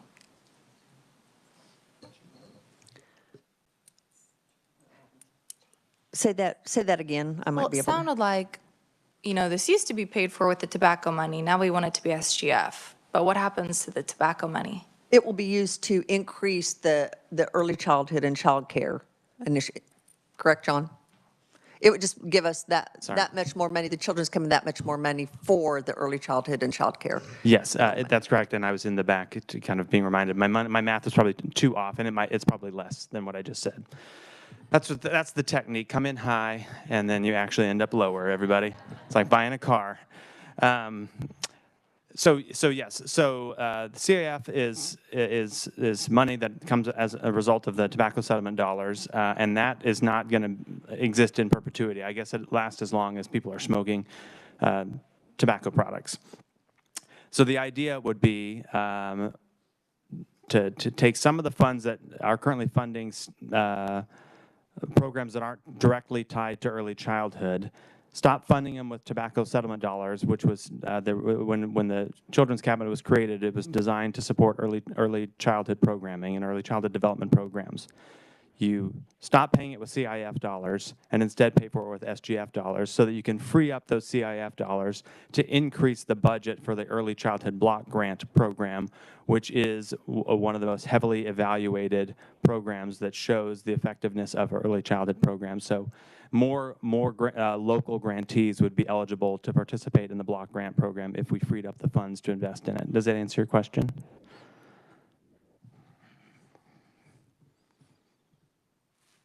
Okay, so any other questions or objections to making this a potential short-term recommendation? Seeing none, any other short-term? Representative Ruiz. I have a couple. It's the very last one is the first one. Explore the use of financial incentives for specialty childcare options. I would see that as a short term. Okay, any objection on making that a potential short-term recommendation? Seeing none, Representative, did you have another one? I do. The next one's probably just about right in the middle of the whole list, and that is to pass Medicaid expansion for really is the purpose of providing childcare workers benefits. Okay, objection. Any objection to making that a short-term? Senator Gossage. I have an objection because that's not going to help those healthcare workers. I'd be happy to discuss that privately with Representative Ruiz. So we have objection to making that a short-term. Any other objection? I will, yes, we'll take a vote on this, this particular item. I will say that I don't know that I see the direct correlation between what's being proposed in the scope of this committee to Medicaid expansion. So I would also, not just necessarily short-term, I just don't know that that's, I see the correlation between that and the intent of adding this as a recommendation from this committee. So we will take a vote on this item being a, oh, hang on, just. So we need a motion and a second to make this a short-term recommendation, and then we'll take a vote on that. So Representative Ruiz, do you want to put that in the form of a motion? Yes. I have a motion from Representative Ruiz to expand Medicaid as a short-term recommendation from this committee. Do I have a second? Senator Petty, further discussion. Representative Tarwater. So this is just whether it's short-term or long-term, not that we're going to recommend it at all, right? Correct. Okay, thanks. Any other discussion? Seeing none, all those in favor of this being a potential short-term recommendation, say aye. Aye. Opposed, no. No. It appears that the noes have it, so that will not be a short-term. Doesn't mean we can't. Could be potentially a long-term. So we've had a call for division. So all those in favor, please raise your hands. 1, 2, 3, 4. Anyone online, a yes. I raised my hand, can you tell? Okay, no, we can't see you. That's why I asked to get clarification. So 1, 2, 3, 4, 5 in favor, opposed, same sign. I'm a no. 5, it's 5 to 5. The chair breaks the tie, and I vote no. Okay. So that one will not be a short term. Doesn't mean we can't leave it on with the long term. Any other short term? Senator Petty. I'm going to recommend that we looking at the advantages of putting child care programs under one umbrella.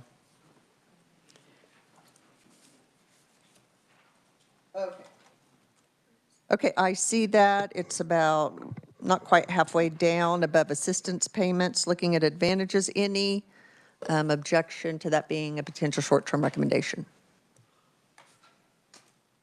Seeing none. Any other short-term?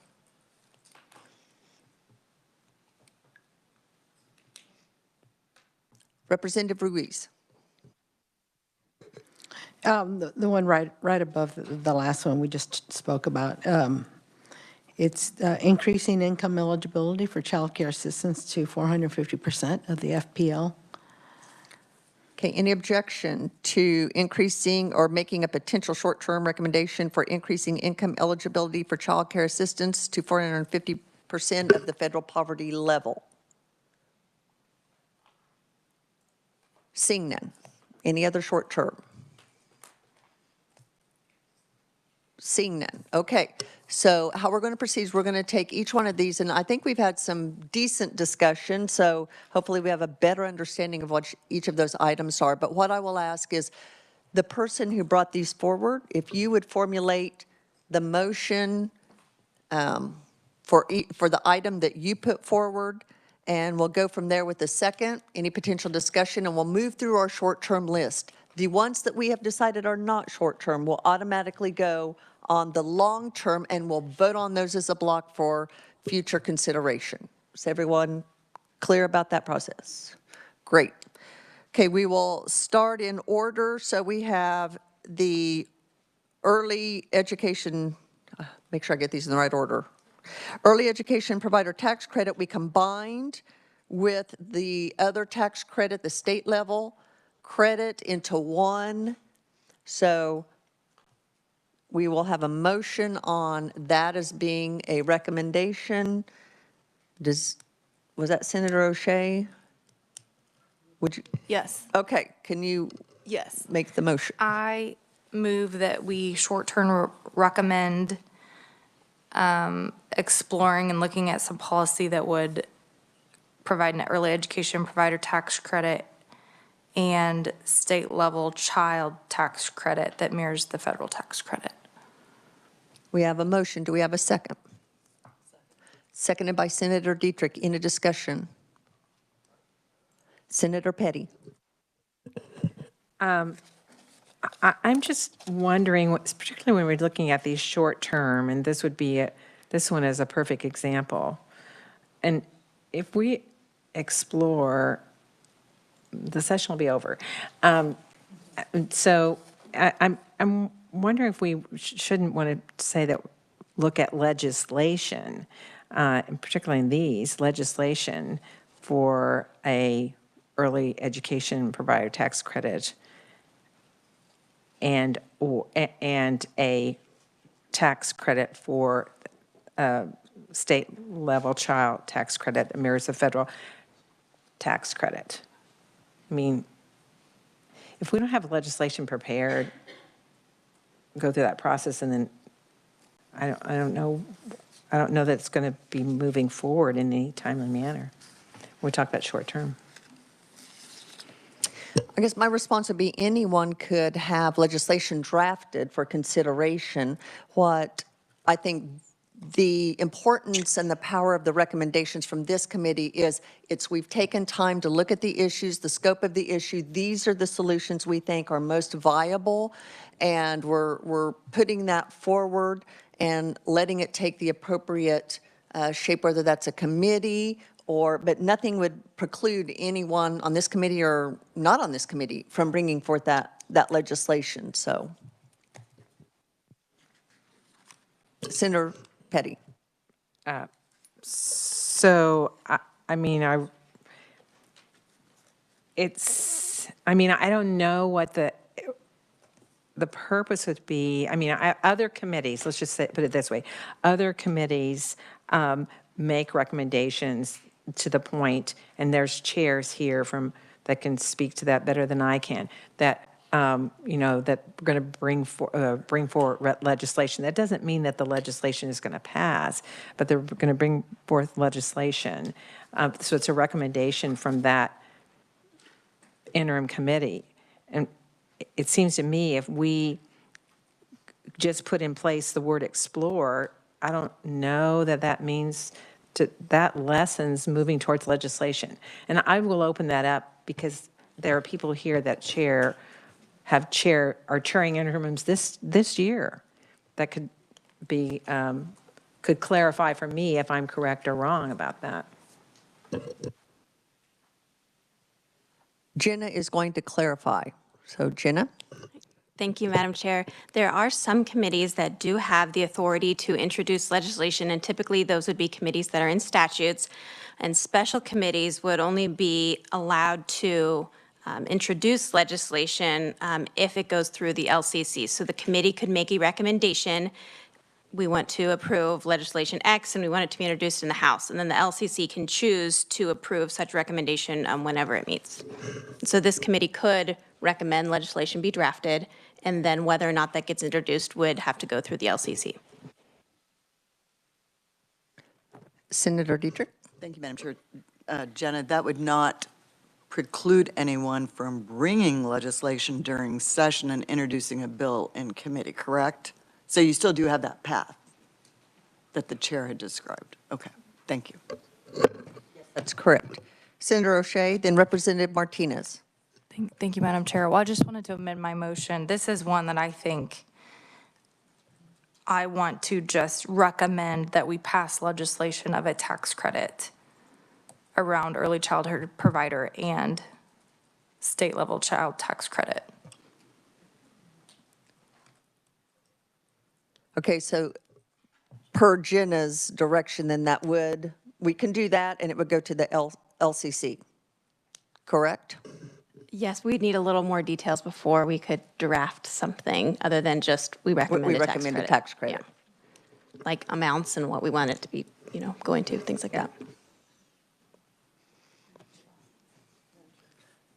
Representative Concanon. Thank you, Madam Chair. So we have not had hearings on this. I don't think this committee is prepared to submit legislation. But there is an in-between that was mentioned, and the way we have worded that in the past is that we recommend to support legislation. And so when legislation, for me as chair, I would follow up and introduce a bill. And then we have the recommendation from this committee then to support that legislation. But I don't think that meeting for 2 days that we are in any way prepared to submit legislation for consideration.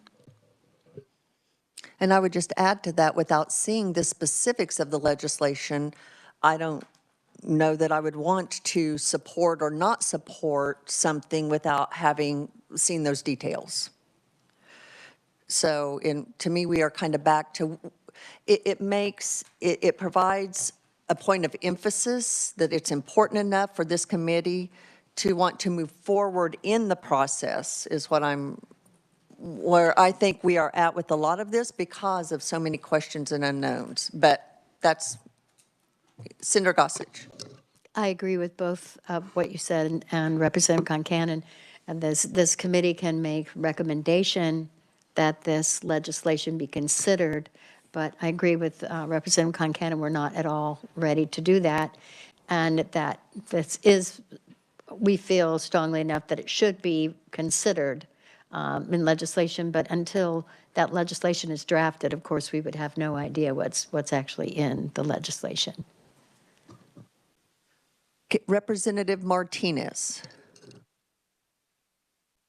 I'm sorry. My question has already been answered. I thought I put my hand down. Oh, sorry. That's okay. Okay, so the current substitute motion is to have legislation drafted. Is that your current motion, Senator O'Shea? Out. Okay, so would you care to restate? So it's back to the beginning of, we recommend the continuation of exploring both early education provider tax credit and child tax credit state level that mirrors federal level. Okay, and did we have a second? I did second that earlier. I'm happy to second. Okay, so we'll go with Senator Dietrich with the second. Any other discussion, further discussion? Seeing none, all in favor say aye. Aye. Opposed, no. Opposed, no. Motion carries. Okay, next we have parity between during school and out-of-school programs. Representative Tarwater, that was your suggestion. Do you care to make a recommendation? Yes, I'd like to make a motion that in the short term that we look at parity between schools and whatever we're calling the program. I don't care. I don't want to get in a big discussion over a title, but that program. Thanks. Okay, we have a motion. Do we have a second? Seconded by Representative Concanon. Any discussion on the motion? Seeing none, all in favor say aye. Aye. Opposed? Aye. Opposed, no. Motion carries. Next, we have surveyors going under Katie. Oh, I'm so sorry. We do have the TANF funding for, and I'm going to say drop-in programs because this is Boys and Girls Club. So Representative Concanon. Thank you, Madam Chair. So I'm going to recommend that we support the budget process to be sure that the TANF funding is available for Boys and Girls Club. Okay, you've heard the motion. Do I have a second? Seconded by Representative Titus. Discussion. Senator Petty. So that doesn't in any way imply increase? I do not believe that implies an increase. Okay, thanks. Any other questions, discussion? Representative Tarwater. Just a clarity, are there other programs out there that would qualify for this? And if we're calling out one entity, will that preclude others from participating in the process? Or are they the only ones that would qualify for such funding? Good question. I do not know the answer to that. Madam Chair. Representative Kincannon. Thank you, Madam Chair. So in the budget process, I believe that comes through the DCF. I believe that they know who qualifies, which programs qualify for it, and that would be included in there. But I just wanted to make sure that that comes through the budgeting process, and if others qualify for it, they'll include that as well. Yes, Doctor. Yes, Carla Whiteside Hicks, Director of Economic and Employment Services for DCF. Yes, there are other programs that would qualify for those funds, and those programs would be applying through a competitive bidding process for an RFP that just recently closed. Okay, very good. Does that help answer any concern? Representative Tarwater. So the motion is for the competitive bid process, not for one company to participate. Is that Representative Kincannon. Well, I guess I would refer the question. I don't believe that they are contracted. They qualify for TANF funds. Currently, they do qualify for TANF funds. They have not gone through a competitive bidding process, but yes, they have been receiving TANF funds.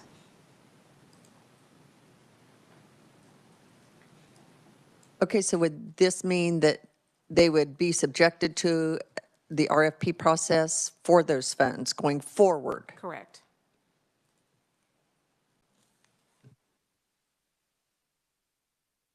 So I'm trying to reconcile how that applies to your motion in the budgetary process if there's Doctor, is this a new process that is being implemented?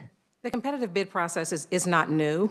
The structure of the grant awards has changed, and that was one of the things that Ms. Devine was referring to. So it's shifted so that now it does have a two-generation approach, that the RFP that was recently or was released, so that if your organization serves children primarily, then you will need to show how you are working with another organization in your community who can serve the parents of those children that you are serving, so that we're meeting the needs of the entire family. So you are not providing all of the services, but you're connecting those families so that they are having all of their needs met.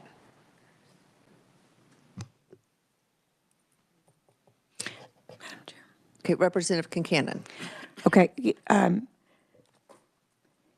So we fund Boys and Girls Clubs, and it's either going to be out of SGF, or the way we've done it in the past is amended the budget to have it taken out of TANF funds.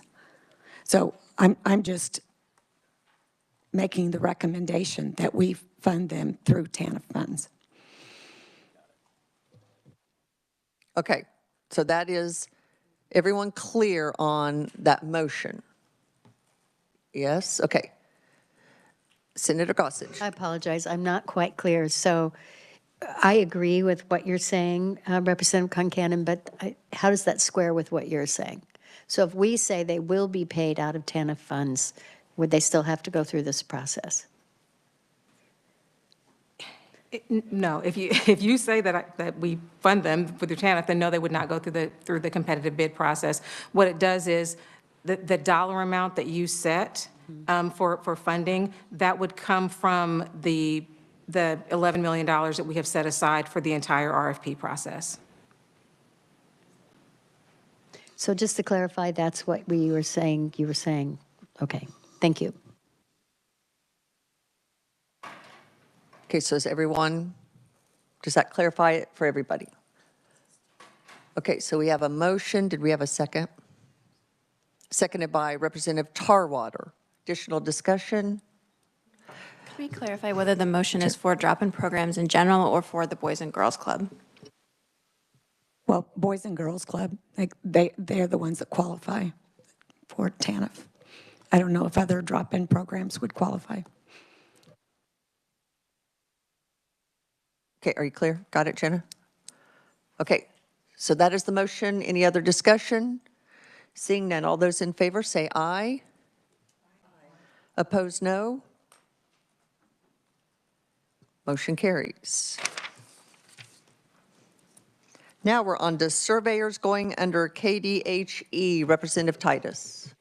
Thank you, Madam Chair. I would move that the committee recommend that legislation be considered requiring KDHE to transition all childcare licensing surveyors that are currently contracted positions to be transitioned to full-time equivalent state employees under the direct supervision of KDHE as such contracts may expire. I will, yes. We have a motion. Do we have a second? Senator Gossage? Just a question. Do you want a second first and then I can? Yeah, let's have a second and then discussion. Second by Representative Kincannon. Discussion, Senator Gossage. So, again, this would be a consideration, right, Representative? Because we don't know what all would happen if we were to do that, if we were to take it away from private and contracts to put them underneath. So it'd be a consideration of this, not that this committee is recommending we definitely do that. Representative Titus? I would be comfortable recommending it, but if that's what the committee would, is that how we're sending everything out, is a recommendation to study? I just suggest legislation be considered to do it, is how I phrased it. And I think that's fine to recommend legislation be considered. That's yeah. Sorry. Yes. Senator Petty. And this is an item that definitely has a fiscal note because we're talking about surveyors who currently are contracted with our health departments and then would become state employees. Is that correct? That's correct. Thank you. Further discussion? Seeing none, all in favor say aye. Opposed, no. Motion carries. Next, we have increasing income eligibility for child care assistance to 450% of the federal poverty level. I believe that was Representative Ruiz. Would you care to make a motion? Making a motion, right?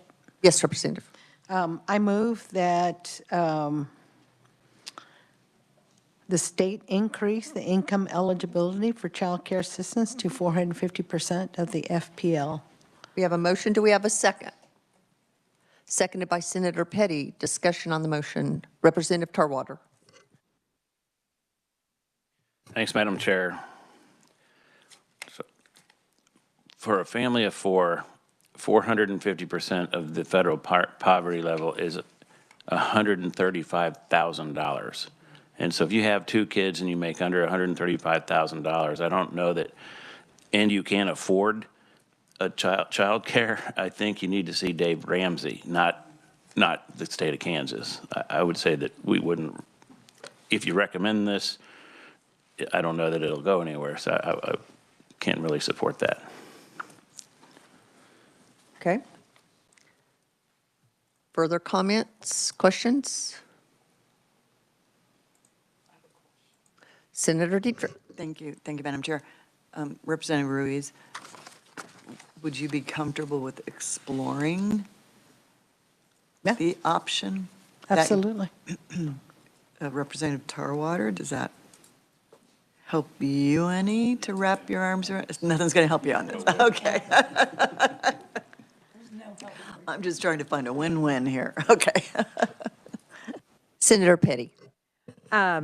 So maybe a possibility would be looking at exploring increasing the income eligibility for child care assistance beyond the 250% of the federal poverty level. I mean, we know that child care costs are not just an issue for low income. They're an issue, I mean, Senator Shea and Representative Titus are sitting right here. I mean, I don't know their incomes, but they're sitting here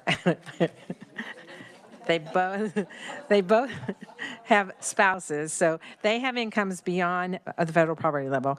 Then they, you know, have spoken to the issue of the cost of childcare.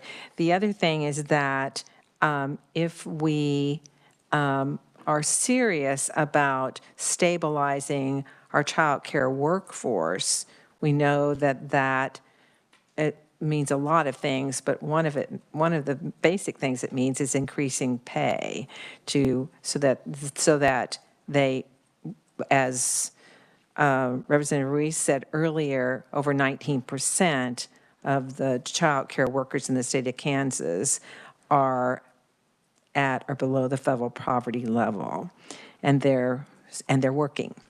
So this is a way to explore how that could impact. A lot of states have moved to this 450%, one of them including Colorado, who we just listened to today. And so if we put on here, increase income eligibility for child care assistance beyond 250%, it would be that we'd be exploring it like we are other things. Representative Ruiz. I could agree with that. We're currently using 250% at this point. So if we do look beyond, I think one of the advantages of doing this is you could potentially draw more providers, which, you know, we need more slots, but we also need more providers to bring in more slots. And so that could be a benefit of this, that it would provide, there would be more providers attracted to wanting to provide childcare. So I could agree to that we explore beyond the 250%. Okay, so is that your substitute? Yes, that's motion? my substitute motion.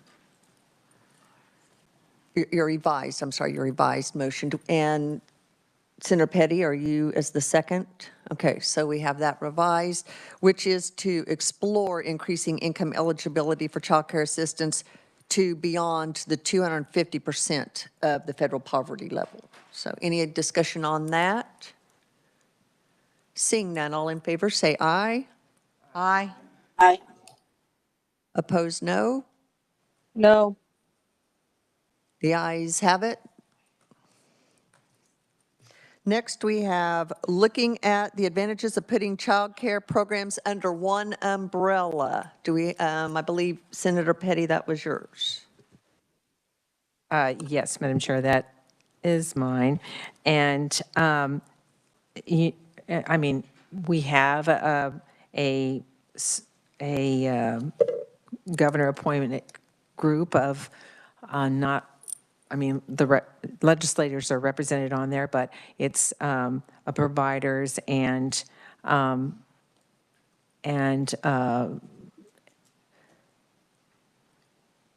workforce sitting on there studying this. What are those areas that currently are under 4 different departments in Kansas, and how would we best be able to serve families and children in the state of Kansas?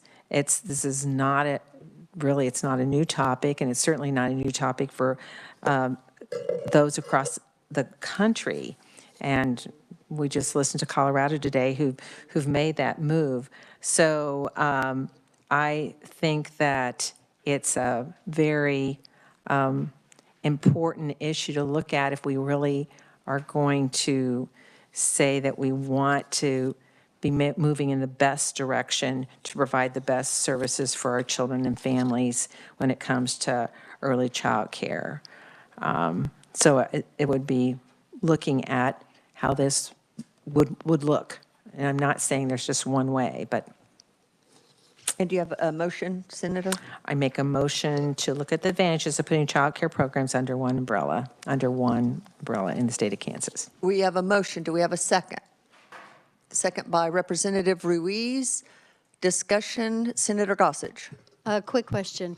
So anything regarding childcare, what is the department now, or what What is it under now? It sounds like those are separate places, or what do we have? I just don't know what we have currently. Yes. Oh, Jenna has some clarification. Oh, I was just going to answer the question. Currently, childcare licensing and regulation is done through KDHE, and then you think programs like the TANF or childcare assistance would be through DCF. So is the recommendation that those would all, that we would combine all of those? I mean, the DCF funding and KDHE, I guess I'm trying to figure out how could that be under one place? Those are always going to be two separate, right? Well, and the recommendation is to, or the motion is to look at what that would look like. The presentation we have from Colorado, that's kind of the model that they have. So exploring, looking at perhaps consolidating. Thank you. Consolidating that. So Representative Concanon. Thank you, Madam Chair. It wouldn't be consolidating all of the agency. It would just be pulling those pieces out and creating a different, whether it's an agency or division or however you say it, but it wouldn't be combining all of DCF with KDHE. Remember, this is just looking at what that would be like. So we're not saying we would do that. Representative Tarwater. Thank you. So would part of this be, is your intent to put this under the Department of Education? Senator Petty. No, I have no I mean, this covers no recommendations for specific Department of Education or the Department of Children and Families or the Department of Health and Environment, but all of those do have pieces that deal with childcare. Additional discussion questions. Representative Titus. Thank you, Madam Chair. Senator Petty, so would this be done, presumably we'll get some sort of recommendation from the governor's task force, which I know you said on. Is this meant to be in conjunction with that recommendation or a separate study? I guess I just want to tie the pieces together because presumably we'll get something from a task force or the governor's office on this topic, if that makes sense.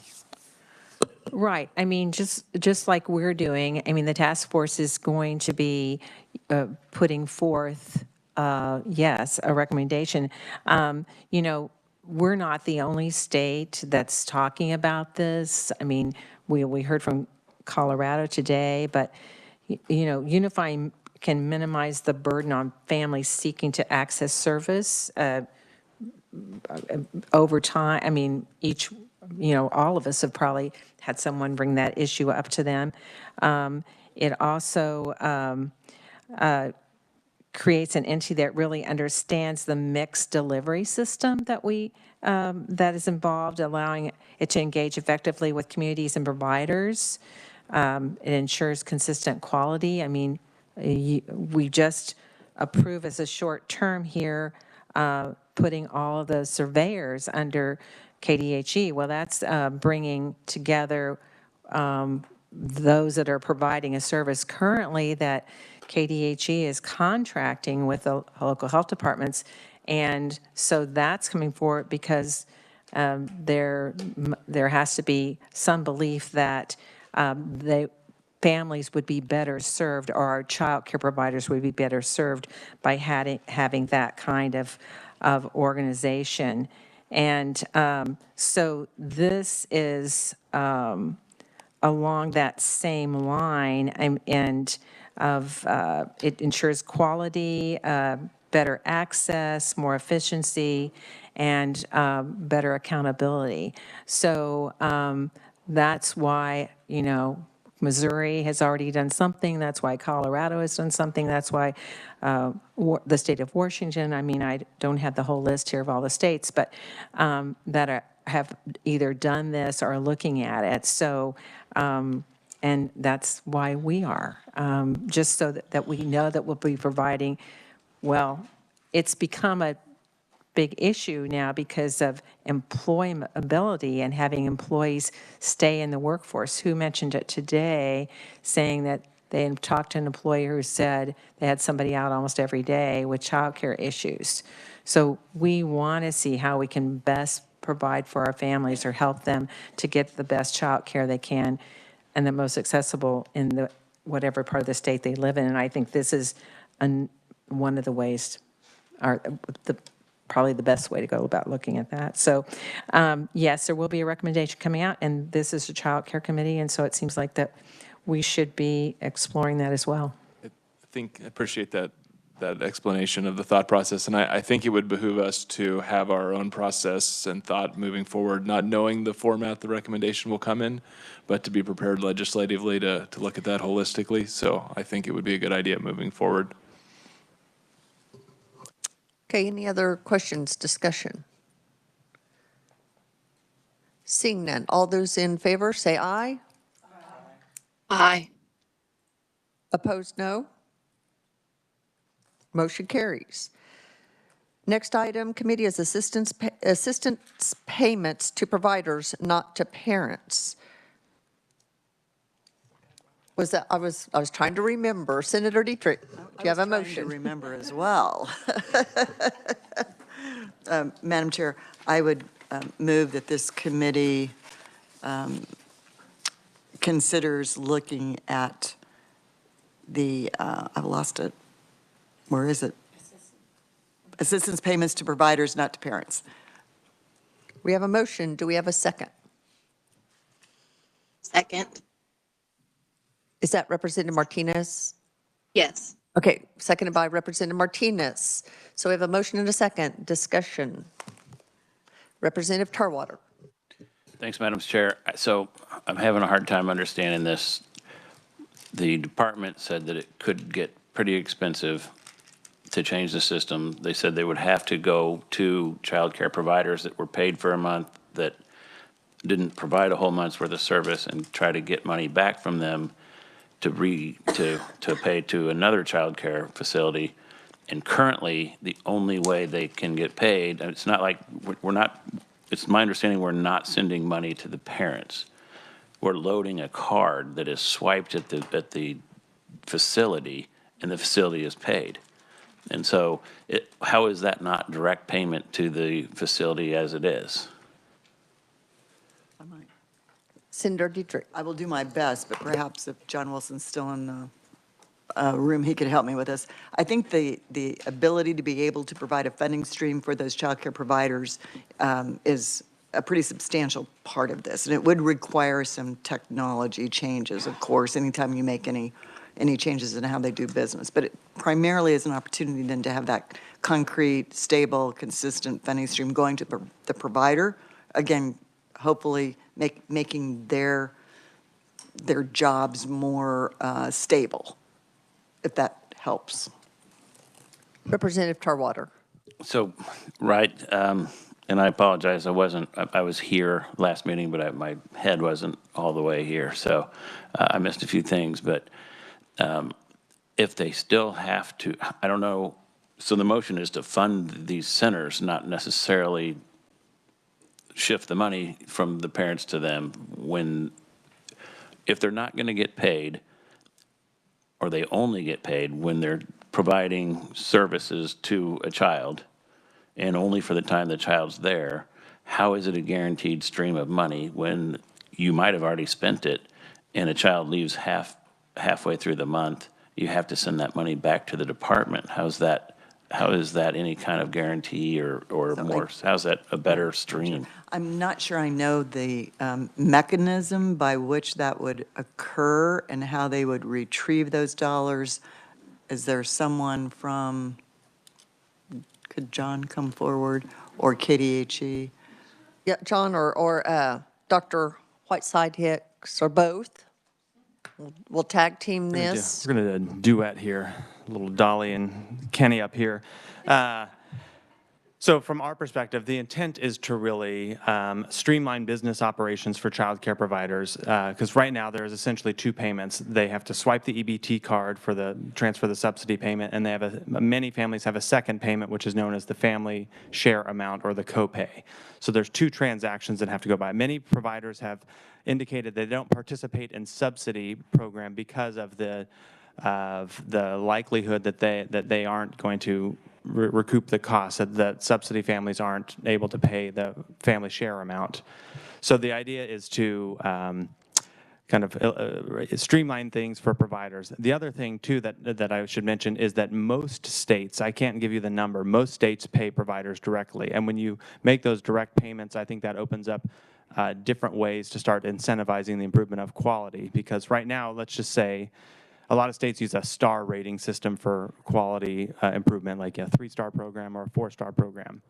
I think it makes it easier to incentivize improving quality when you can pay the provider directly based on changes they've made to their business program and to their operations, rather than this complex system of, well, how do we incentivize you to improve the quality when the payment goes to the parent on an EBT card that then goes to a provider. So to summarize that rambling, it's about efficiency for the operation of the business, and it is about being able to then provide new ways of supporting providers because you have that direct transaction. And there's some states use a mechanism called childcare contracts where you have a kind of guaranteed number of slots that is responsible for it's the childcare provider's responsibility to fill them. And then also, in doing this, you essentially start to pay based on enrollment rather than on attendance, because it doesn't become any cheaper to run a program just because a child isn't there 1 week. You still have ongoing costs, and so when you have that payment directly to provider, it recognizes that. She's going to totally undercut everything I just said. Would never. Actually, just to start where he ended, paying for based on enrollment and not attendance is something that we have been looking at. It's actually part of a notice of proposed rulemaking that was recently issued by Office of Childcare. So that may be something that we do. It will no longer be our choice. That will be something that will be required. I think I said this before, a big part of this conversation is the subsidy amount that we are paying. So the things that we can do to increase that amount then decrease the likelihood that providers will not want to accept subsidy families because they're not going to get the full cost of care. We're also starting to base our payment rates on a narrow cost analysis instead of a market rate survey. The market rate survey just says, here's what I as a provider am charging. It does not indicate what it actually cost me to run this business. So we're making that change. We're also working in our system to be able to allow what we are calling differential payments, which is something that you all have discussed here. So paying directly to providers additional funds for non-traditional hours, for providing services for children who have special needs. So we are looking at those things and hope to implement those within the next year if we can get them through our system.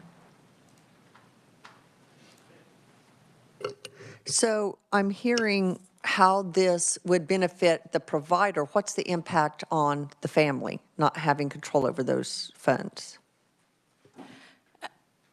A primary concern we had, and like John said, Kansas is one of few states, like maybe 2 or 3, in which the parent is paid instead of the provider.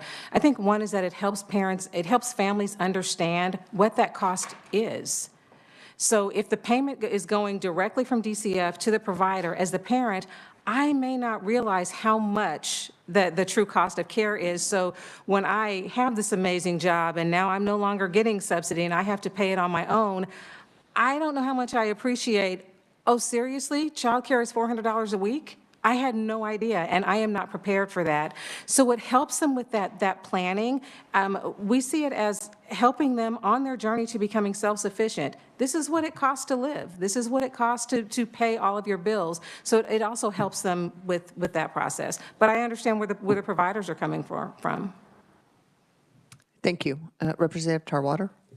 So then it's a lot more than just paying them directly for the same service they're providing. It's overfunding. It's more funding for the centers. Okay, thanks. Yes. Well, the funding would be the same. So if we pay the parent or we pay the provider, it's the same dollar amount. I thought I heard you say that it would potentially, if you didn't have if you could lower the cost of the subsidy, then more money would go to the No, provider. it's the same dollar amount. If I'm Okay, then I approved for misheard $100 that. a week for childcare, if you give it to me or you give it to my provider, it's the same amount. The provider is not getting additional funds, not just for that. We could pay providers additional funds based on what we call links to quality. That's our quality rating system. So they have attained certain levels of quality, and so we can increase our payments based on that for specific providers, and then for providing those differential payments for off hour, non-traditional hours and things like that. But the basic rate does not change. Representative Tarwater? So who collects the copay? Do you pay the centers in full and then try to collect the copay from the individual? Or No. the center still collect the copay? I would collect that, yes. Then I don't, if the rates, I don't see why it makes a difference who pays them, whether it comes off a card or if they have to. Sometimes around here, we spend $50 million to redo systems and then they don't work, but this one seems to be working the way it is, so. Thanks. Senator Dietrich? So I don't disagree with what Representative Tarwater is saying. So my motion is just to explore.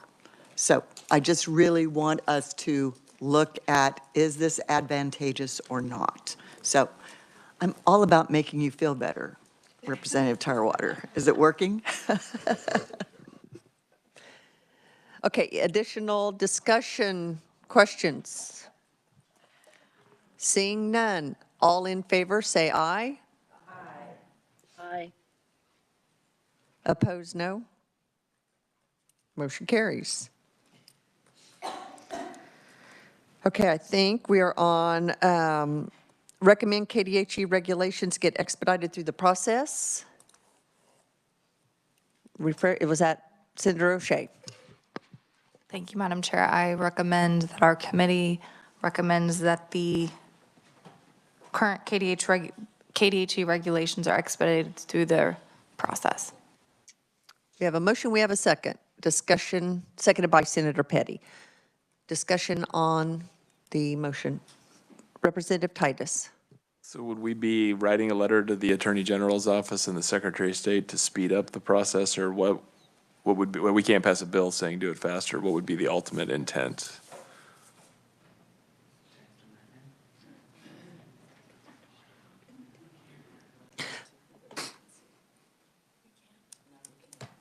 Jenna. Thank you, Madam Chair. There is the LCC Policy 33, which prohibits a committee speaking on behalf of the legislature. So the legislature would not be allowed to, or not the legislature, this committee wouldn't be prohibited by that policy from saying, we as a legislature believe that the AG should speed up the process.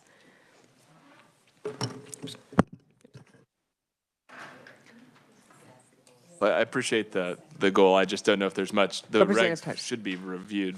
Hopefully they'll be done before the legislature gets in January. But maybe not, but.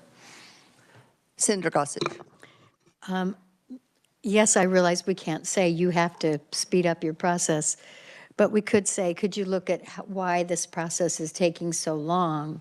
And I think the committee could recommend that we are asking, why is this process taking so long, and could it be expedited? So again, it's looking at exploring. Additional comments. Representative Kincannon. I think this might be a question for Jenna. Could we request that LLC write a letter?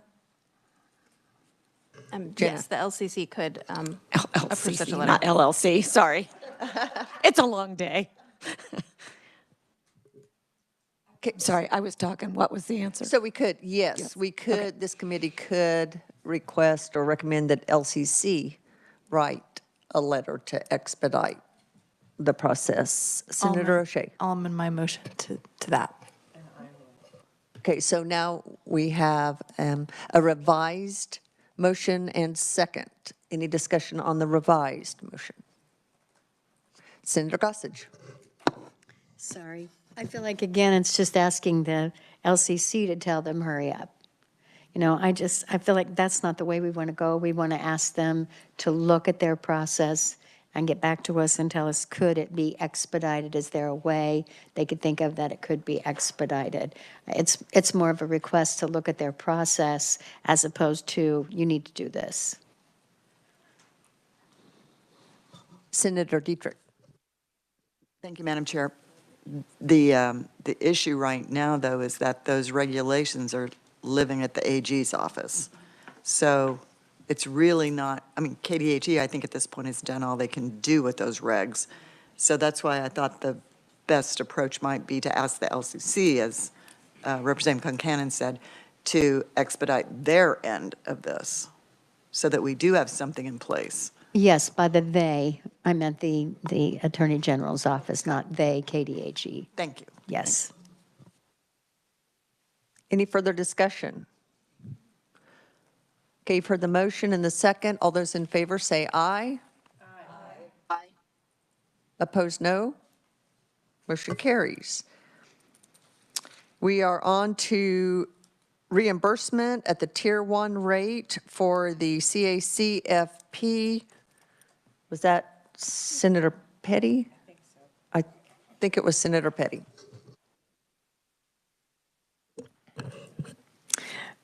So I will make a recommendation that we support reimbursement at the Tier 1 rate. We have a motion. Do we have a second? Seconded by Representative Ruiz. Discussion on the motion. Representative Tarwater. What were we doing before the pandemic? How is the program working? We had several tiers then, right? I believe that is accurate. And the pandemic's over and we went back to the several tiers? I believe that is accurate. Okay, thanks. Any other questions, discussion? Senator Gossage. Again, as long as this is a consideration, I'm fine with that.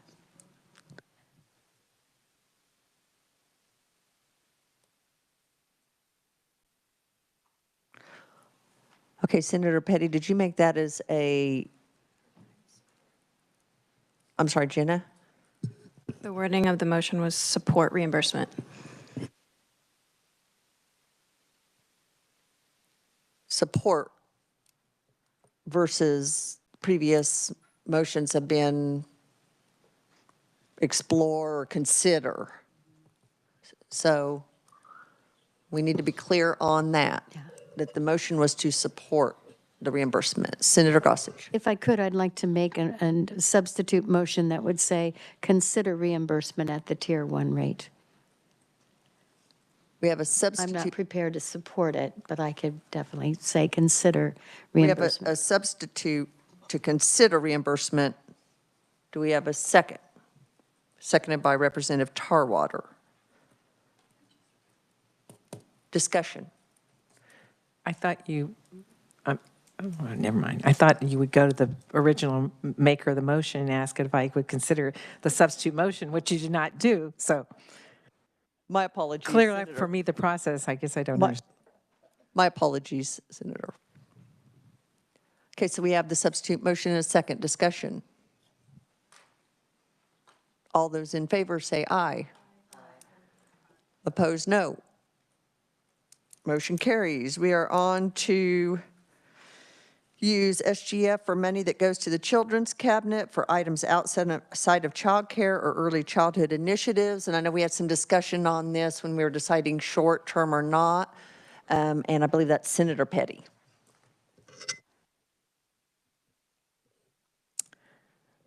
Okay, I would recommend this as a short-term item.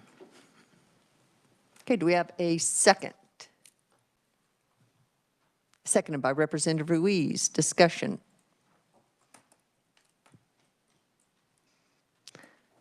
Seeing none. All those in favor say aye. Aye. Opposed, no. No. Okay, I heard some trailing votes there for a moment.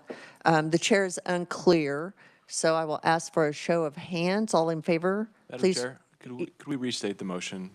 restate the motion, yes, is to, Jenna, what was, do you have the? Consider using Consider using. SGF funds for money, SGF for money that goes to the, well, I don't like the way this is not stated correctly, but we went over that earlier, about that it's the CIF funds, and so consider using SGF to fund those initiatives that are currently, do not deal with early childhood programs through let me say this a different way. Consider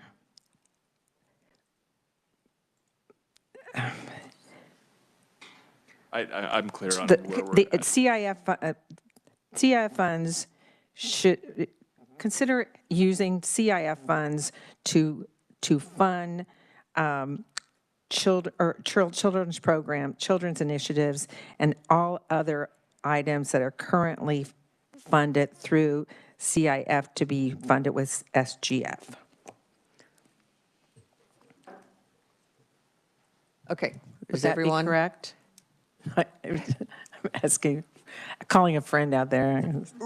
Yeah, it's to consider using the Children's Cabinet and their CIF funds for the early childhood and child care and other initiatives would then be funded through SGF. And as we heard earlier, 23 million of the roughly 57 million is for ECBG, and then the remainder is used for other things, and then we could then use the funds then from the tobacco money solely for the purposes of the early childhood initiatives for the Children's Cabinet versus other things that they are currently funding. Does that help?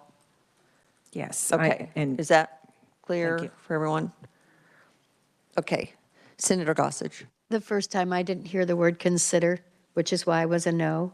So if we're saying considering looking at this, then I would change my no to yes. And I will agree. At first, I don't know that I heard that clearly. So let's make sure it is consider. So let's take, shall we take another voice? I said consider, I mean, we've had, I hate to belabor this because we've had this seem like a lengthy discussion that all these were going to be either consider or explore. And so even though they're not stated that way, all of them, I thought we came to consensus that everything on this list was consider. So consider is the word. And I just want to make sure that it is clear on each item, just for consistency, that it is stated. So in light of that clarification, all those in favor say aye. Aye. All opposed, no. Okay, the ayes have it. Okay, now we are down to allow flexibility in regulations. Was that Representative Tarwater? Did we deal with that in the previous one? I just want to make sure we're covering it, and I believe we did cover that one in a different motion.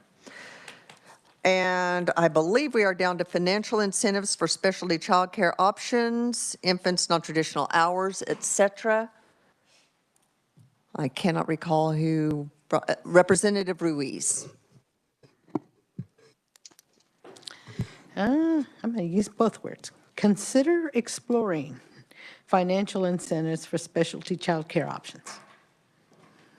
Well stated, Representative. We have a motion. Do we have a second? Seconded by Senator Dietrich. Discussion on the motion. I think we've just worn everyone out. Any discussion? Seeing none. All those in favor say aye. Aye. Opposed, no. Motion carries.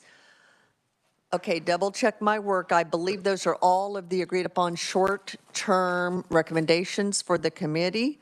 The remaining items that we did not designate as short-term recommendations, I would like to consider those as one vote for what I'm calling long-term or longer term for consideration by the hopefully approved joint committee that will continue this work.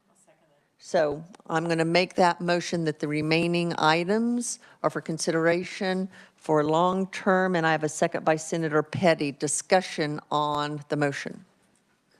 Senator O'Shea.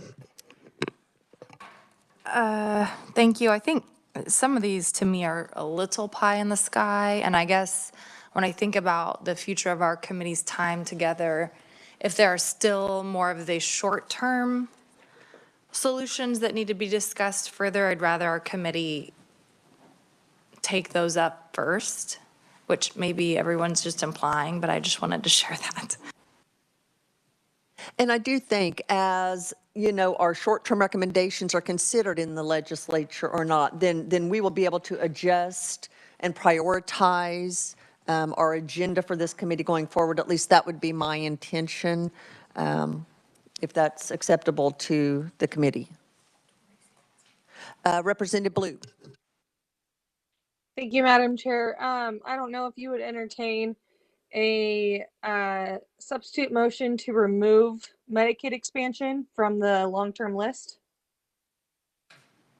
Motion is always in order, so I will. Are you making that motion, Representative? Yes, I am. I've got a motion. Do I have a second? Seconded by, we'll go with Representative Tarwater. I couldn't see you, Senator Gossage. So seconded by Representative Tarwater. Discussion on the motion. Representative Kincannon. Thank you, Madam Chair. You know, we've had a lot of discussion about considerations and exploring things, and I think it's time that we not bury our head in the sand about how this impacts the workforce. And we're just asking for a opportunity to have the discussion and how it would, the fact that they would have some health care benefits would improve the workforce situation. Thank you, Madam Chair. Representative Ruiz. I concur with Representative Kincannon. You know what, there really isn't a committee that is actually looking at that.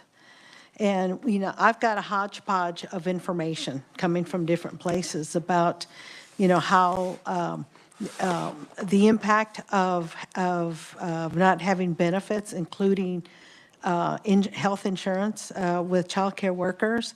Of course, I think it has implications for other type of workers that we have, but we're just exploring, you know, we need the information. This doesn't mean that this committee is going to exactly try to expand Medicaid. We can't do that.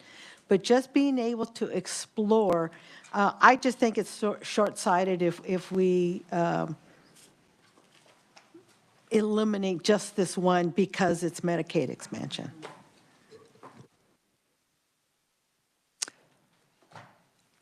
Representative Titus. Thank you, Madam Chair. To Representative Kincannon's point of view, I appreciate her concern and discussion about the health care and benefits for child care workers, and I think that's something that needs to be looked at. That as an individual entity is also on the list. General expansion of Medicaid, I think, is beyond the scope of this committee, but because health care and benefits are on the list for child care workers, I don't necessarily think it would be precluded from part of a bigger discussion, but not necessarily a sole discussion point. So I'll be supporting removal.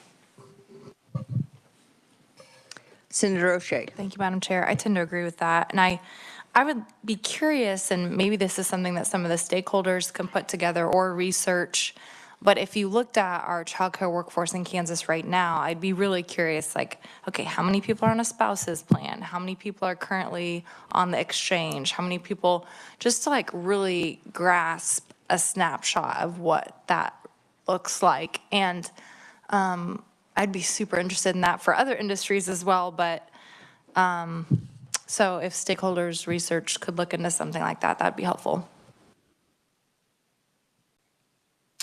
Other comments, questions? Senator Petty. I think all the comments that have been made are very good.